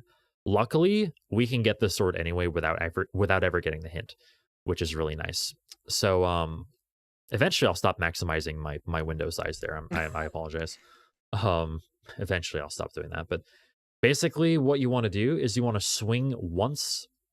So swing once on this tree stump, keep moving left, and then swing 3 times, twice, and then once. So 1, 2, 3 to make it fall. Swing 1, 2. And then one final time we jump on and we swing once. And then transition left. And when we transition left, we should find the secret screen with the noble sword. There we go. So basically what the hint is, if you find this easier to remember, what the hint actually is you want to keep moving left. So you move left, left, left, left from the coldest season to the warmest season, which is winter to fall to spring to summer. The way I remember it is just 1, 3, 2, 1. Like 1 swing, 3 swings, 2 swings, 1 swing. It should be the same thing every time. So you can equip Pegasus Seeds over Bracelet wherever you want here, like on either this Fade in Transition or the next one. It doesn't actually matter. I like to do it here because I know I'll forget otherwise. So basically, what we're doing here now is we're doing the same thing we just did. We're going 1, 3, 2, 1, except we're going in a circle. So we're going left, down, right, and then up. So we are going, in fact, in a counterclockwise motion. So once, don't use a seed here. You need these for later. 1, 2, 3. Down, avoid that like. 1, 2. The like won't do any damage. It just like kind of catches you for a second or two. Once you hop up the stump, then you can use a seed to go up here. And we get to the deep part of Tarm Ruins. Don't use a seed here. You want to enter Ancient Ruins with 14 seeds. 14 seeds at least. You can enter with 13. You can get away with 13, but you want to have 14, I think. 14 is good to have. So you come up here. Hopefully the ball and chain isn't in your way. And you swing 3 times on this stump. Use a seed to come down here. Equip shovel and feather. So just like with sword, you can cancel a shovel animation with your feather. That's why we equip feather here. So we dig once, twice, and jump out of the second dig. These whatever these guys are called, the soldiers, the dark nuts. There we go. The dark nuts can actually be in your way up here. I've had all 3 of these guys spawn on this path. That's just like horrible luck. But ordinarily, at least one will be here. Just try your best to jump over them. Like, most of the time, I feel like you'll take damage, but it's not too big of a deal. D6 will wear on you, but it does have health refills in it, luckily. So, but yeah, you definitely want to try to not take damage there, but sometimes it just happens. You want to push this Armo statue to the right. You can't push it to the left. It won't work. Actually, can I demonstrate that? No. Trust me, it doesn't go to the left. I think even if it does go to the left, it would still be faster to push it to the right because you're going to the left immediately here. So, jump onto the stump, equip the Rod of Seasons and the sword, use it, and pray that the ball and chain guard is not right in your way when the animation fades in. Okay, cool. All right, if he is in your way, you can kill him with sword, but it does kind of suck. Oh well, this game does things sometimes. The enemy spawn points being completely random does work for you and against you, but a lot of times it does work against you. So this flower here, I slash, and then I like to equip feather and Pegasus seeds here and use the feather out of the menu to jump out of the sword animation. It's just like a slight frame saver.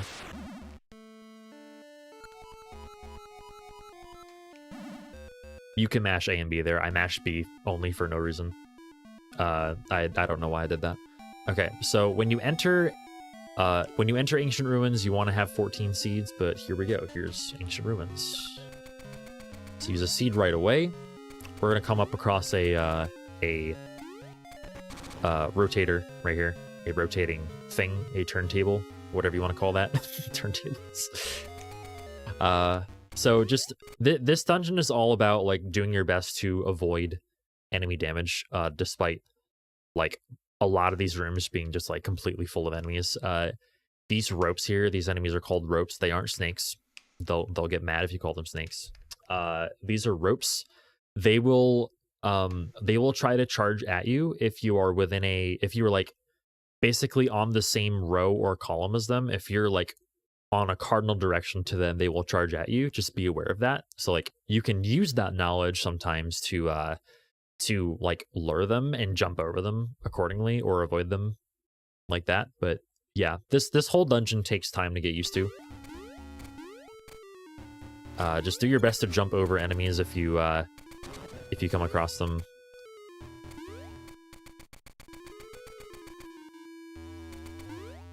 Like sometimes these enemies can just go straight into the doorways. Like it's not like this dungeon's not very kind. There's a seed here. This next room, we get the return of the magnet gloves. The magnet gloves are necessary in this dungeon. We're gonna see a ball just like we did in D5. So we need to equip the magnet gloves here. You want to go into this room with gloves on the south setting. So you'll notice that like I equipped, they were on north. I equipped the gloves and then I tapped gloves once. to make it south. Quick note, by the way, about the magnet gloves. Do not.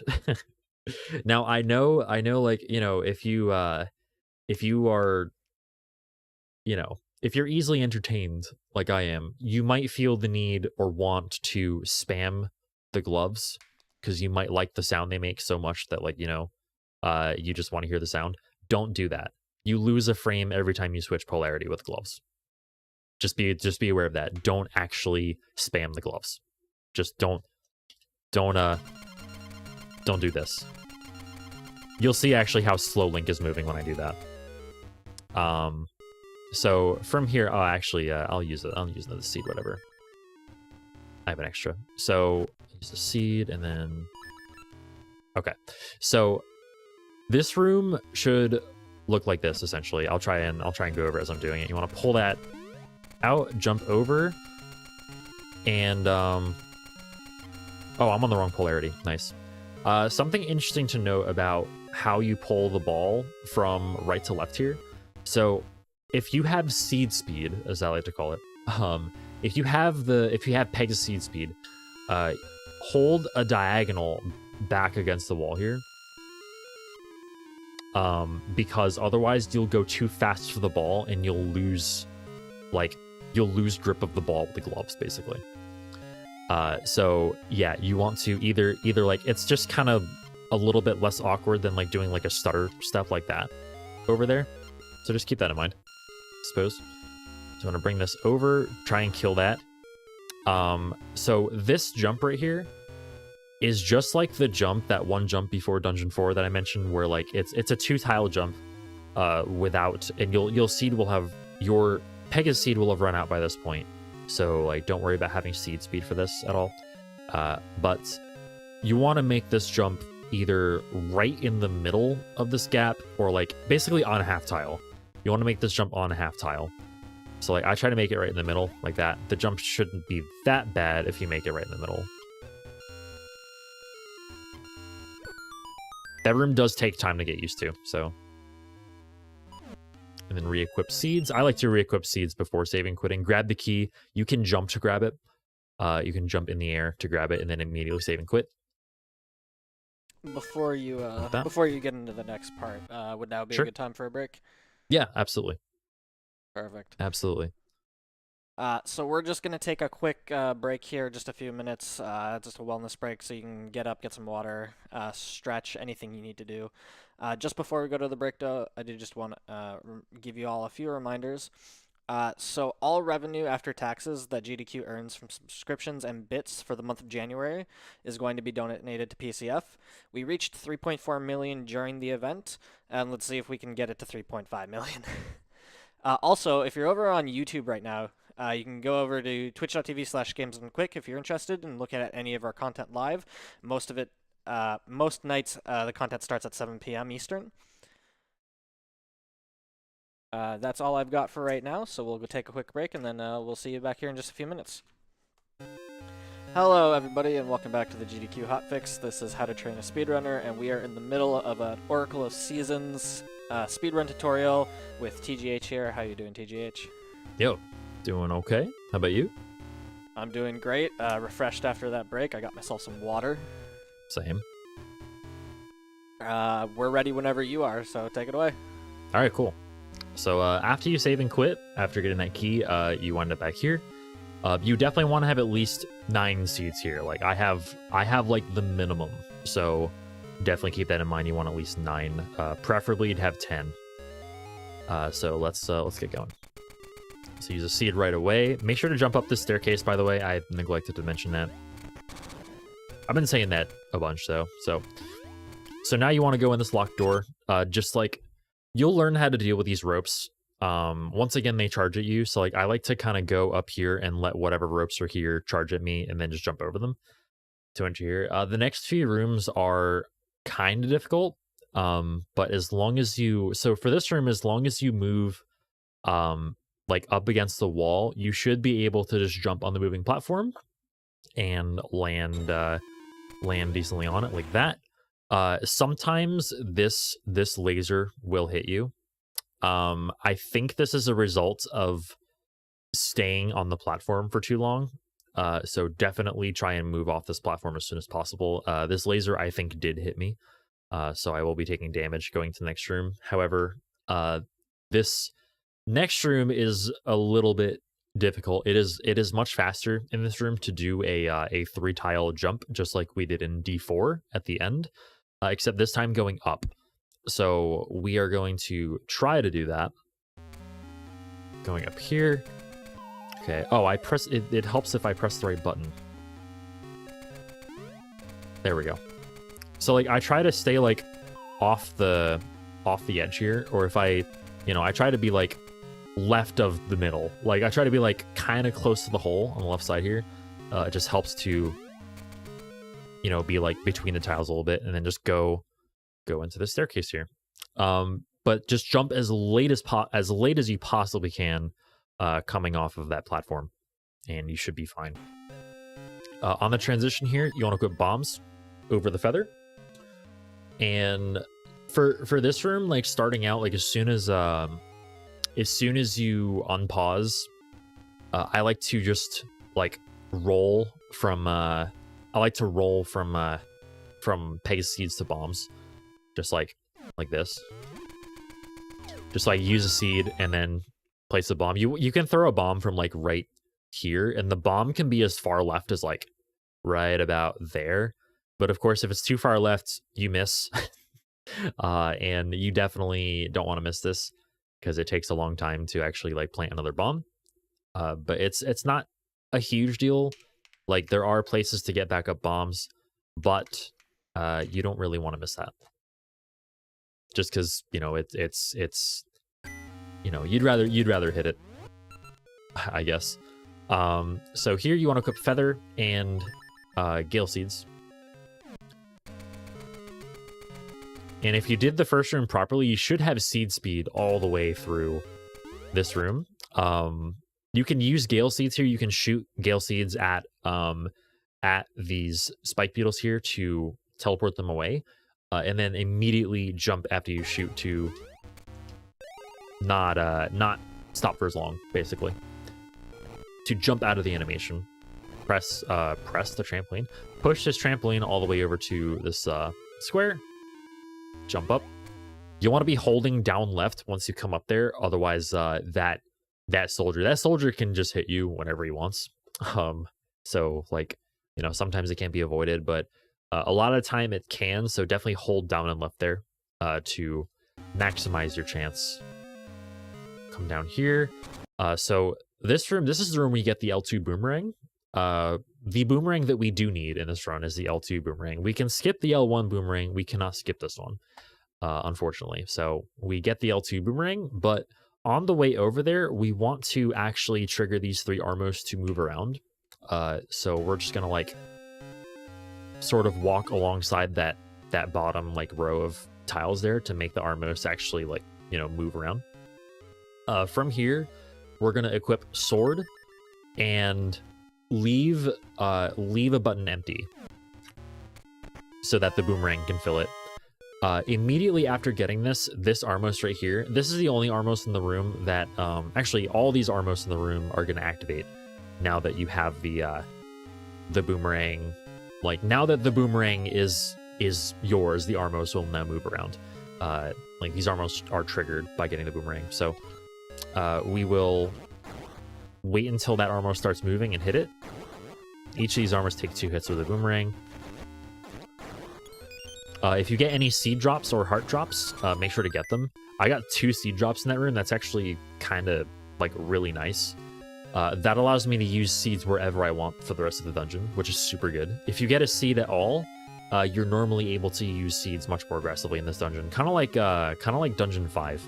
It's a little bit like Dungeon 5 in that regard.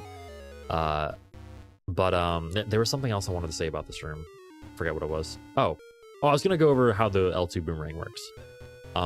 So if you use the boomerang, as long as you hold the A button, you can control where the boomerang goes. So like you can use it for like up to, I think like 3 seconds or something. But yeah, it's nice. So we use that to advance in the dungeon. But first we break a crystal and we get on here. On this animation, on this fade animation right here, you want to equip seeds and the glove. You want the glove on south polarity though, to pull this ball up here.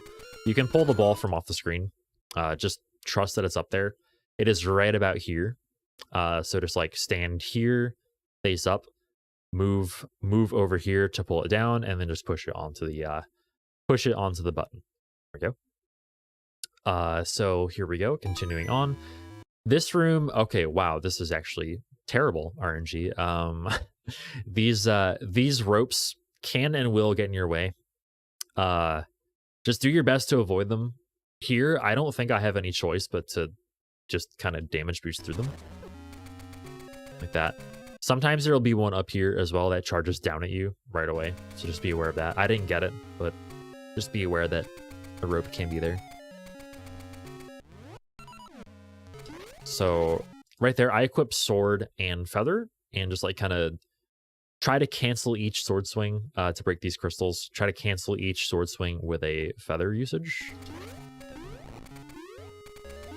That's not like required at all to beat any sort of cycle here, but it is faster to do that. So here you want to equip seeds and the boomerang. And I like to, just so that I don't move left at all, I like to buffer left and A, or left and boomerang, and Link should throw the boomerang while not moving at all, which is nice. Just a little bit of a frame saver. If you didn't get seeds, don't use a seed here. But if you did, you can use a seed into the staircase. Here you always use a seed. Just go straight down. If any Gibdos get in your way, Gibdos are the mummy-looking enemies. If any Gibdos get in your way, just like boomerang them. Don't try to move around them. I usually just boomerang them. I don't try and move around them, otherwise they might move into you, and that's like, you know, you don't want to take much more damage from here. So the object in this room is to get like right about here and throw a boomerang up at the switch that's going to be moving back and forth right here.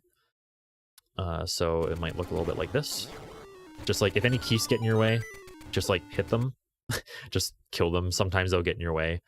Just like throw the boomerang again if that happens. It's not that big of a deal. And then try your best to beat the arrows coming down here. They will fire as soon as you're in their line of sight, coming down from them. So that's why only this one fired right here.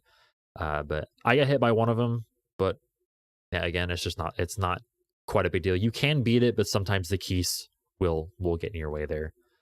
So keep that in mind as well.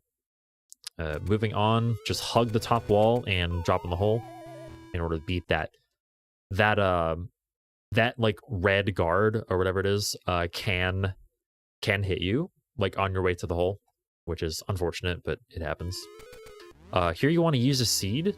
Once you regain control of Link, you use a seed and you equip feather and slingshot with ember seeds. We're gonna shoot some torches coming up, so we want to have the ember seeds equipped on the slingshot. So we're gonna come right up over here. Now this screen right here, what I do is I wait a tiny bit on this screen. I try to enter like where I am right here. I jump up and then press right in the air to land like right about here, and the platform is just going to kind of catch me. I'm going to fire left to hit this one, right to hit that one, left to hit that one as it goes up. So it might look a little bit like this. And then just like get right onto the staircase there. So once again, oops. Just like that. If you jump straight, if you end up like jumping straight over, you can, I guess. You can do that. It is a little bit risky though. But yeah, I guess you actually can do that. I'm learning something today. Okay, cool. I was gonna say. Yeah, I guess you can do that. It does make it hard to jump off though. It does make it hard to like jump off to reach the staircase sooner. So like it's probably not much of an advantage because you're right at the top, the very top. Don't worry about that too much. I would say for right now. So All right. On the fade in, after entering the staircase, on the fade in, you want to enter. You want to menu. Excuse me. You want a menu for Pegaseeds and sword. In these two pots right here, if you need them, you probably will need them. If you need them, there's Pegaseed and a fairy there. I don't think there's been a single run that I've done that has not gotten that fairy. So definitely, you most likely want that fairy. And even if you don't, the health is right there as well, along with the Pegasus seeds, because like, you know, you want a seed there as well in the first place. So right, I just like completely skipped over that room without explaining anything. I should probably do that room again.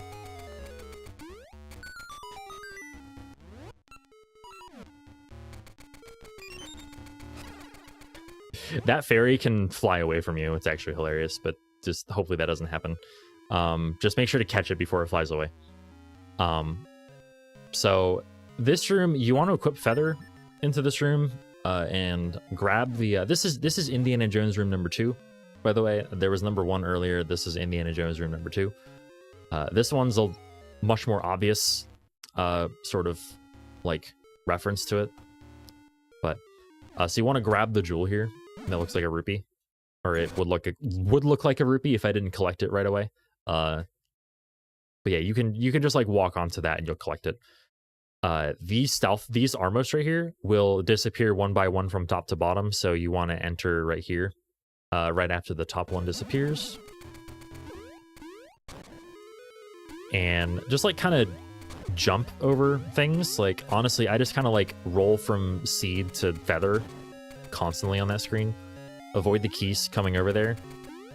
You shouldn't ever have to worry about the walls actually closing in if you do the room that way. But yeah, just like do that room as cleanly as possible. I don't really have any other advice for that, unfortunately, but just jump across any current of sand that's going against you, and that's basically it. If you have extra seeds here, you can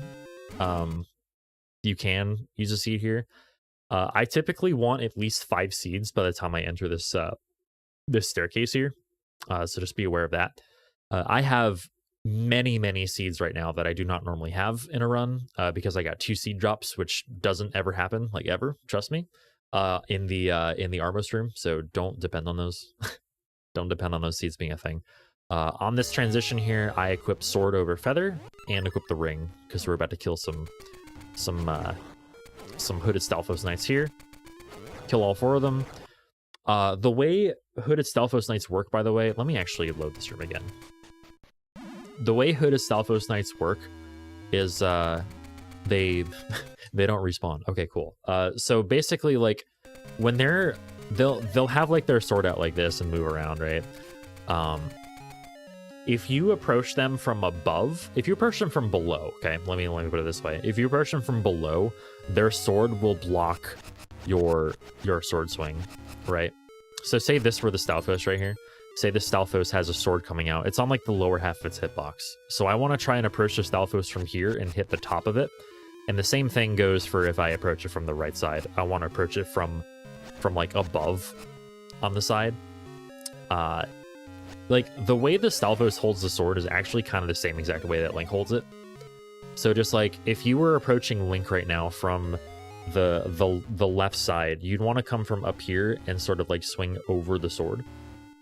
If you were approaching from below and the Stalfos is like this, I think it's actually the opposite. Actually, the Stalfos will hold the sword out on the right side, and you can approach it from the right and do the same thing and just swing like, just hit the right side of the Stalfos coming from below, and it's the opposite coming from above. So you want to hit it on the left side coming from above.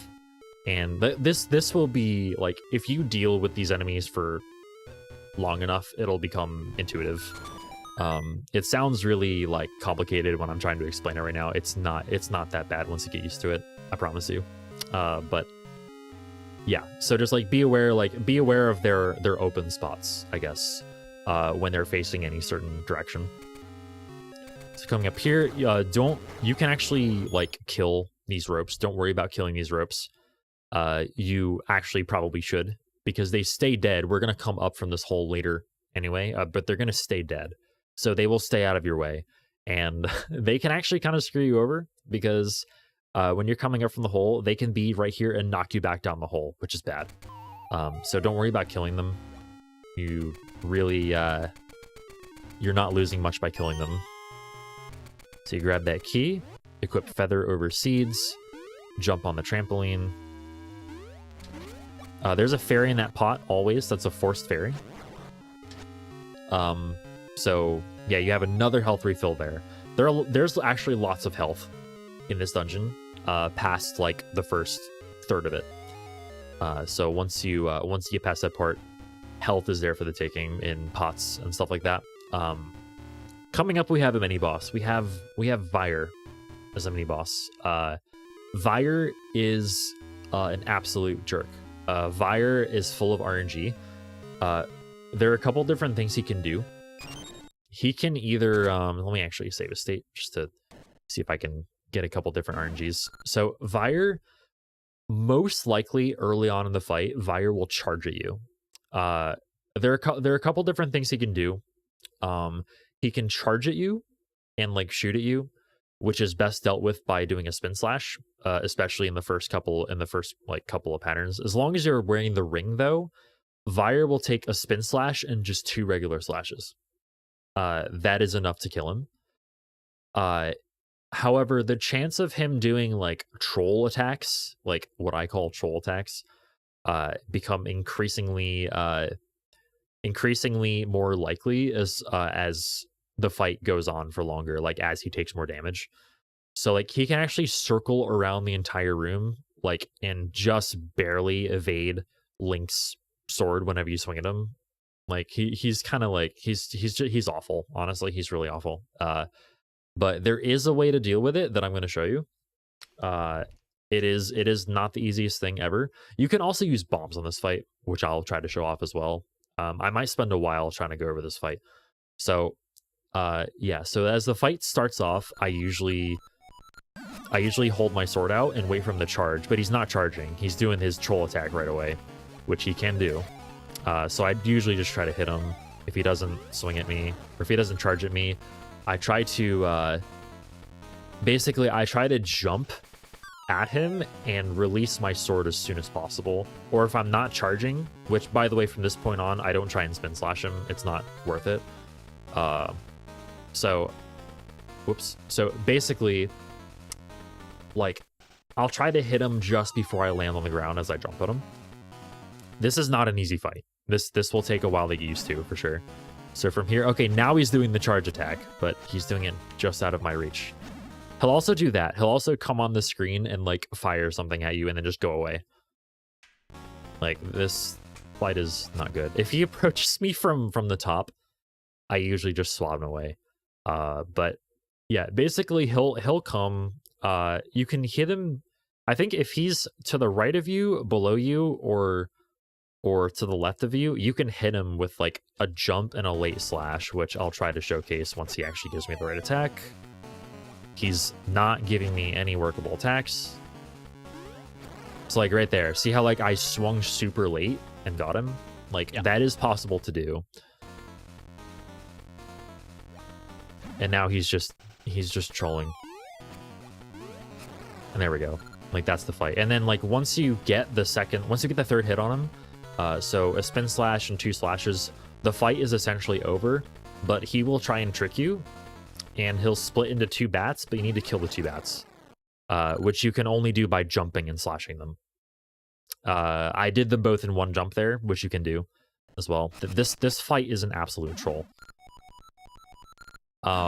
You can use bombs as well. So like if you see that Vire is doing like the circle attack, you can use bombs to try and hit him. I'm not good at this, but you can do that as well. But just keep in mind that you do need bombs. So like it's not the best thing ever to do. The fight also will most likely take more cycles if you do this, but it's a good way to do the fight if you're not confident with doing the late slash. But yeah, like the fight looks kind of like that. This fight is bad. Like honestly, like this fight takes a lot to get used to. Let me shift up the RNG a little bit. I was not expecting a charge right away. I'm actually gonna do this again. So like I start right away by holding out my sword and just hoping he charges, which he's not. I'm just gonna shove him away. Wait for him to come back. He's not charging again. God, see, like Vire's really unpredictable, but like the chance of him charging at you is very high. It's got to be at least like 75% or so, like on the very start, and that percentage goes way down once he takes damage. But man, he's not being nice right now. See, there is a charge. Okay. From here on, I don't actually charge my sword. See, he charged there. I just slash him, and then he's most likely... Oh, he charged again. So yeah, Vire's just unpredictable, basically. Yeah, this looks obnoxious to... Yeah, this fight kind of sucks. We manipulate this fight in Oracle of Ages, which is really nice. Okay, yeah, that attack you just can't do anything about. But here, it's like, I see he's coming down, so I'm going to try and do that. And that's how you deal with that. Like, you just got to jump at him and then slash super late in the jump. And when he's directly below you, or directly to the right, or directly to the left of you.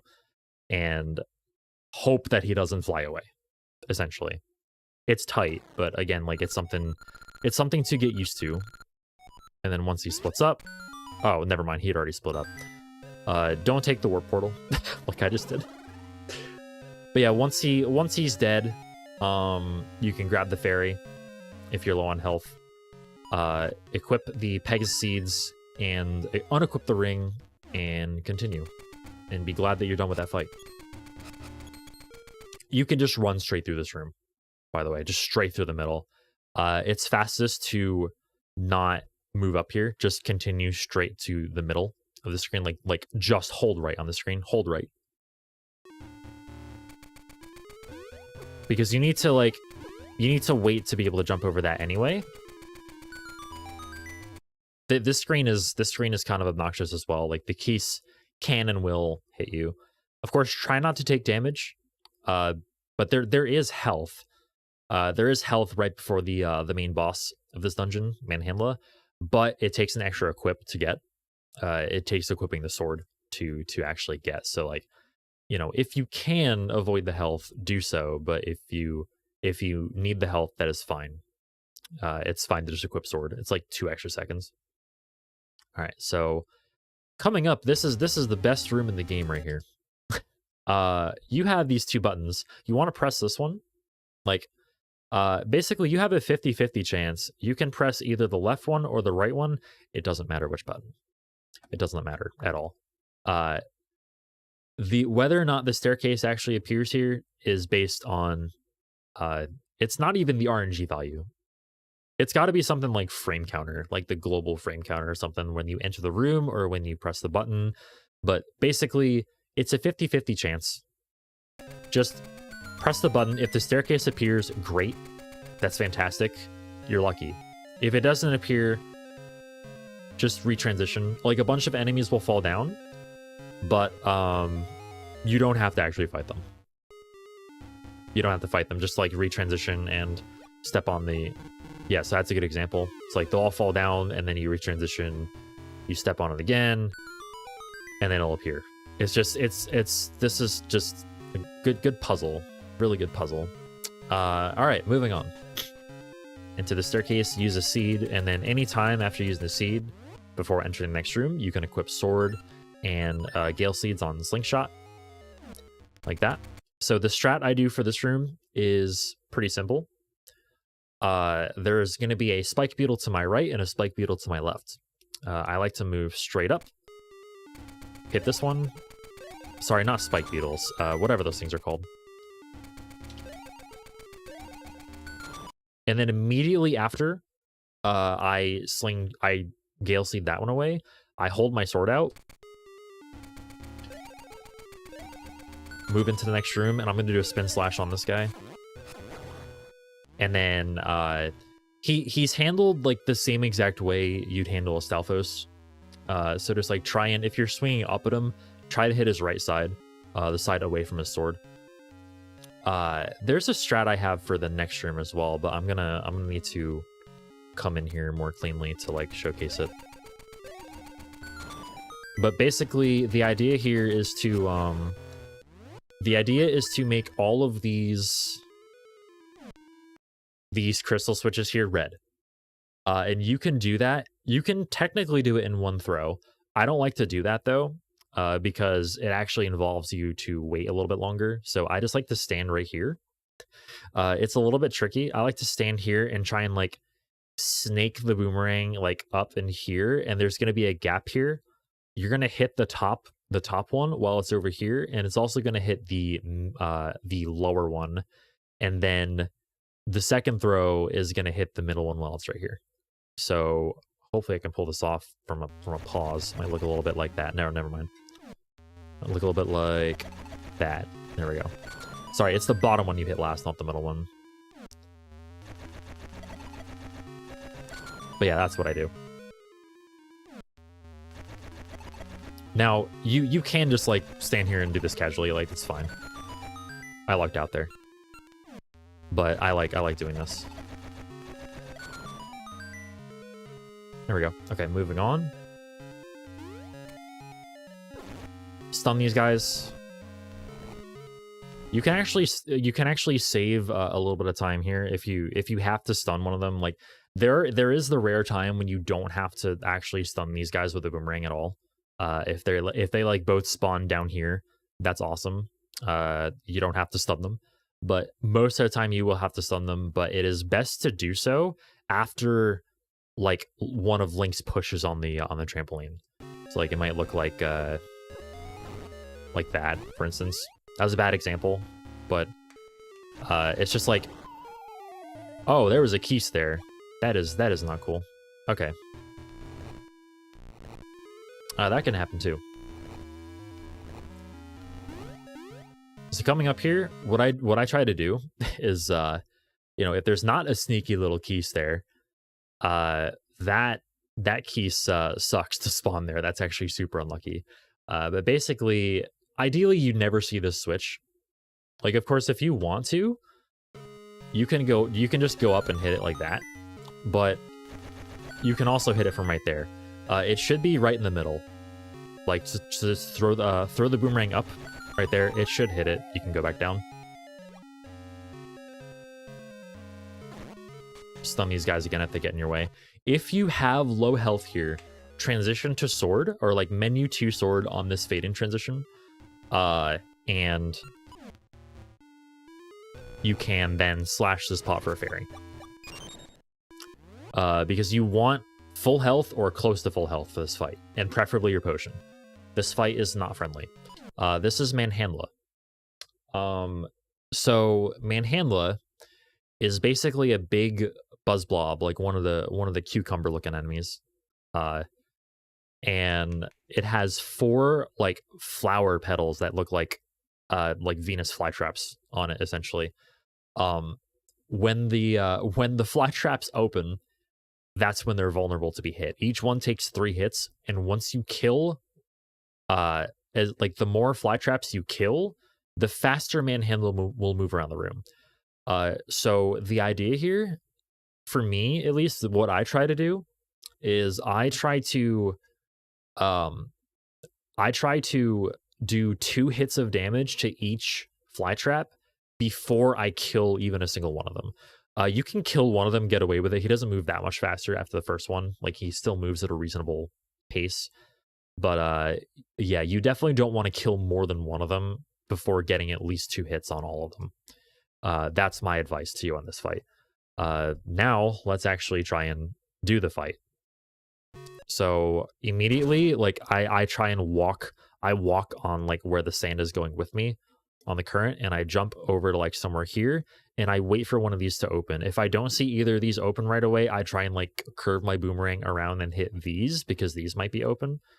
So like I might do this fight a few times just to like show you what I do and how I go about doing it.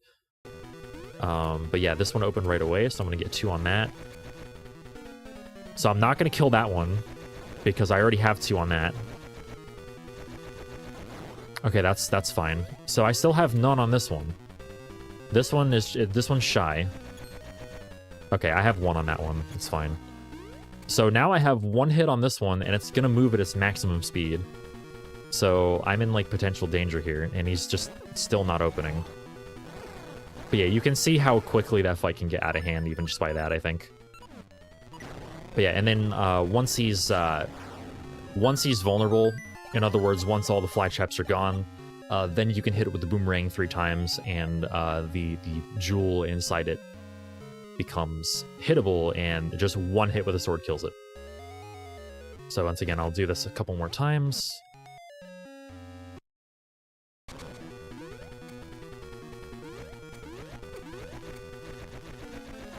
Like, basically, I like to, Okay, good. So now all of them have 2 hits already. Or except for that one. That one didn't.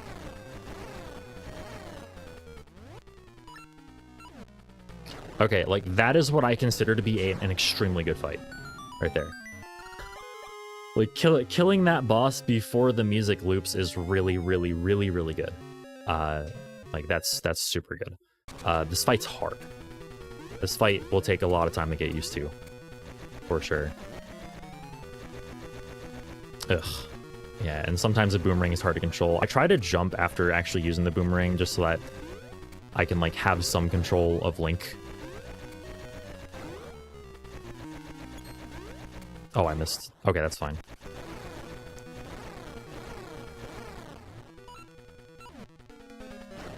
By the way, like, once you make him vulnerable, you want to equip Sword and Gale Seeds.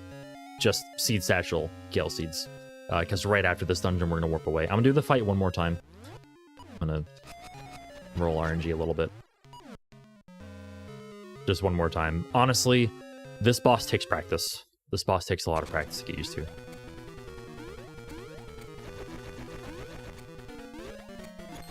Alright, fine, I'll kill you. You're begging for it. Alright, so now the top right one has 2. This one... The bottom right one has 1, I think. But I'll take that risk, I guess. It might not... Okay, it had 2, never mind.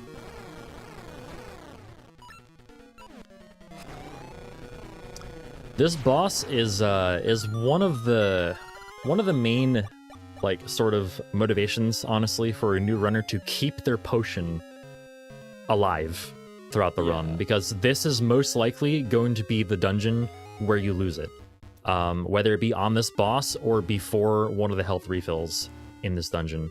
This boss can completely wreck you. Just letting you know, like, do not be discouraged at first. This boss took me forever to get used to, so definitely keep that in mind for sure. Manhandla is not friendly. All right, so moving on. Let's go. Were you gonna say something? Or I was gonna say that boss looked really tough. Yes, that boss is probably the hardest to actually execute in the run. I would say that's the hardest boss in the whole run, like including the final boss. Oh jeez. So you grab the essence of D6 Blowing Wind, and you leave immediately using a Gale Seed. And you want to go back to this Spool Swamp Tree. Keep in mind, now that you have this warp point open, it is now... Sorry, this warp point. There we go. It is now 3 inputs down to here. So what I like to do is just write down right. Write down right will do it. Like that, just to get there really quick. Grab the seeds and move along. And then you want to go to South Horon Village. And equip Boomerang and Gale Seeds here. Sorry, Pegasus Seeds, not Gale Seeds. Okay. So we're going to do something a little bit unintended here. Or at least I can only assume this is unintended. You can actually fire a boomerang through... so let me actually show you what this room looks like. The room looks like this. So you can throw the boomerang around and hit this, like... that, you can do that. That is something you can do. But a faster way to do this is, I think you have a 5-frame window from entering this door to hold. Okay, so you want to hold up and left on this transition, and then immediately, as soon as you gain control of Link, throw the boomerang. It'll go through the rocks, and it'll hit that switch. Since the switch is already active, it didn't actually do anything, but trust me, it would have. There's another way to do this if you're not comfortable with that window, because like that window is kind of hard to hit if you're not used to like when exactly Link is going to move. You can just pause and buffer an up and left input. So you can do that. If you do that though, it's faster to do it with the map menu or a select buffer instead of a start buffer. And from there, use a seed to get to the portal. So, we're gonna do an RNG manipulation now. Okay, and this is actually like, this is at least the very first part of this manipulation, I think is perfectly like reasonable to do. It's not like, trust me, it's not that bad, I think. So, right here, you want to talk to the captain, and as soon as you talk to the captain, you save and quit, and then you want to hard reset.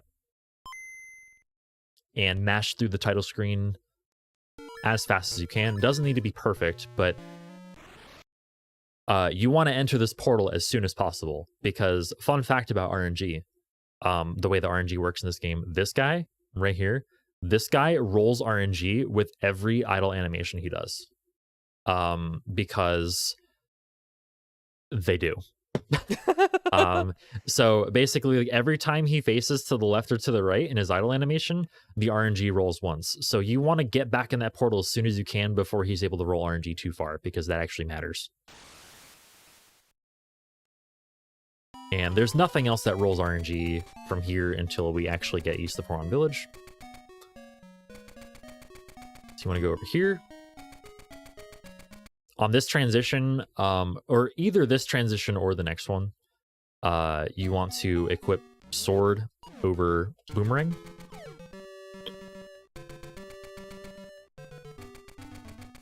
Okay, so here's another example of you not needing to actually activate a flag to like figure out or know the answer to a certain puzzle. So the game tells you somewhere what the code to this to the desert is. It's I think it goes something like 1, 2, 3, or 1, 2. Well, I don't know what the code is. I just know how many times to hit each button. But basically, so I'll show you what I do here. For if you're starting out with this RNG manip, I recommend going straight to talk to the pirate first. So like it would look something like this. Just like run up to him and talk to him, because again, he's rolling RNG with his idle animation, because reasons. And then you want to hit this one twice. So just pressing up on these buttons will push it. So that's twice, once on this one, twice on this one, and then 3 times on the last one, and that'll open the gate. If you're feeling risky, if you're feeling like, you know, feisty or whatever, you can actually hit this button twice before talking to him, and that saves a little bit of time. That is an option that you have.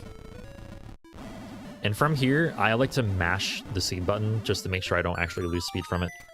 And go over here and talk to this pirate on the boat here. Okay.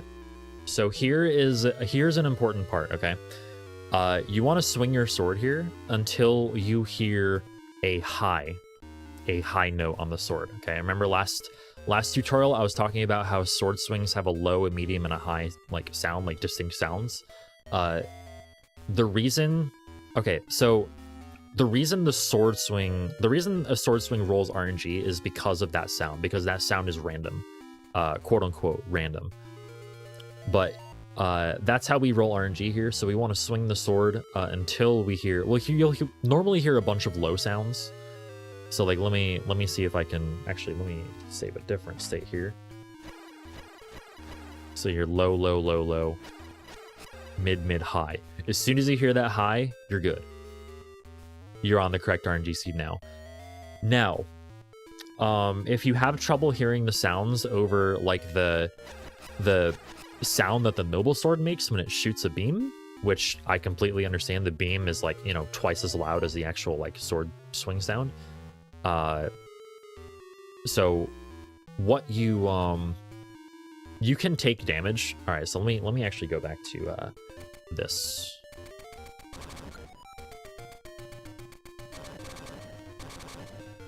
If you have full health here, an option here is to take intentional damage on this cactus, just to like get rid of your full health, and that'll only take a quarter of a heart.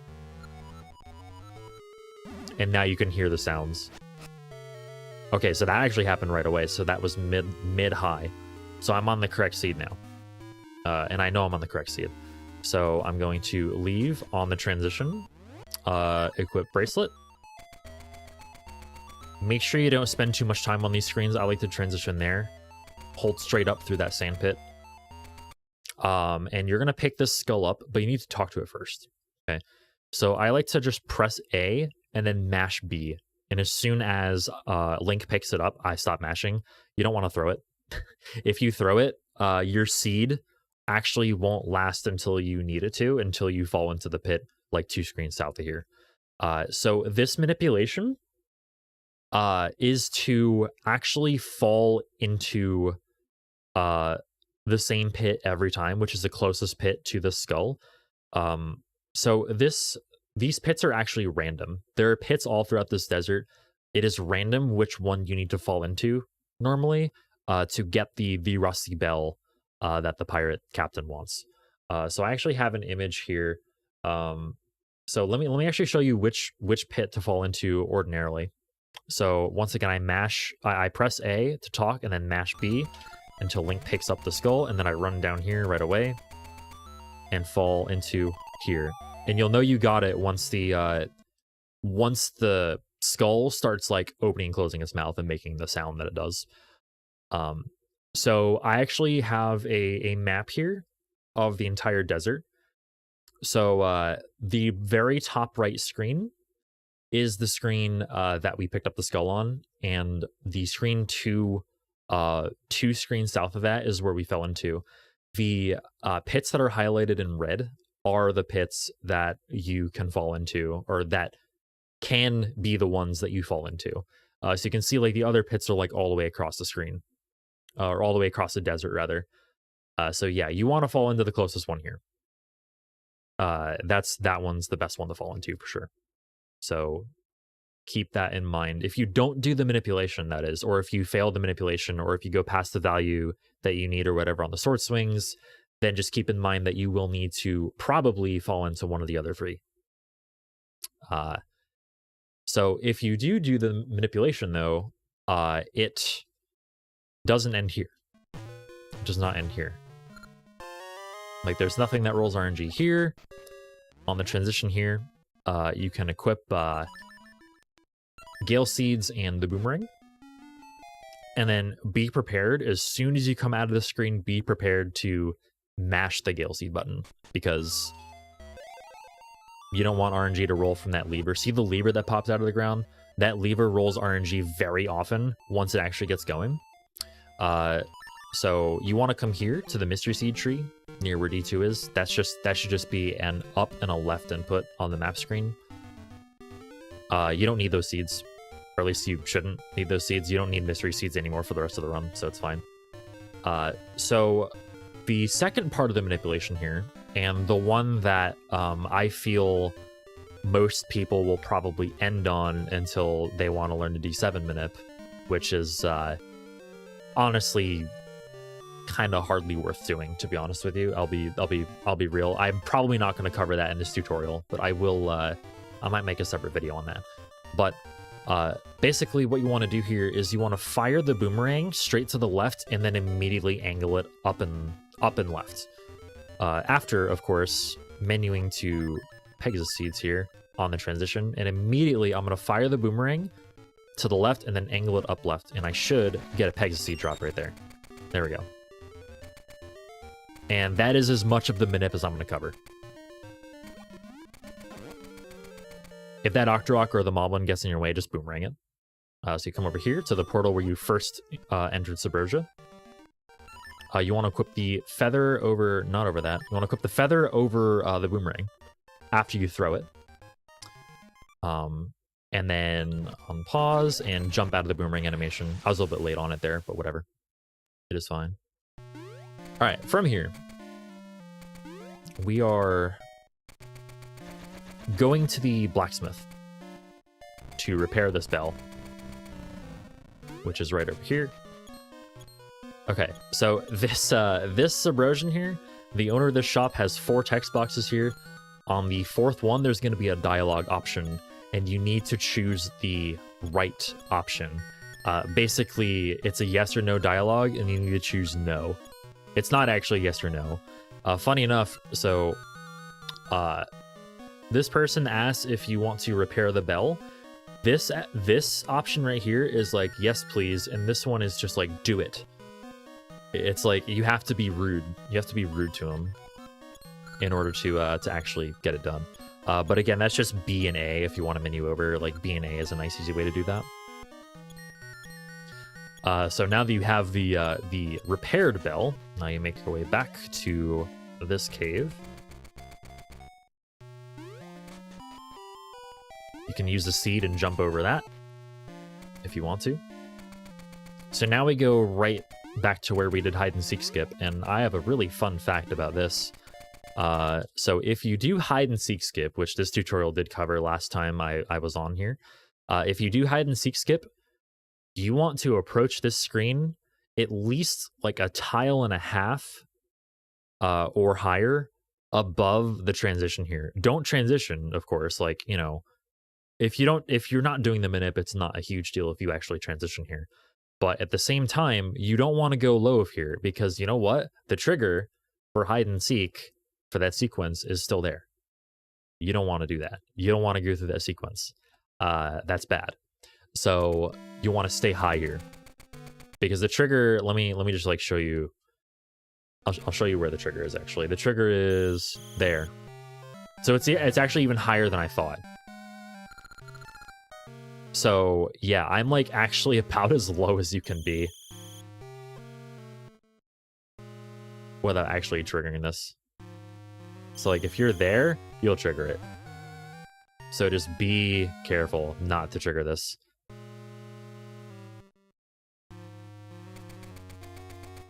Make your way down here, back to the pirate captain.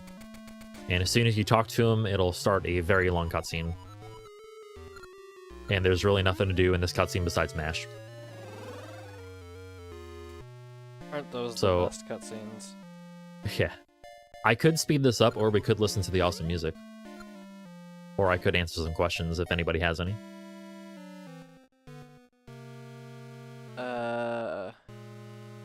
What tile do you need to stand on? For what exactly? To not get the hide and seek cutscene? The boundary. I imagine. Okay, so it's so the lowermost tile is literally where I'm standing right now. So right here, like you don't want to be below, like see these like squiggly lines right here? You don't want to be below the top pixel of that. That's like where you want to be right there. So like if when you transition here, just like check where you are right here, and if you are any lower than this, make sure you adjust yourself. That's it. Yeah, stay above the grass. Just stay off the grass. Get off my lawn, etc.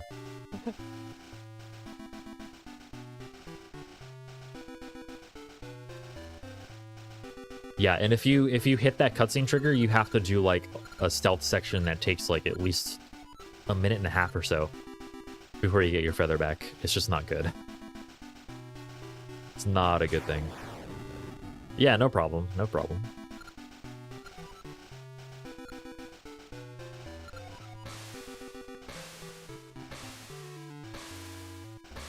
But yeah, again, there is a manipulation in Dungeon 7 that I will not go over in this tutorial. It makes the dungeon like arguably faster, but it's just like kind of an easier way to do it. But the manipulation itself is not exactly the easiest thing. It's probably not something I should cover here, but basically there are two different routes in Dungeon 7 that I do want to cover. One that does a trick called post skip, and another one that doesn't. So post skip is something you can do. Like, so the central theme of Dungeon 7 is there are two post sisters. Like, so and these post sisters will like they'll blow out flames in like one of the main rooms of the dungeon, and the result is that if those flames go out, it brings you all the way back to the beginning of the dungeon.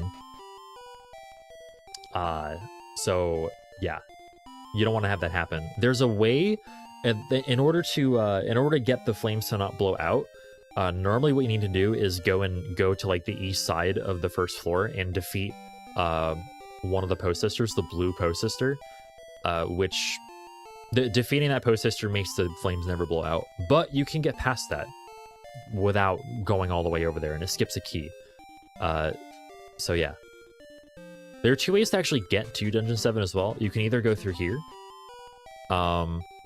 which is like, you know, you can jump across here.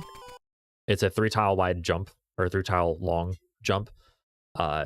Once again, made easier by being on this like half tile here. However, you can go. I actually go this way. You can also go up here to change the season. There's a house up here. And see that right there. You can go through the house. I think there's a bombable wall here. Yeah, there's a bombable wall right there. You can bomb that wall and change the season there. And make it summer? I think, yeah, you make it summer to make a vine appear over here. Right there. And then you climb up towards Dungeon 7. However, the faster way to do it is to do this.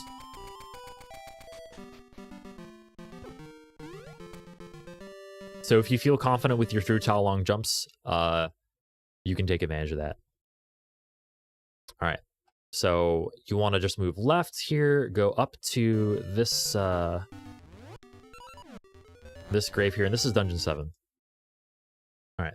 So entering, just equip the shovel, and I equip the sword because I usually do them in up here, but you don't actually need the sword equip here if you don't do it. It's just equip the shovel. And okay, so here we go. I'm gonna make a save there just to show the two different routes.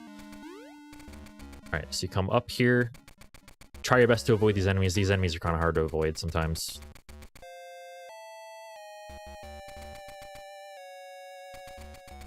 Okay, so upcoming right here is the room where you need to be pretty clean through this room, but ideally you would blow up the left wall. So you want to enter this room and equip the sword and bombs. And also you want to equip the ring as well. So I do this. I like to mash through this dialogue. This is the ghost telling you, like, go away, essentially, in a lot of words. So the ghost will say their things, or the post sister will say their things, and like I essentially mash B through the dialogue, and Link will pull a bomb out, or like that. Whoops, I actually did that too fast. I don't even know. Yeah, I overmashed basically. Oh boy, that's not good. Let me do this again.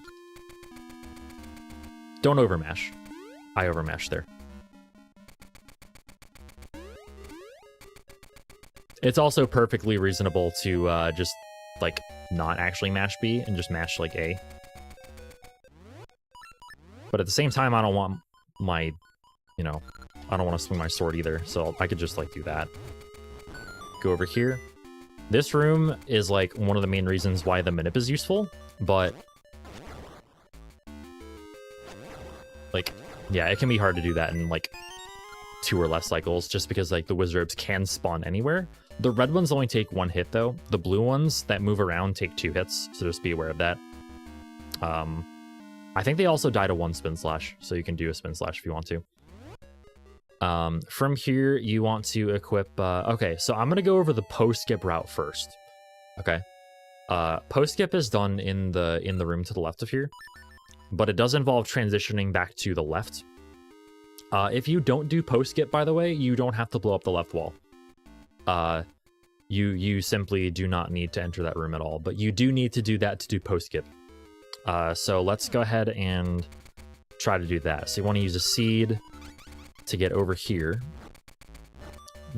I really recommend, I only recommend doing this if you're super comfortable with movement, by the way, like if you're really comfortable with the way Link moves, because this is not an easy skip to pull off. This is probably the hardest movement related trick in the entire run.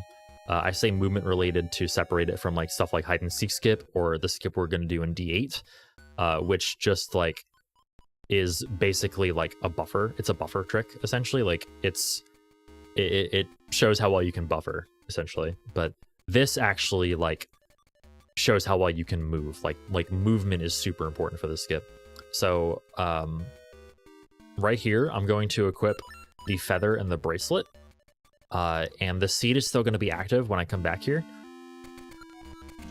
So I want to mash through that text really quick. I'm just showing you how this looks like really fast first, and then I'll go over the components to it.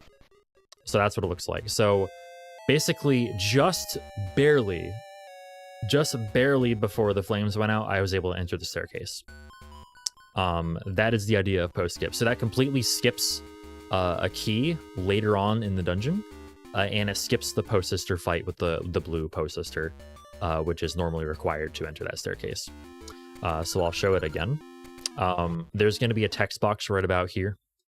Mash through this with the button that your bracelet's on, and then use the bracelet to push that.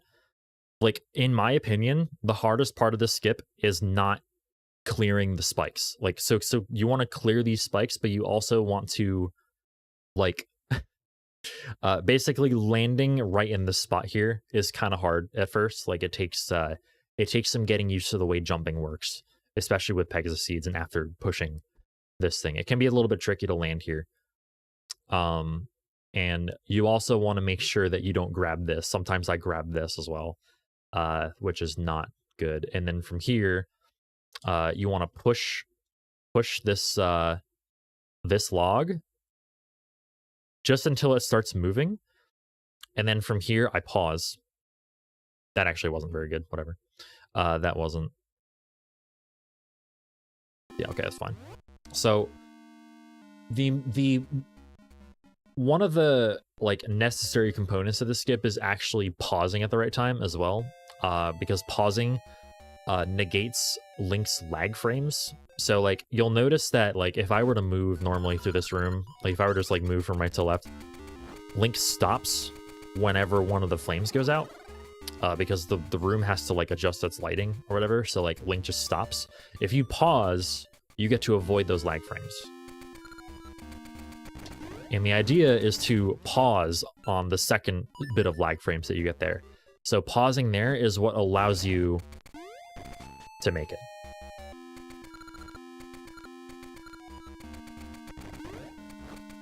So like from right here, you can actually just buffer up and jump and then curve your jump to the right. Like you can basically immediately press right after jumping up here as well. So you unpause, you buffer up and feather, and then you immediately curve your jump to the right. And you want to make sure you jump over the staircase as well that leads, or the stairs that lead to the staircase, if that makes any sense. So like the stairs that lead up to the plateau that the staircase is on. So it looks like that. You can pretty much immediately press right once you're in the air there. Does that make sense? All right, so all right, so let me show you what this looks like without post skip. Oh, that's not it. Okay, so without post skip, I wouldn't blow up that left wall. And I would also just like, I guess you could save and quit back here. I think save and quitting might be slightly faster than taking the whatever you want to call that, getting sent back to the beginning of the dungeon by the Poe. So you probably want to save and quit from that key that you get over on the right side, and you want to come over here. Try to avoid those enemies. So unlock that door. You want to come up here, and you want to have sword here, and you want to have sword and not that, and slingshot with ember seeds equipped. So you shoot that and shoot that, and be prepared for the Post Sister to come at you. Spin slashing does twice as much damage as regular slashing here, so just be aware of that too. And now that the Post Sister is gone, we can now advance here.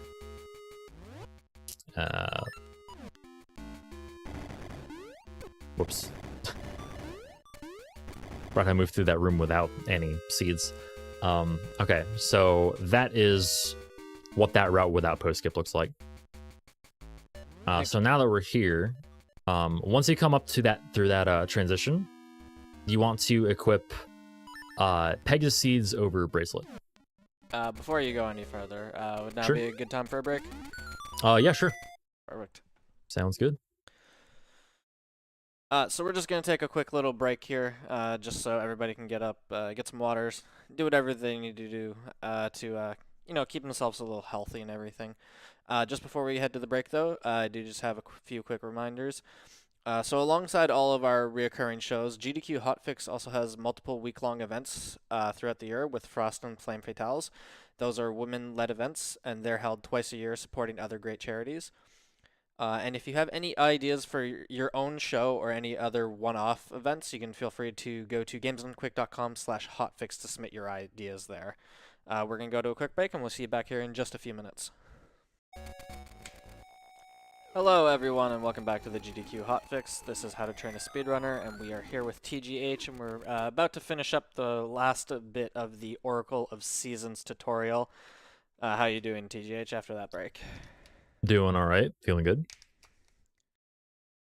Whenever you're ready, it's all yours. All right, sweet. Thanks.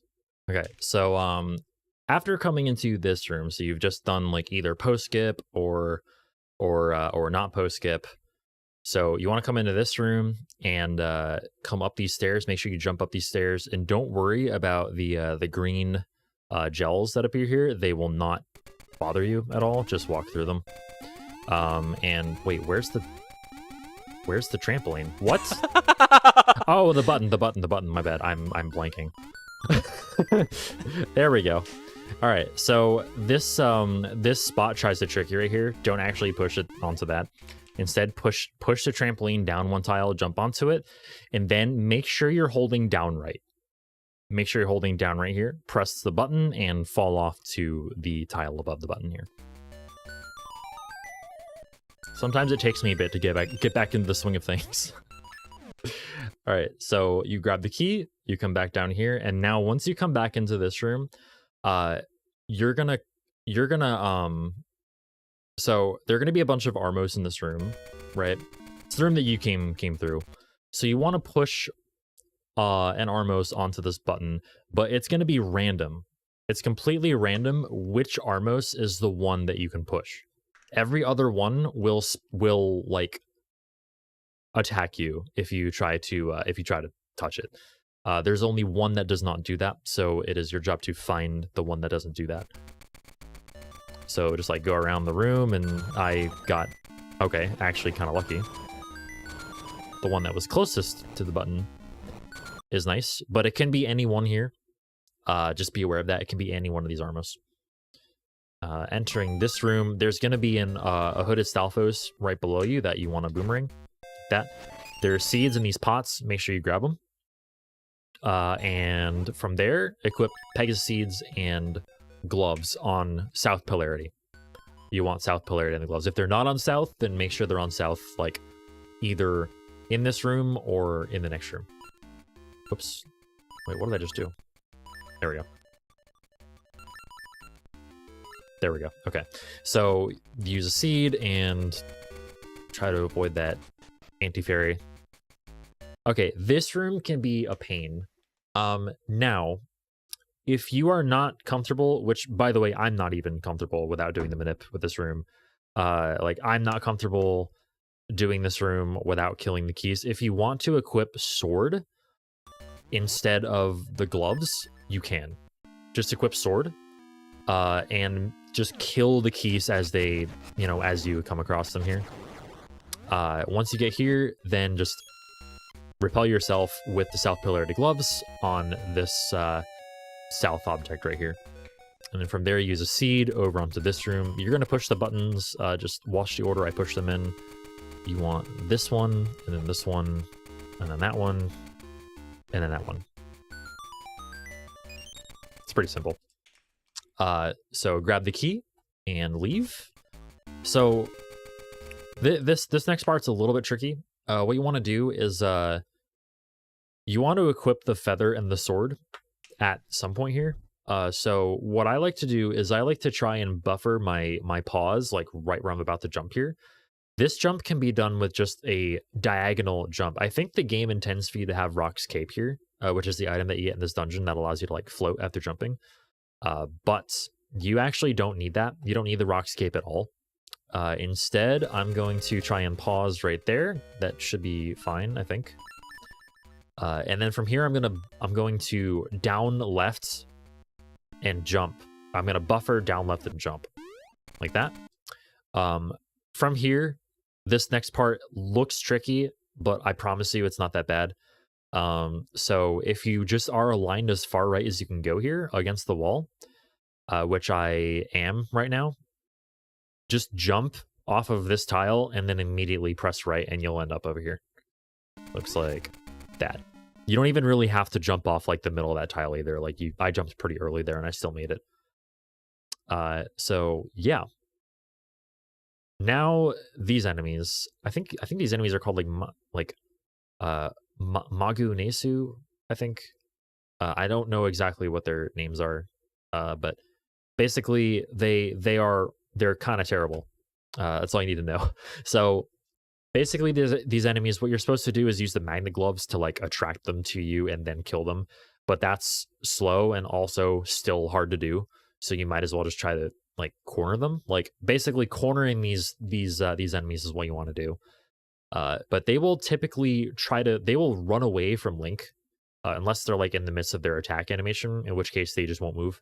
But they will try and they'll run away from where Link is. So if you stay to one side of them while like approaching, like say I approach this one, he's going to go up against this north wall, right? When I am near him, he will go in the opposite direction to where Link is. So I want to try to approach him on the left side of him. And if I do it right, I can actually just kill him right here. So like this takes a bit to get used to, but oh, he actually went the other way. Never mind. Oh, see what I mean? Okay. Yeah, these enemies can be a real pain. That one was attacking, and that one was attacking. So I was able to just like not really worry about either of the other two. But yeah, they are real pains. So here it's fine to just like wait for the platform to get near here to jump onto it. However, there is a faster way to do this. You can, by the way, yeah, you want the trampoline to be on this tile right here before you jump onto it. You can make this jump. It's not the easiest jump ever, but you can make it up. Like you can make that. Just like be as far left on this platform as you can. And make sure you don't try and curve left too early to get to the stairs. So from here, you want to equip magnet gloves and Pegasus seeds. Have your gloves on south polarity again. And push, or rather, actually, yeah, you have to be on south polarity to actually bring the magnet over, and then be on north polarity to push it onto the button that's right there. Open the chest for a key. Come in here, and you're going to do the same thing you did earlier. Literally the same exact thing. With these Armos, just like test each one of them to see if you can push it, and this is the pushable one. So if any Armos here get in your way, just like boomerang them. Do not go in the stairs. That resets the room.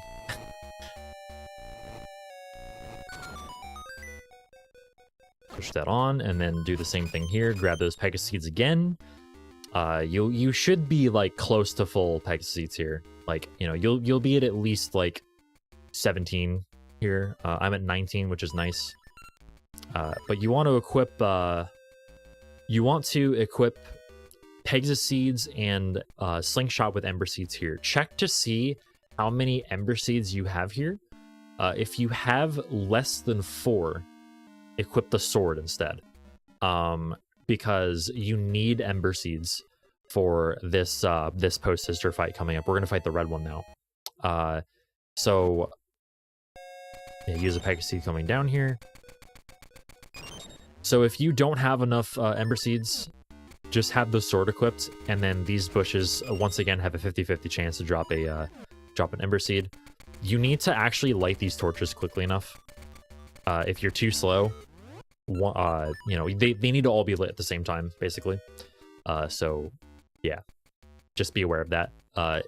You want your Pegasus Seed to be like running throughout that entire room. There's a strat here to 1 cycle this red post sister.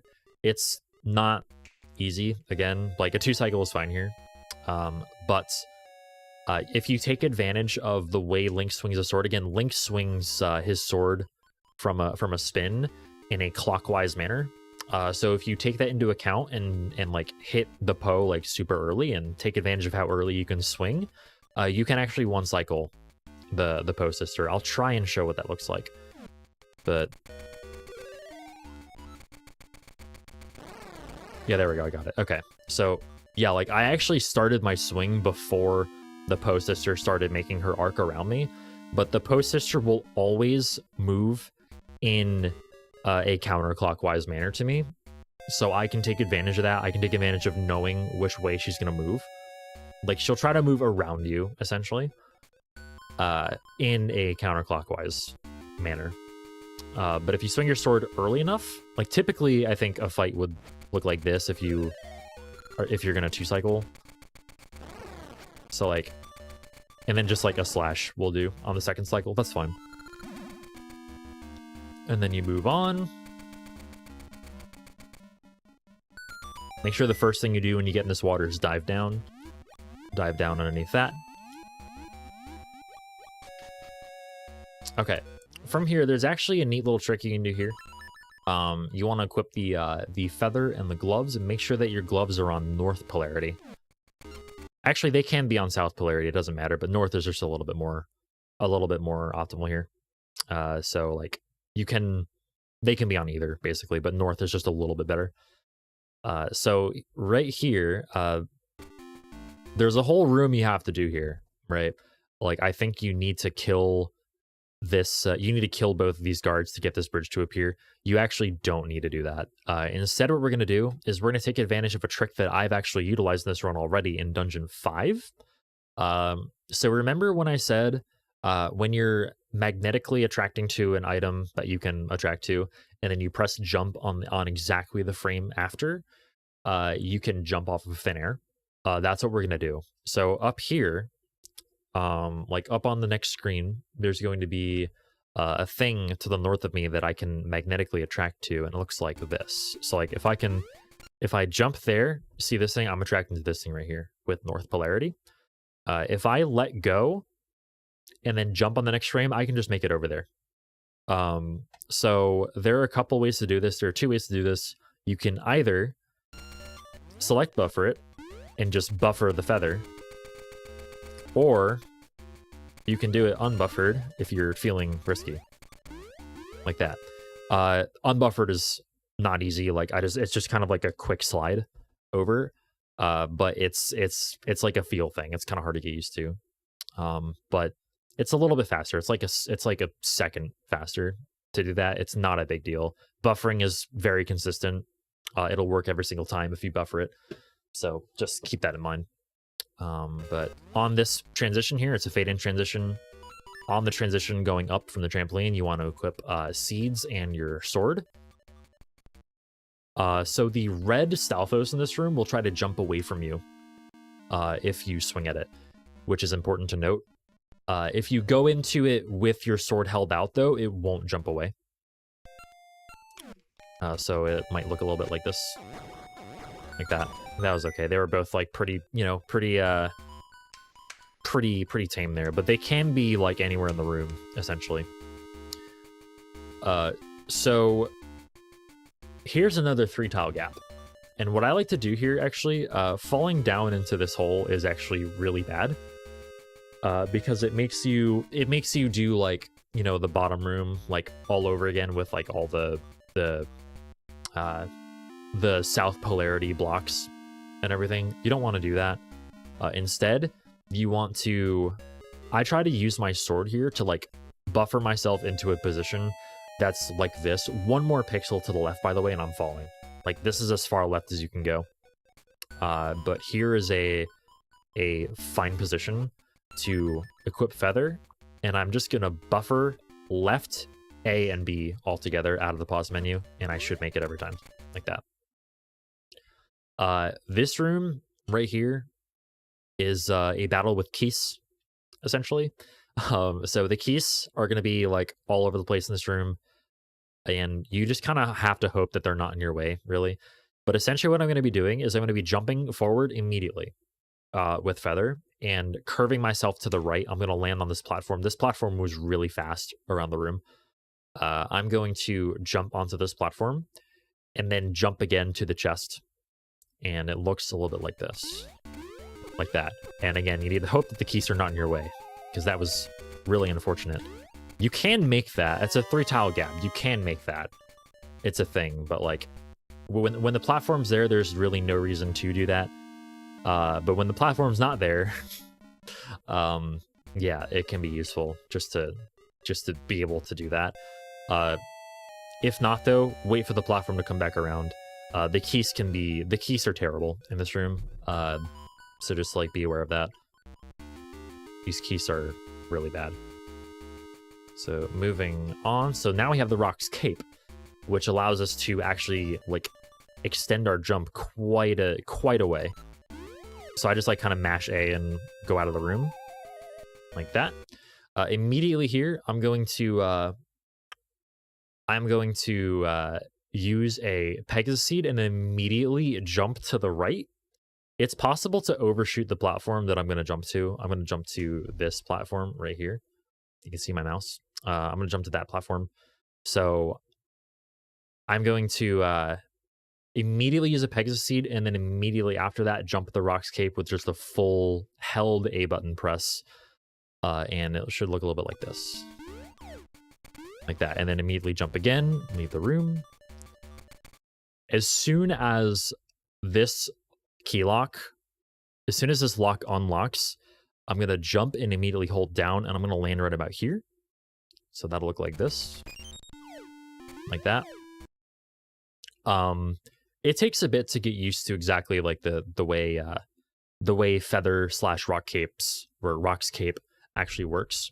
So just like it's more stiff than you might imagine. Like if you've played Link's Awakening, it's a little more like stiff than that. It's weird to describe, but you'll get used to it with enough like practice on it. Just like anything else, but yeah. Okay, so from here, I'm going to hold down. Just transition here, using another seed as soon as possible. If your health is low, that's fine. There's a fairy in this pot, but the way we do this is our next equip is Rock's Cape and Sword. But we want to have a seed active while we use the Rock's Cape and Sword. So what we're going to do is we're going to just like kind of mash B and wait for Link to use the seed while you're mashing B. And then equip Sword and Rock's Cape. And then you can go ahead and get the fairy in that pot and then kill these as fast as you can. That wasn't very... This room is hard. These mold worms are hard to kill because this entire floor is made up of cracked tiles. And if you stay for too long on one, like if you stay for like the length of time like a sword swing takes, which I think is like 14 or 15 frames, something like that, these tiles will crack and you'll fall through and you'll wind up all the way back to the beginning of the room, which is not good. So the way to deal with these mold worms is essentially just to like slash them, like keep moving around, slash them, and then jump as soon as you slash to keep that from happening. And then like hold your sword out and poke, just like try to poke for the last hit on each one of them. It takes a bit to get used to, but yeah, the room's kind of a pain. And from here, we want to grab that seed, jump over here. You don't have to have your sword held out like that. That's just the way I do it. But yeah, you want to make sure you grab both of those seeds. Hit the button as well. You can make both of these jumps without Pegasus seeds. Worth the note. It's hard though. It's like about the same difficulty as like a 2 tile gap without seeds. So you can make those. This fight is this fight's okay. I like to just have my sword out as I enter and just sort of just try and like feel out the fight. Honestly, the blue one, worthy to note, the blue one will always move in a straight line towards you. The red one will always try and move in a counterclockwise motion around you. And if all 4 torches in this room get blown out, you will get brought back all the way to the beginning of the dungeon. So you definitely don't want that to happen. But yeah, I like to have my sword out and just like try and like guard the torches and also just like try and deal as much damage to them as I can. That was actually a pretty good fight. So yeah, like this fight is honestly just like entirely a feel thing. Those post sisters are you know, they take like, I think they take the same amount. No, they take a little bit, they have a little bit more health than they do on their own each, but they still don't take long to go down if you just keep hitting them. So like yeah, the time that you have to hit them is not that long, but still you can make it work. It is fine. All right, so moving onward on this transition right here, you want to equip seeds on like over your cape, over Rock's cape, and you want to leave this room with 15 seeds. There's a fairy in that pot there if you need it. This fairy is faster to get than the fairy that the post sisters will drop typically. So if you have like, you know, a fair, like if you have like maybe 3 hearts or something leaving the post sister fight, don't worry about getting the fairy there, just get the fairy here. And there are actually 2 fairies here, so each of those pots have a fairy. Yeah, you want to leave this room with 15 seeds. Just like follow the way that I'm going across these stairs. Like the stairs are kind of, you know, they're easy to follow, like if you actually know where you're going. But just like if you need help on it, just like watch what I did and just take the same staircases that I did. It's fine. So right here, okay, this next room, if you did not do post skip, you need to get the key that's north of this next room. Okay, so you want to, on this transition, if you or no, sorry, not on the transition, like you want to use a seed first. So you use a seed, and then you want to equip the cape and the magnetic gloves. And keep in mind, this is only if you did not do post skip. If you did do post skip, you can completely ignore this key. So this is what you skip by doing post skip, essentially. Like this is an extra thing that you skip. So right here, let me actually, like, I might not be too great at this screen, so just like be warned. All right, so yeah, okay, I actually have no idea what I'm doing on screen, but basically there's a key north of here that you want to get. I think you can make this jump. It's a little tricky, but one thing that I'm not doing, actually, you want to make sure that your glove is on north polarity. I am very bad at this screen. I imagine you haven't done this in years. I had to learn how to do this screen to make this tutorial. Okay. So yeah, that should give you an idea. Okay, gotcha. Basically, okay, so we have you can jump up here. Jumping up here is probably the way to go here. And then jumping here, you can just like kind of ignore the platform moving back and forth if you have a seed active, and you can jump all the way up here. in this next room, you're gonna have a Wizrobe and a bunch of I think hooded Stalfoses. We'll see. So yeah, the room looks like this though. Yeah, it's hooded Stalfoses. So you want to equip cape and sword now. Once again, the Wizrobes will only appear on screen, so like they won't like, you know, they won't be. They'll always appear on the screen. And then you grab the key that falls.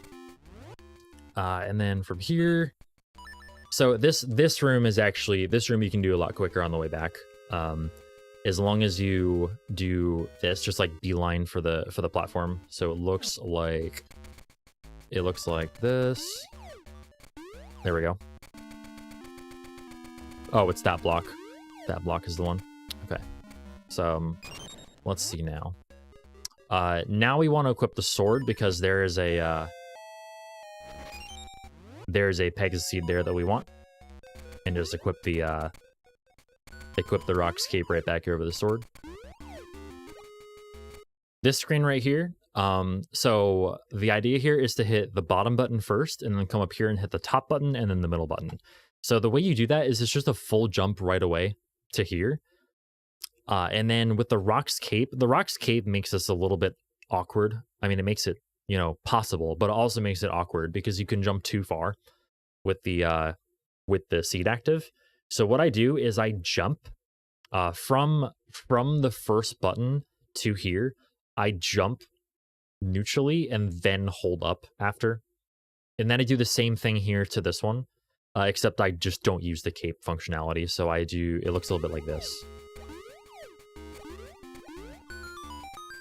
So yeah, that's a little bit awkward, but it's fine to get used to. Honestly, like, it's another screen that really requires you to get used to, like, the cape being how it is. Like, it's just a little bit stiff, basically. Oh, here, by the way, when you hit this trampoline and you're going up, just hold right and trust it. You'll fall there. And then you'll make it here every time. So like, you don't have to take the platform all the way over, basically, is what I'm saying. And then like go up the staircase. You can just make it here. You want to use a seed, and then immediately equip the sword over the seed. What I do here is I slash. Okay, so you need to slash the bottom right orb here. Excuse me, crystal switch. So there are two crystal switches here. You slash the bottom one here, and then there are two crystal switches on the other side of the room as well. So there are these two, and then all the way over here, there are going to be two more. You want to hit this bottom one here, and then both of them over on the left side. So, like, in order to do this really fast, I like to land here. Like, the cape, again, gives you, like, too much airtime, basically, to do what you want to do here. So, I basically, like, I swing my sword, cancel the sword animation with a jump here, land here, and then jump over here, and then just, like, do two quick swings to hit the other two. So it looks like... Okay, that was... Alright, that was a fine example. Okay, so... Yeah, I cut that a little close on the first jump. You don't have to do a neutral jump here. You can just hold up and left and jump there. And... Yeah, I like to land on the right here just so that I don't jump too far past these. That's just that's a personal thing. You don't have to do that, but that's just a thing that I do.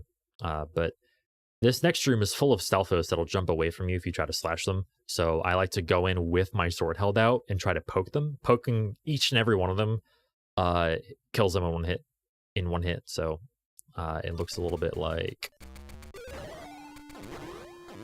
Yeah, I usually try to, like... You can also spin slash them. Spin slashing them will make them not jump away.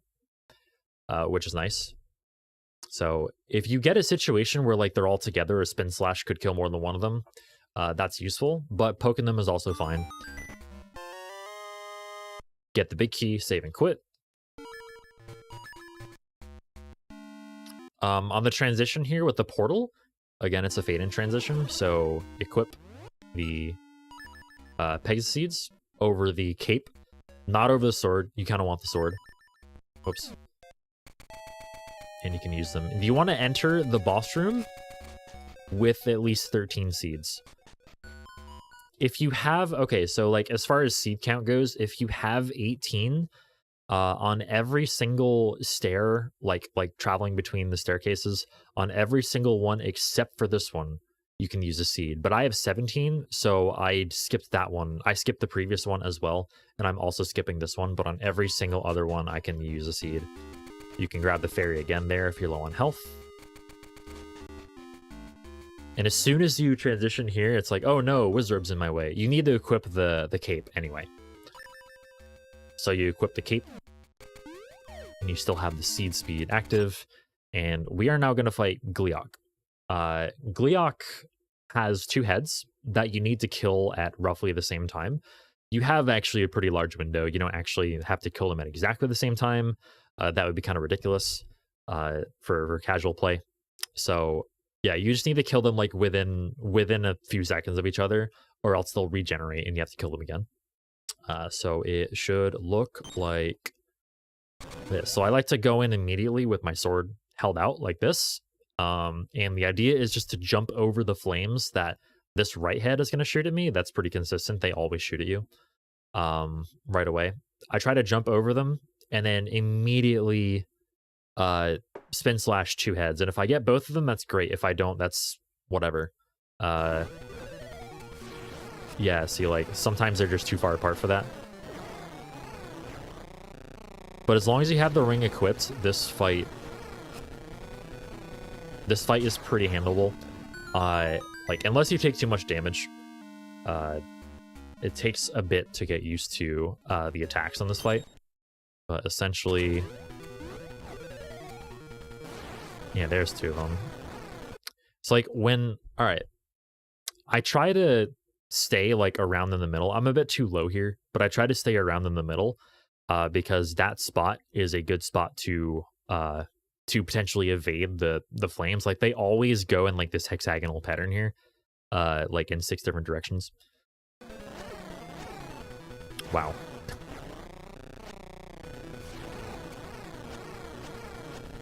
Worth noting, it doesn't really matter which direction you hold your sword out here. Just keep in mind that Link does a spin slash in that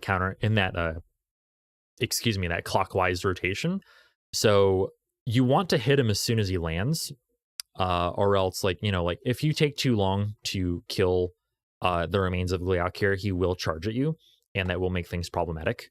He does a lot of damage, especially with the ring equipped, especially when you have the ring equipped. But if you're faced to the right, you have to swing a lot earlier than you think you do. You have to release your spin a lot earlier than you think in order to actually hit Gliok when he lands. So let me do this fight like maybe twice more. This time with different RNG. Oh. So this time I'm facing to the left, which means I hit him earlier there, basically. Yep, and then you grab the heart. You want to be like on the lower left-hand corner of this tile right here to grab the heart. And I like to also equip Gale Seeds before leaving. And we're going to grab the Seed of Life.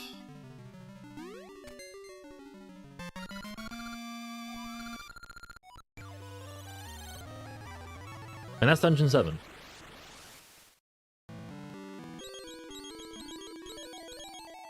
Alright, so now immediately we are going to warp down.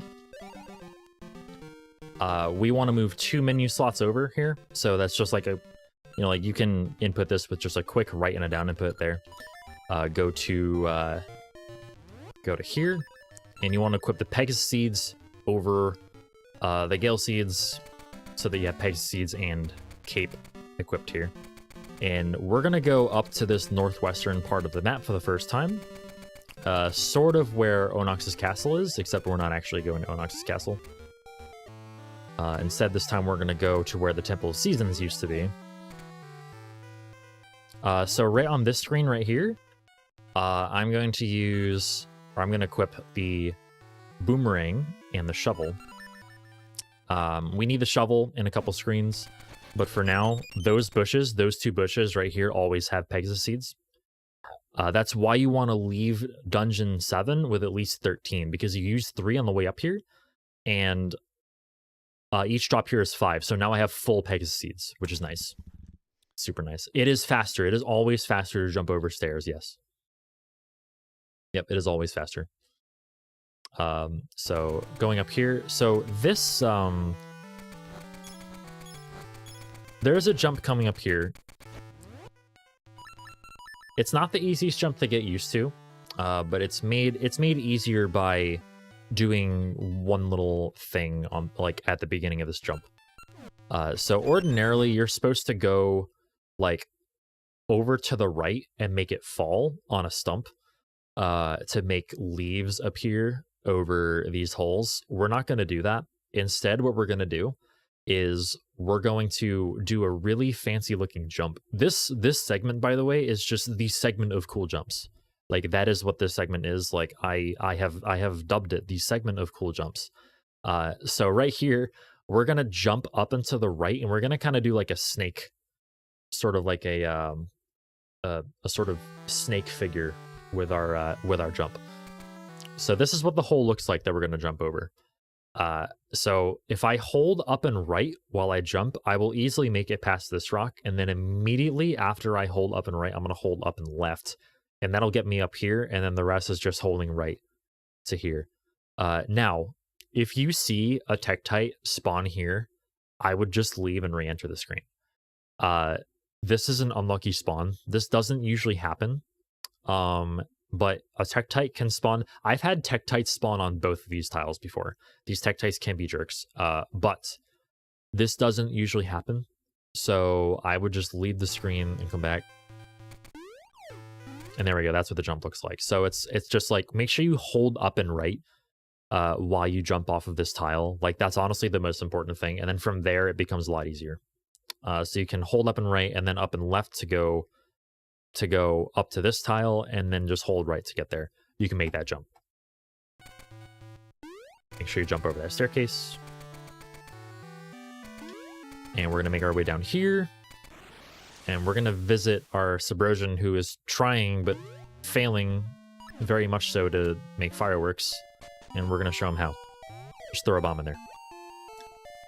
Maps don't make fireworks. By the way. And then this long cutscene plays. And this essentially, like, you know, it doesn't quite look like it right now, but the act of doing this actually makes this area passable. Believe it or not. So that text box right there, you can actually move before that text box happens. You can just press like AA or BB. Just don't use a bomb. I mean, it doesn't matter that much, but still. All right, once you come back here, you're going to use a seed and equip Feather and the Rod of Seasons, because we'll be using both of those coming up soon. Transition up here. Just jump over those guys. Once again, these guys can spawn anywhere.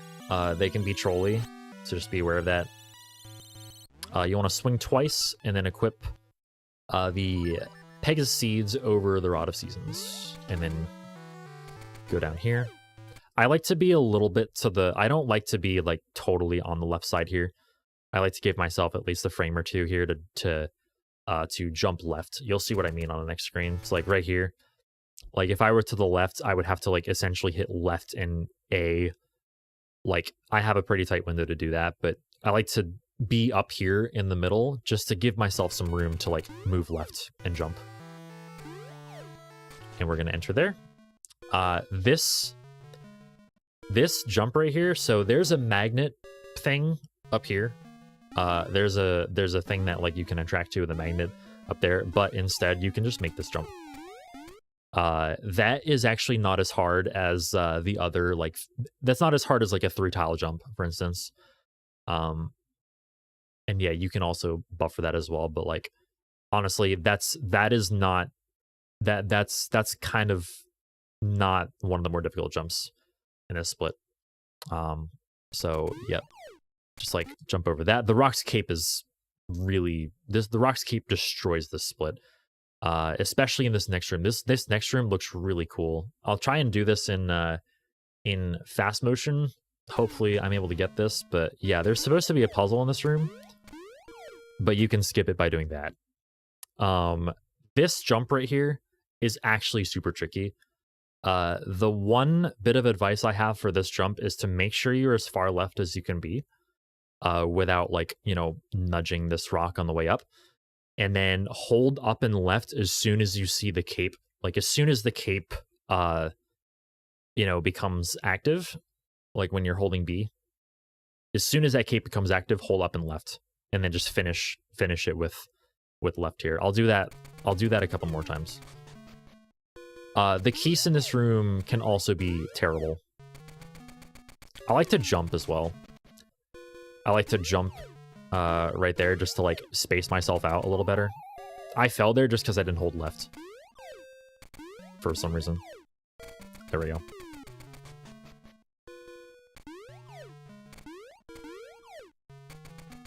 Okay. Yeah, see, I wasn't far enough to the left before I made that jump, so whoops. But that time I was.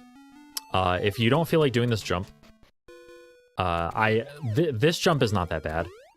But then these rocks, God, I'm not even sure if I know how to do this.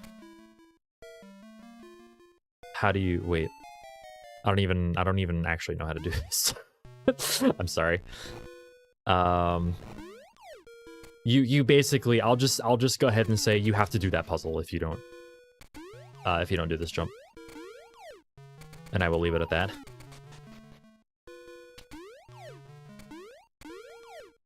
So, like, once again, just, like, watch my inputs here. And you'll notice that the left press lines up with the sound that the cape makes. And that's like, that's a nice little cue for holding up and left for that jump. Nice. Don't worry about taking damage here. If you want, you can unequip the ring during a menu.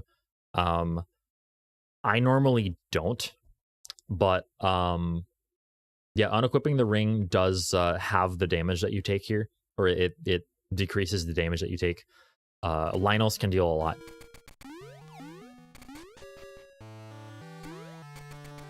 But yeah, if you typically take a lot of damage here, then you can just unequip the ring. But there are fairies here.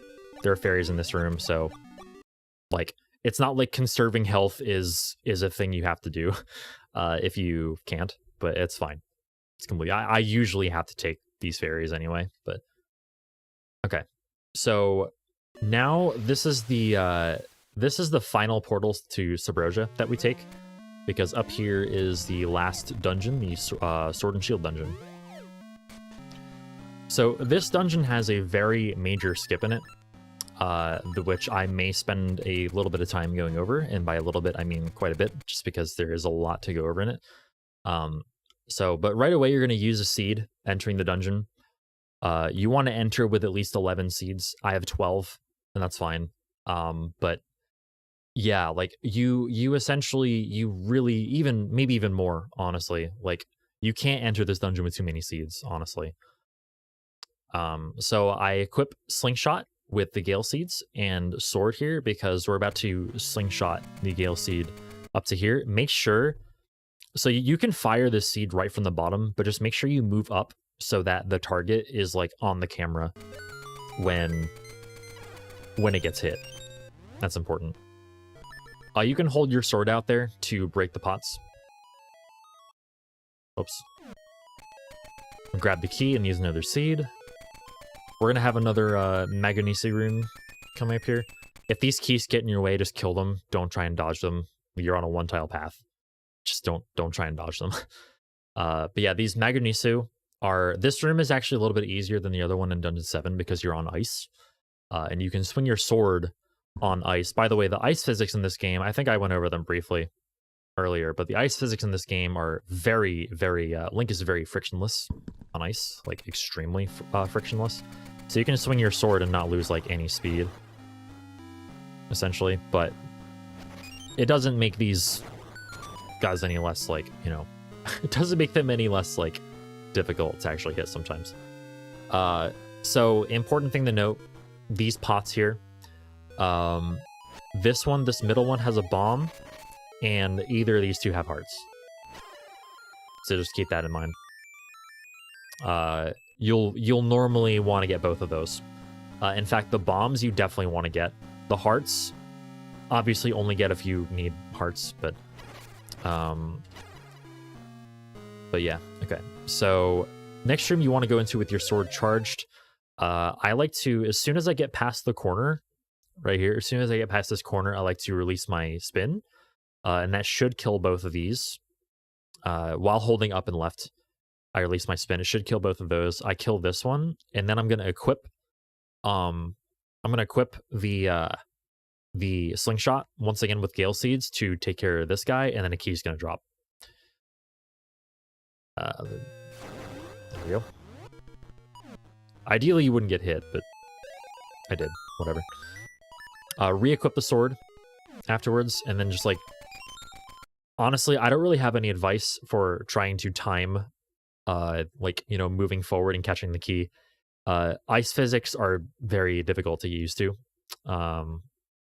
Luckily, I think this is the last time we actually, like, truly have to deal with them, if we don't get, like, horrible RNG later on in the dungeon. So, but basically, moving onward, we're going to approach... the skip of this dungeon. So this is called HSS skip, or Hyper Slingshot skip. So the item of this dungeon is the Hyper Slingshot. We're not getting it. We're not going to get it here. Instead, there's a large pit in the next room with a button at the end of it that allows you to like go backwards through the dungeon, and also serves as a shortcut for like if you die or go back to the beginning of the dungeon and want to advance to the second half of the dungeon right away. So, but you can clear that. You can clear that jump with, this might sound intimidating at first, but you can clear that with a double frame perfect sub-pixel dependent jump. Now, the sub-pixel dependent part is actually easy to take care of. The double frame perfect part is actually slightly easier, in my opinion, than hide and seek skip was, because it doesn't involve any extra inputs besides just the jumping. So what you're gonna do is you're gonna go into this room, make sure your seed is gone, make sure you don't have a seed like active at all, make sure you kill the green slime that's right here. All right, so walk in and make sure that you are like clipped into this wall, so that Link's nose is even with the separation between the floor and the wall here. Okay, so you're going to walk into this screen and you're going to fall into the hole on purpose. After you fall into the hole, you're going to hold up. You're going to hold up so that Link is pushing up against the wall, and then hold up left, and then hold nothing. Wait until Link stops here, and then hold left. Okay, now you can like stutter step if you want, but you want to get to this specific pixel right here. I turn just so you can see what it looks like when Link is facing left. But I look for Link's hair right here. Link's hair to be exactly 1 pixel away from this dark little like group of or line of pixels right here on the Y coordinate. So I look for that little space right there. Do you see that? That little pixel of space? You need to be on this specific pixel. And everything else falling in the hole, holding up against the wall, that was all to manipulate my subpixel, which basically just means like there are divisions. So there are positions that cannot be accurately represented by 1 pixel. So the game actually has subpixels as like positional values as well. Basically, it means just like a fraction of a pixel that isn't actually visually represented. Does that make sense? It makes sense to me. Okay, yeah. So it's you don't need to worry about the exact definition of a subpixel. You just need to know that you need to do this to set it up. So what I'm gonna do here is I'm going to use a seed. I'm gonna save a state as well. That's probably smart. I'm gonna use a seed and equip cape and bombs. Out of the menu, I'm going to buffer right and bombs as well. So that Link pulls a bomb and then immediately starts moving right. Like this. Okay. So now comes the double frame perfect part. You need to jump on the last frame possible. So the bomb, all right, so there's going to be, the bomb's going to explode while in Link's hand. And this trick is designed so that the bomb explodes, and then Link has one frame after the bomb explodes to jump, and then the very next frame he will fall if you don't jump on that frame. So you need to do this with buffering. Like, don't do this unbuffered, please. Just like pause buffering. The good thing about pause buffering again is that you have 2 buttons to do it with. So coming out of a menu, like you can press one button, like you can press start, and then you can press select in case that start was too early to buffer that instead. But like, you know, make sure you hold both of them so that the save and quit menu pops up and not like another menu. But basically what we're going to do is I'm going to frame advance first to show you the frames. Okay. Because they're kind of hard to identify otherwise. If I were just like pausing like in game. So I'm going to frame advance. So right here is the frame you jump on.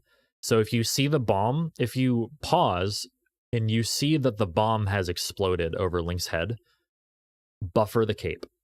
Like buffer jump, but don't hold it. Do not hold the cape. That's very important. So just press it. So we're going to advance one more frame here. Oh, okay. All right, never mind. This is different on emulator than is in game. Okay. Let me just get back to that position. Okay. So if you pause and you see this frame, you want to jump off of this frame like this. Okay. Link's going to jump. Do not hold the cape. The second frame you're looking for, so basically, if I were to hold the cape, I would not get across this hole. I would not have enough distance to get across this hole. I need to delay my cape usage until a very specific frame. I look for Link's hair to be lined up exactly with this, and like Link's hair is going to be consistent with like where he actually is here. So I look for Link's hair to be lined up with this line right here between these 2 blocks exactly. So that would be this frame right here. Now it's you can't actually see his hair, but basically it's also the first frame where Link is upright as well. That's probably a better cue to use. So on this frame right here is the frame where I want to use my cape.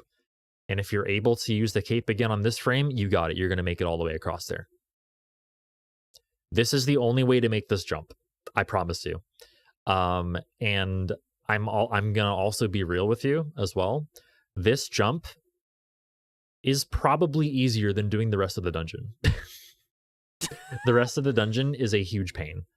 I honestly like this trick. If you want to learn the rest of the dungeon, Dragon Co's tutorial from 2015 will have you covered. Like that will go over like basically the middle third of this dungeon. Well, maybe not exactly middle third, but you know what I mean. Like that part of this dungeon, Dragon Co's tutorial will go over, and it'll go over the mini boss and getting the hyper slingshot and everything like that. But it's probably still worth your while to learn this. This trick saves, if you get it first try, this trick saves about 4.5 minutes. It's hard. This trick is hard, especially to get used to. Like basically my advice is just to practice buffering, like buffer timing. Buffer timing is like incredibly useful and honestly necessary to have gotten used to for this trick. So definitely consider that. Learning from Dragon Co's tutorial is also very valid as well, especially if you're just starting out with the game. So that is there, that resource is there if you want it. but I'm going over this because a resource for that already exists. So, but I still would advise at least considering learning this. So let's load the state once again, and I'm gonna try to do this unbuffered. Not unbuffered, geez. I'm gonna try to do this without without pausing the emulator, is what I mean. So I'm gonna try to do it like without using emulator functions, like I just did. So let's go ahead and try it out. Okay, so I got that frame. I think I'm a frame early for that, but I buffered and got it. So that's what it looks like. Okay, that is that easy. That is HSS skip. So with the subpixel setup, with the first frame perfect jump and the frame perfect cape usage, again, both buffered as well, with the save and quit menu. And if you watch my inputs, you'll see that like I sort of plink the start and select buttons whenever I buffer. That's so that like just in case my start input is early, the select input has it covered. That's essentially what it is. If you were to mash like in and out of your pause menu, how many frames would advance doing that? Like, is this something you could just basically pause every frame and get to it? So it would take as many frames as it takes you to press the button. Got it. Like there's no like automatic pausing in this game. Like if you compare this to like Link's Awakening DX has like a frame perfect buffer system where you can just hold start and it's really nice and really convenient. This game unfortunately doesn't have that. This game you have to manually push the button in order for a start menu or select menu or save and quit menu to actually pop up. So yeah, it's unfortunate that that's necessary, but it is what it is, honestly. So yeah, again, if you're not comfortable with this, you can go through with Dragon Co's tutorial, and that is a perfectly valid way to learn this dungeon as well.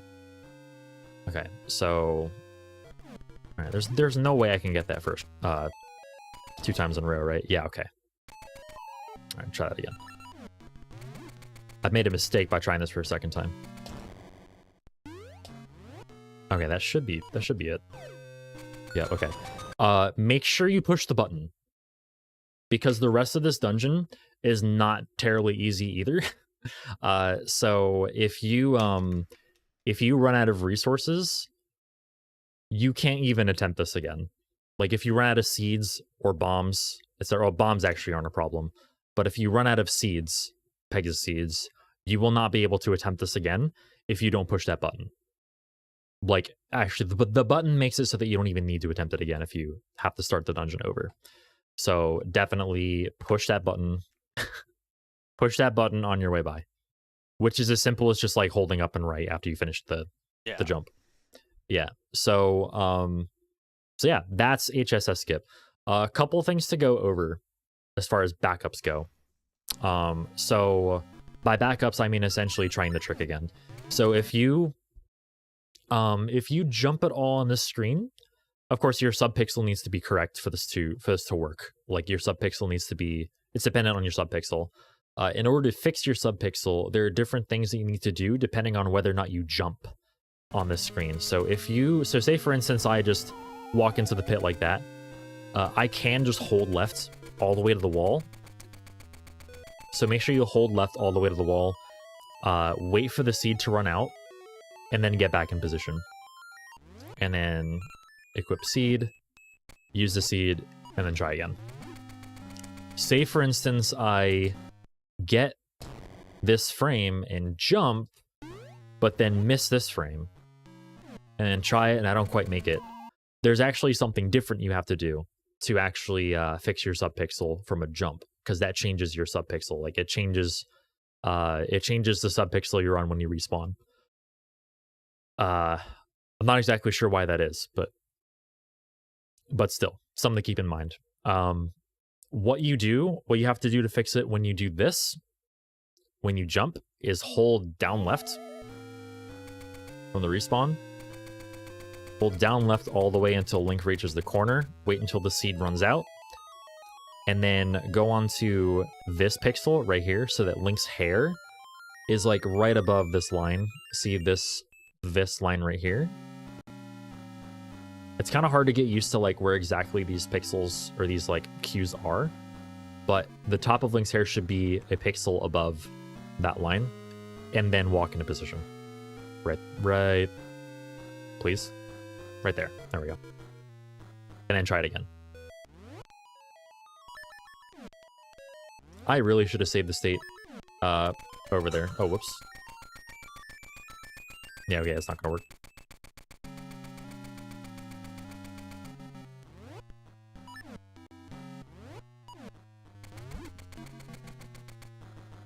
I'm actually just gonna like frame advance this so that I don't have to try this again.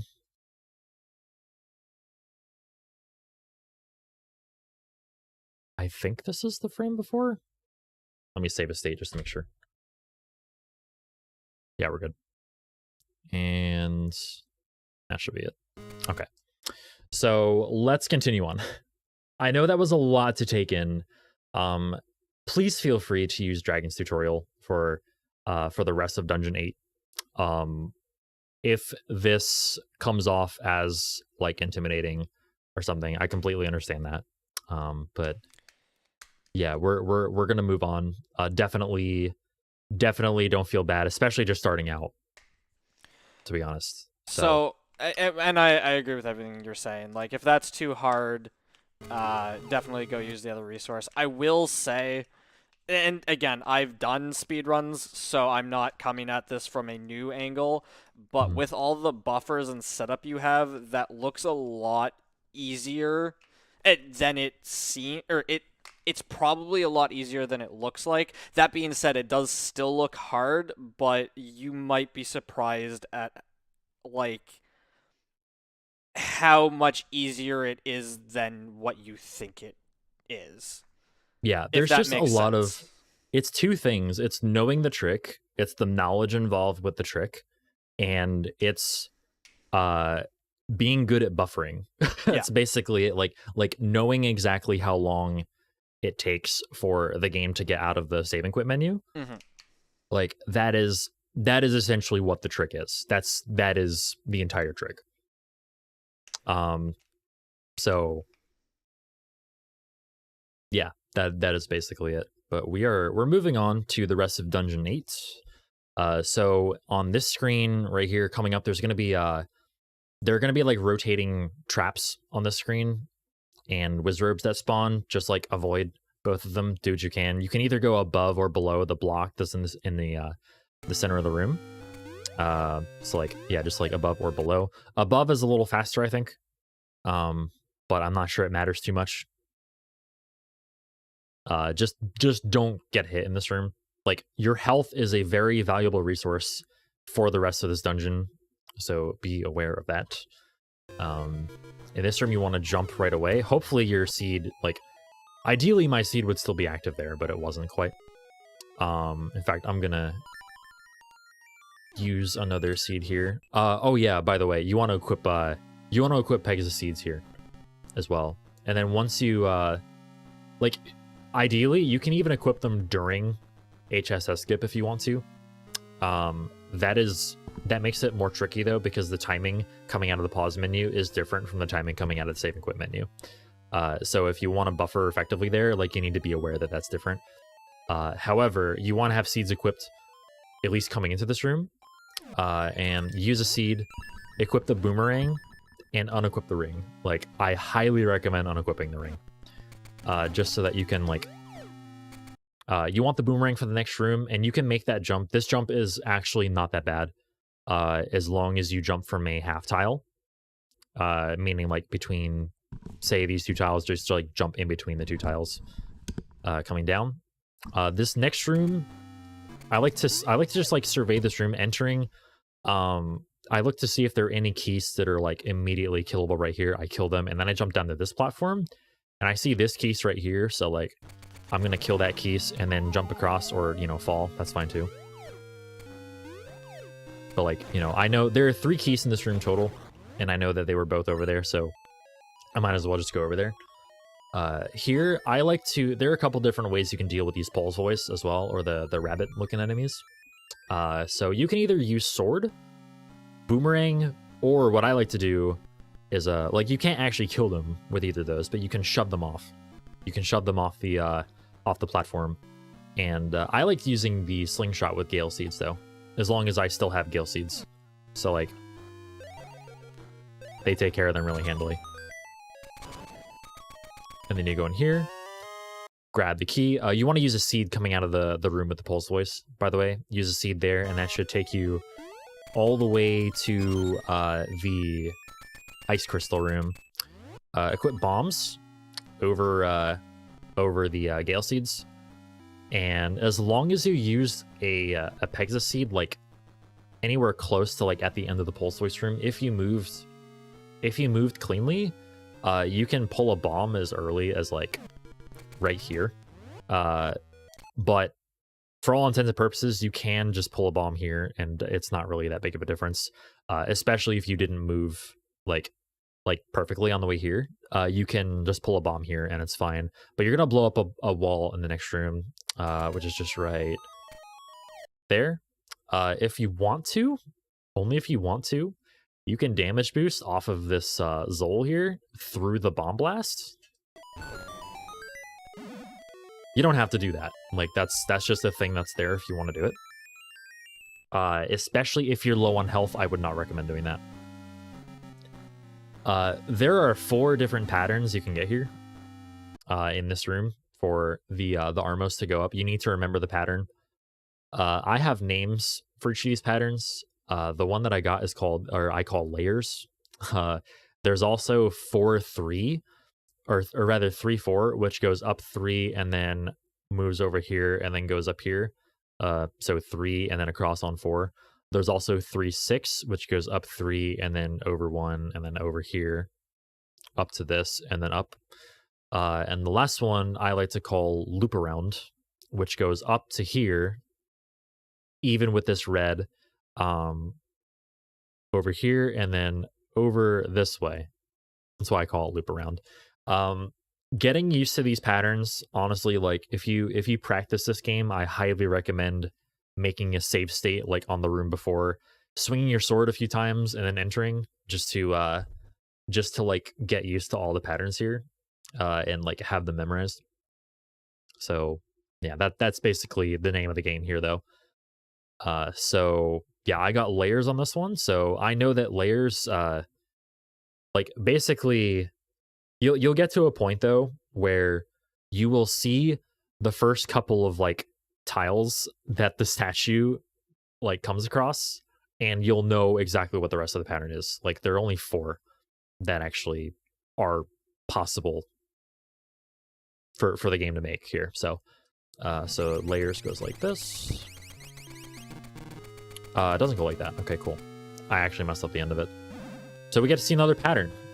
I did that on purpose, just to show you another pattern. Alright, so this is 3-4. See, I actually got 3-4 and layers confused, so I went all the way up. But layers should have cut across before the very end. You want to, after you're done with that room, you want to equip Bracelet. If you want to as well, you're not going to use a seed for a little bit. You can also equip the feather. It's like feather and bracelet. Feather for safety, especially if you're low on health. Equipping the feather is almost never a bad idea here, honestly. Just so that you can jump over some things later. It'll come in more handy later, like way later on, though.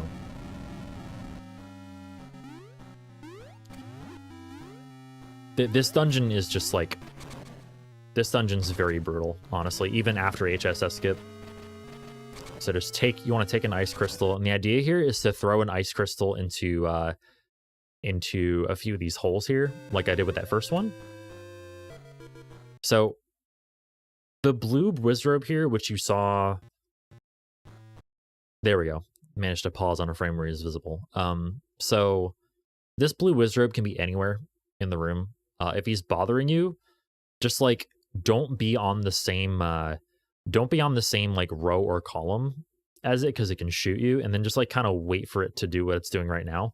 Wait for it to like become a ghost. I don't know how else to explain it. Not solid. Just wait for it to become not solid, and then you can walk through it and it won't damage you. But basically here what I do is I stand in front of this keyhole, I press A, or I press bracelet without actually pressing any other direction, and that allows me to unlock that right away.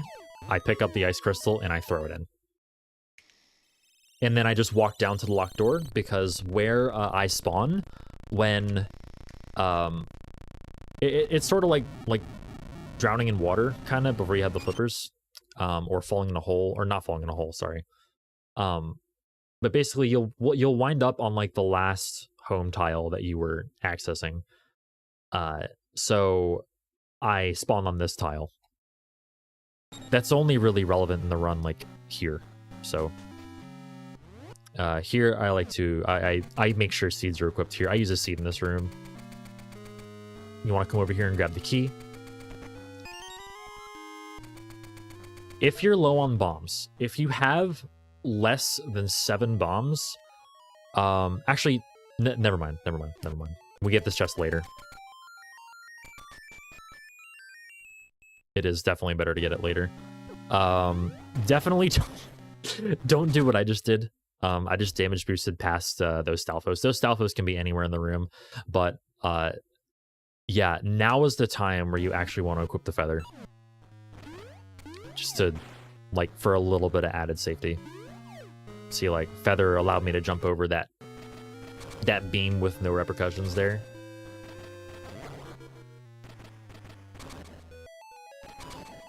Oh, little frame saver here, little like optimization. In this game, you can actually hold the bracelet while approaching an item to immediately pick it up.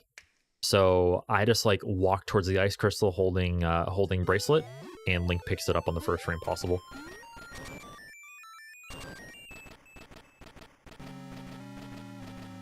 Don't throw the ice crystal across the room there, by the way. I've definitely never done that before. You can, because then you have to not only do you lose the ice crystal, but you have to go all the way back and get another one, like in the minecart. So yeah, don't do that.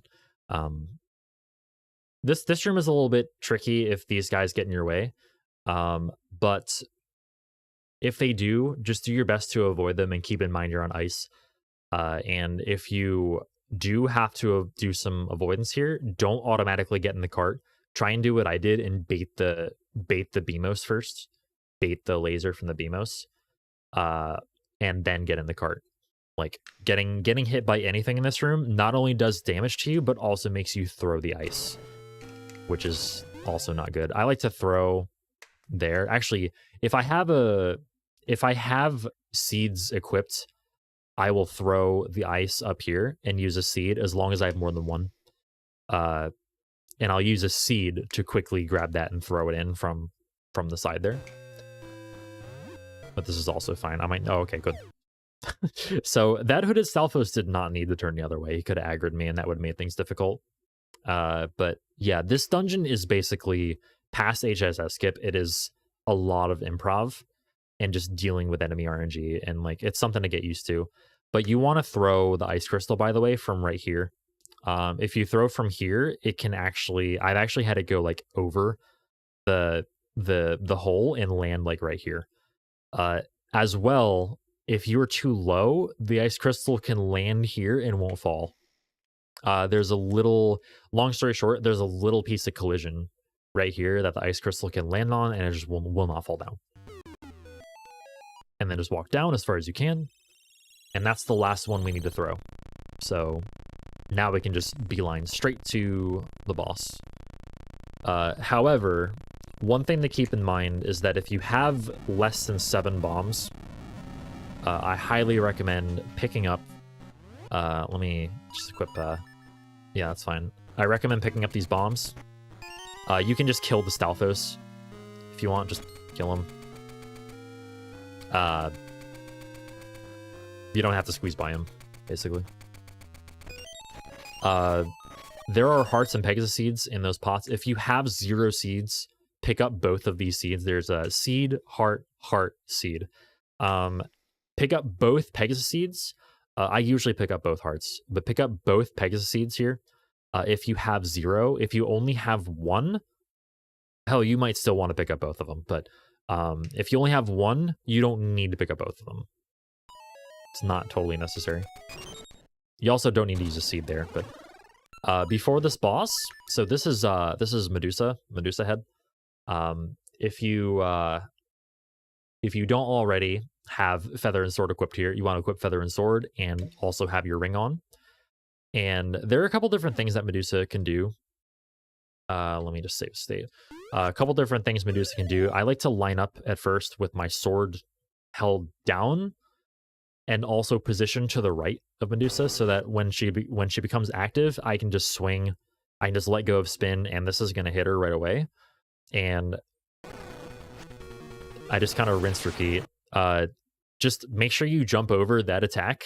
That's another reason I line up on the right side, is because it gives me time to, like, you know, jump over this attack right here. If one of those hits you, you become petrified, and you know, like Castlevania style as well. Like, ooh. And yeah, so and you take damage from anything as well. So just don't get hit by that attack. Don't get hit by any attacks from Medusa. It's not a great idea, especially with the ring on.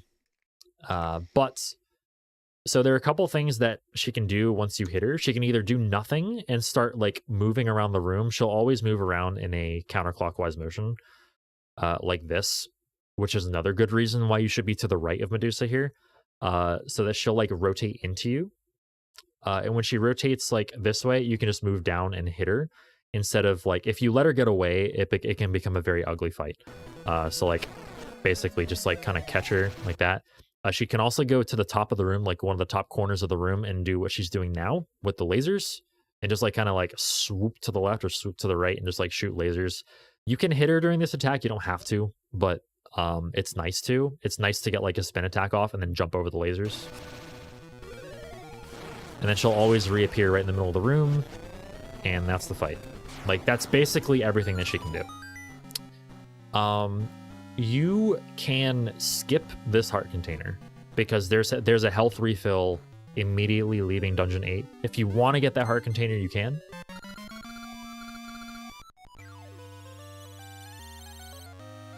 But it's not necessary. Like, I recommend, though, getting pretty much every other heart container in the run. In fact, if you're just starting out and not confident on Onox's castle, would probably recommend getting that as well. Getting that last one too. Alright, so that's Dungeon 8. Now we're gonna head down. And we're gonna, like, begin the sequence for the climax of this game. You want to equip Gale Seeds for coming out of here. Get these fairies if you're low on health. If you are anything short of full health, get one of those fairies, or both of them. Use a Gale Seed and go down here. Go to South Horon. Do not forget to get the seed from the Maku tree. I've also never done that before.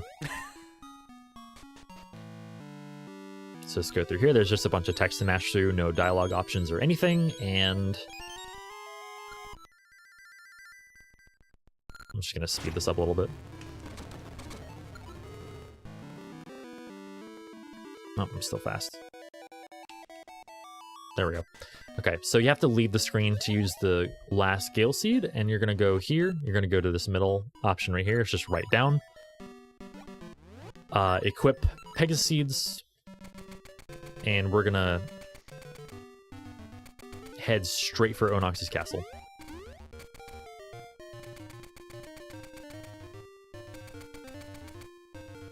And so yeah, we're approaching the final part of the game as well. If you have as many seeds as I do, if you got both of the seeds, you can be very aggressive with seeds down the stretch here. But yeah, like we're almost done.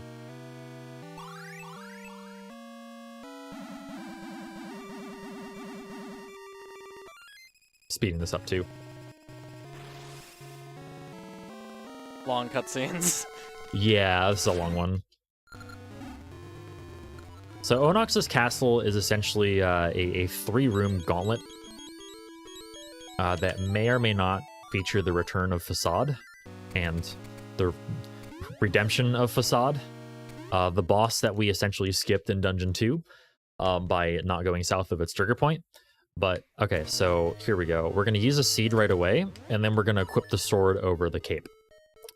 So you want to enter the next room with sword charged. Probably sword charged facing down, like this. So now, depending on where these enemies are, so like I saw a red one spawn here and a red one spawn here. You can't see it, but you want to try and take care of the red ones first, because the red ones are on a cycle. The red ones appear and then they disappear, and then after the red ones is going to come a single green one, which only takes 1 slash to kill. So you want to try and focus on those first, and then focus on the blues, because the blues aren't on a cycle. They can stay like vulnerable for longer. They can be vulnerable at any point in the room. So you definitely want to focus on the red ones first. So I'm going to try to do that. And then the green one's going to appear. Got him. And room's done. Okay, so do you see how, like, if I let the green one disappear, I would have been waiting a long time for him to respawn. Yeah. If that makes sense. This room, we have 3 of these guys. We have 3 Dark Nuts here. And we're also going to have some Floor Masters coming out of the floor. There are 3 of them in total.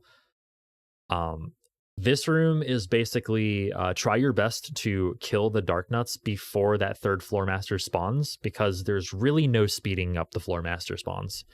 There are 3 of them that will appear, but you cannot actually, you can't speed up their spawning.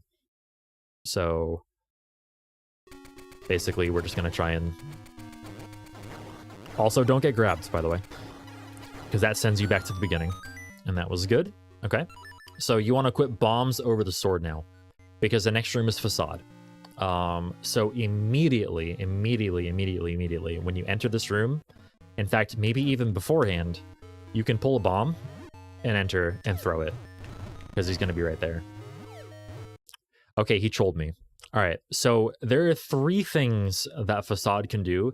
He can either disappear immediately and make holes appear in the floor. That's his troll attack. That's the worst thing he can do. That's like the only thing he can do to troll you, essentially. There's an attack where spiders fall down. You can get in 2 bombs during that attack. And there's also an attack where he'll like spit up like fire and it'll fall down. Hopefully not on you, but it'll fall down. That attack you can get in 3 bombs during. However, like he spawns quickly enough so that like you don't actually have to like wait too long to throw the bomb on him after a spider attack. Like he'll spawn back up quickly enough. You can get 2 hits on him, and then you aren't really waiting that long before you can throw another one.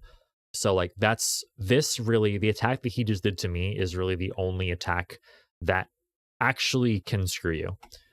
So like that's like a loss of at least a few seconds here, and that's unfortunate. This is the reason why you want to have at least 7 bombs, by the way, because that accounts for if he trolls you twice. Because he takes 5 bombs to kill, and this bomb is useless. This bomb's not going to hit. It's like it's a wasted bomb. So yeah, you don't like basically unless you get trolled 3 times, which like is very unlikely. That's like a 1 in 27 chance. You won't actually run out of bombs. But if you do run out of bombs on this fight, it sucks. It can theoretically take an infinite amount of time for you to get more bombs here, because Facade will drop spiders, and those can actually drop bombs, but they're not guaranteed to. So you definitely want to go into this fight with as many bombs as possible. That's why that chest in D8 is very handy, because it gives you full bombs. So yeah, continuing this fight, and you'll see like basically if he does this attack, just like kind of walk around the screen and then throw a bomb there, throw a bomb there. He trolled me again. Okay, good. I'm glad this isn't a run.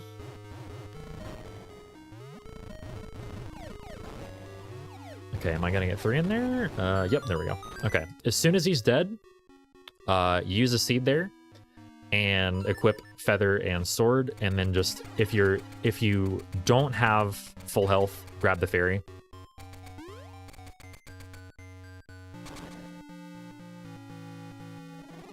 And here we have Onox.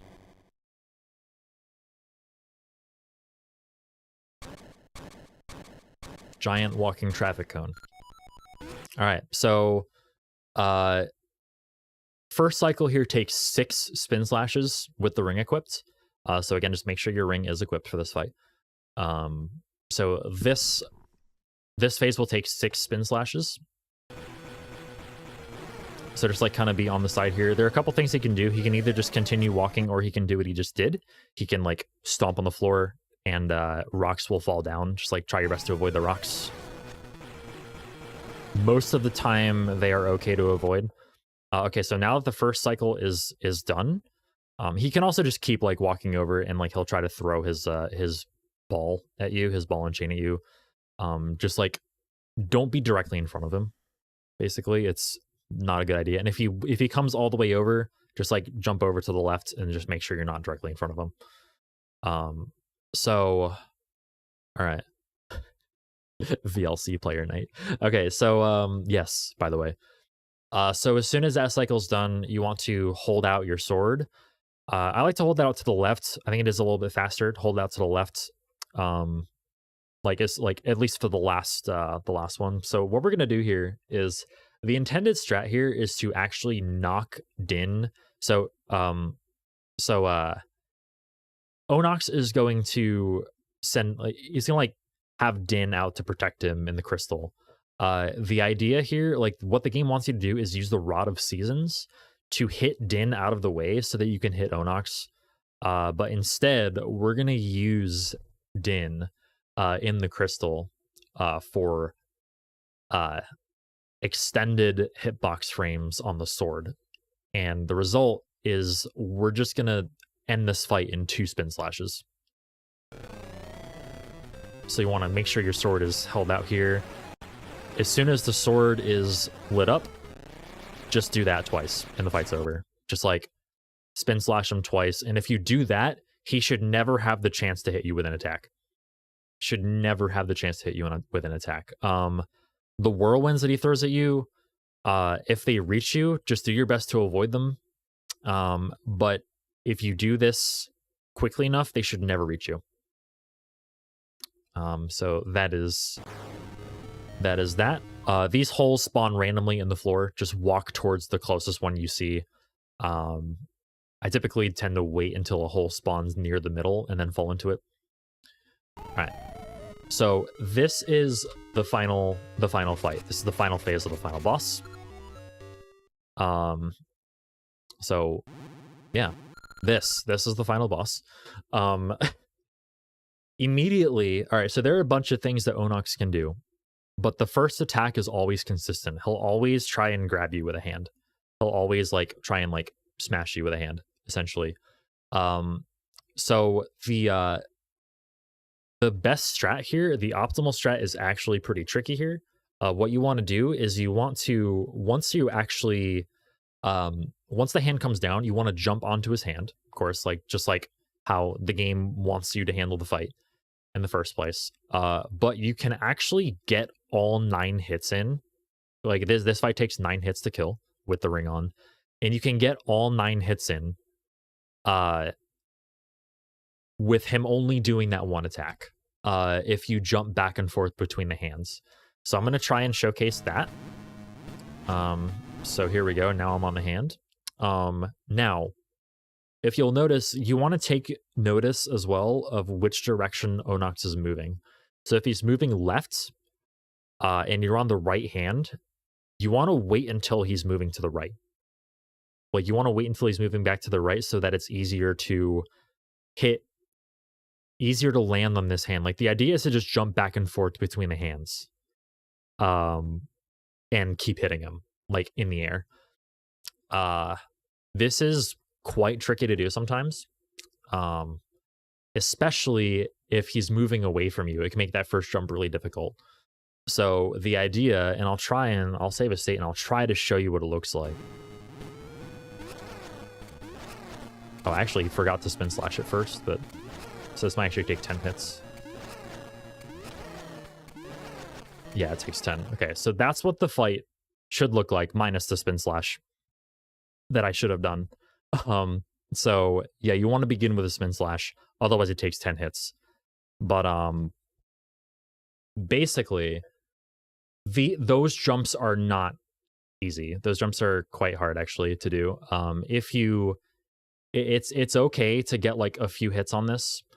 But I'll show you what to do if it misses. Yeah, you want to wait for Onox to move back to the right here, or basically like the direction towards the hand that you're on.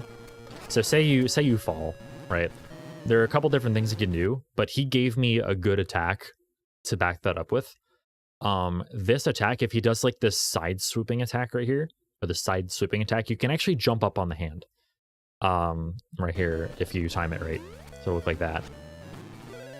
And then he'll come back on screen, and you can just continue that strat. And I fell again. Whoops, that was actually not on purpose. This attack can be hard to avoid. I guess like if you're low on health, do not be afraid to like pause buffer avoiding this, because like I don't even really know how to avoid that, to be honest with you. It's kind of difficult. But yeah, the fight should be finishable at that point. But yeah, this strat is not necessarily the easiest. But ideally, it would look like this. Whoops, yeah, okay. So you have to be, one thing to note is that you have to be holding in the direction that you're jumping in before you jump in that direction. That is important, otherwise you'll just jump straight in the air and then float off the hand. You'll have no momentum to make it, and it's not fun.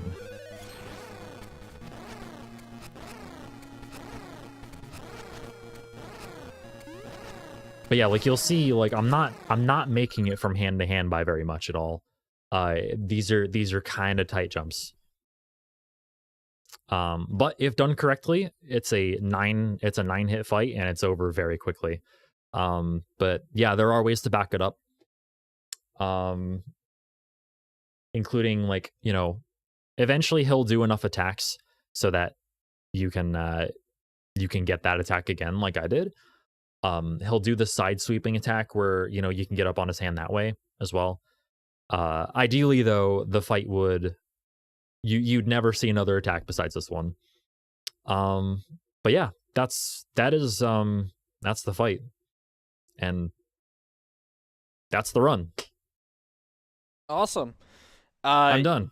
You explained everything super well and super detailed.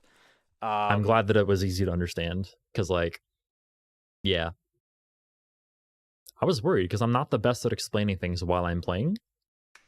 But when I'm not playing, as it turns out, it's a lot easier to do that.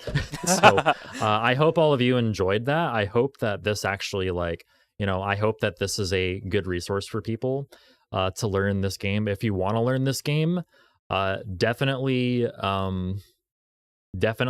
give it a shot. Like, it is an intimidating speed game at first, but I promise you, like, and I had trouble at first. Trust me, I had trouble with this game at first, to the point where I wasn't even sure if I wanted to continue learning it. But I'm glad I did. It's a very rewarding speed game once you really get into it. And yeah, we have a Discord full of people who are happy to answer questions as well. So I'm hoping that this tutorial, in addition to Dragon Co's 2015 tutorial, do a good job in helping people learn this run. So yeah, thanks for having me on, Church, seriously, and thanks for watching as well, everybody. Thank you so much for, you know, coming on the show and helping, well, not helping, for teaching this run.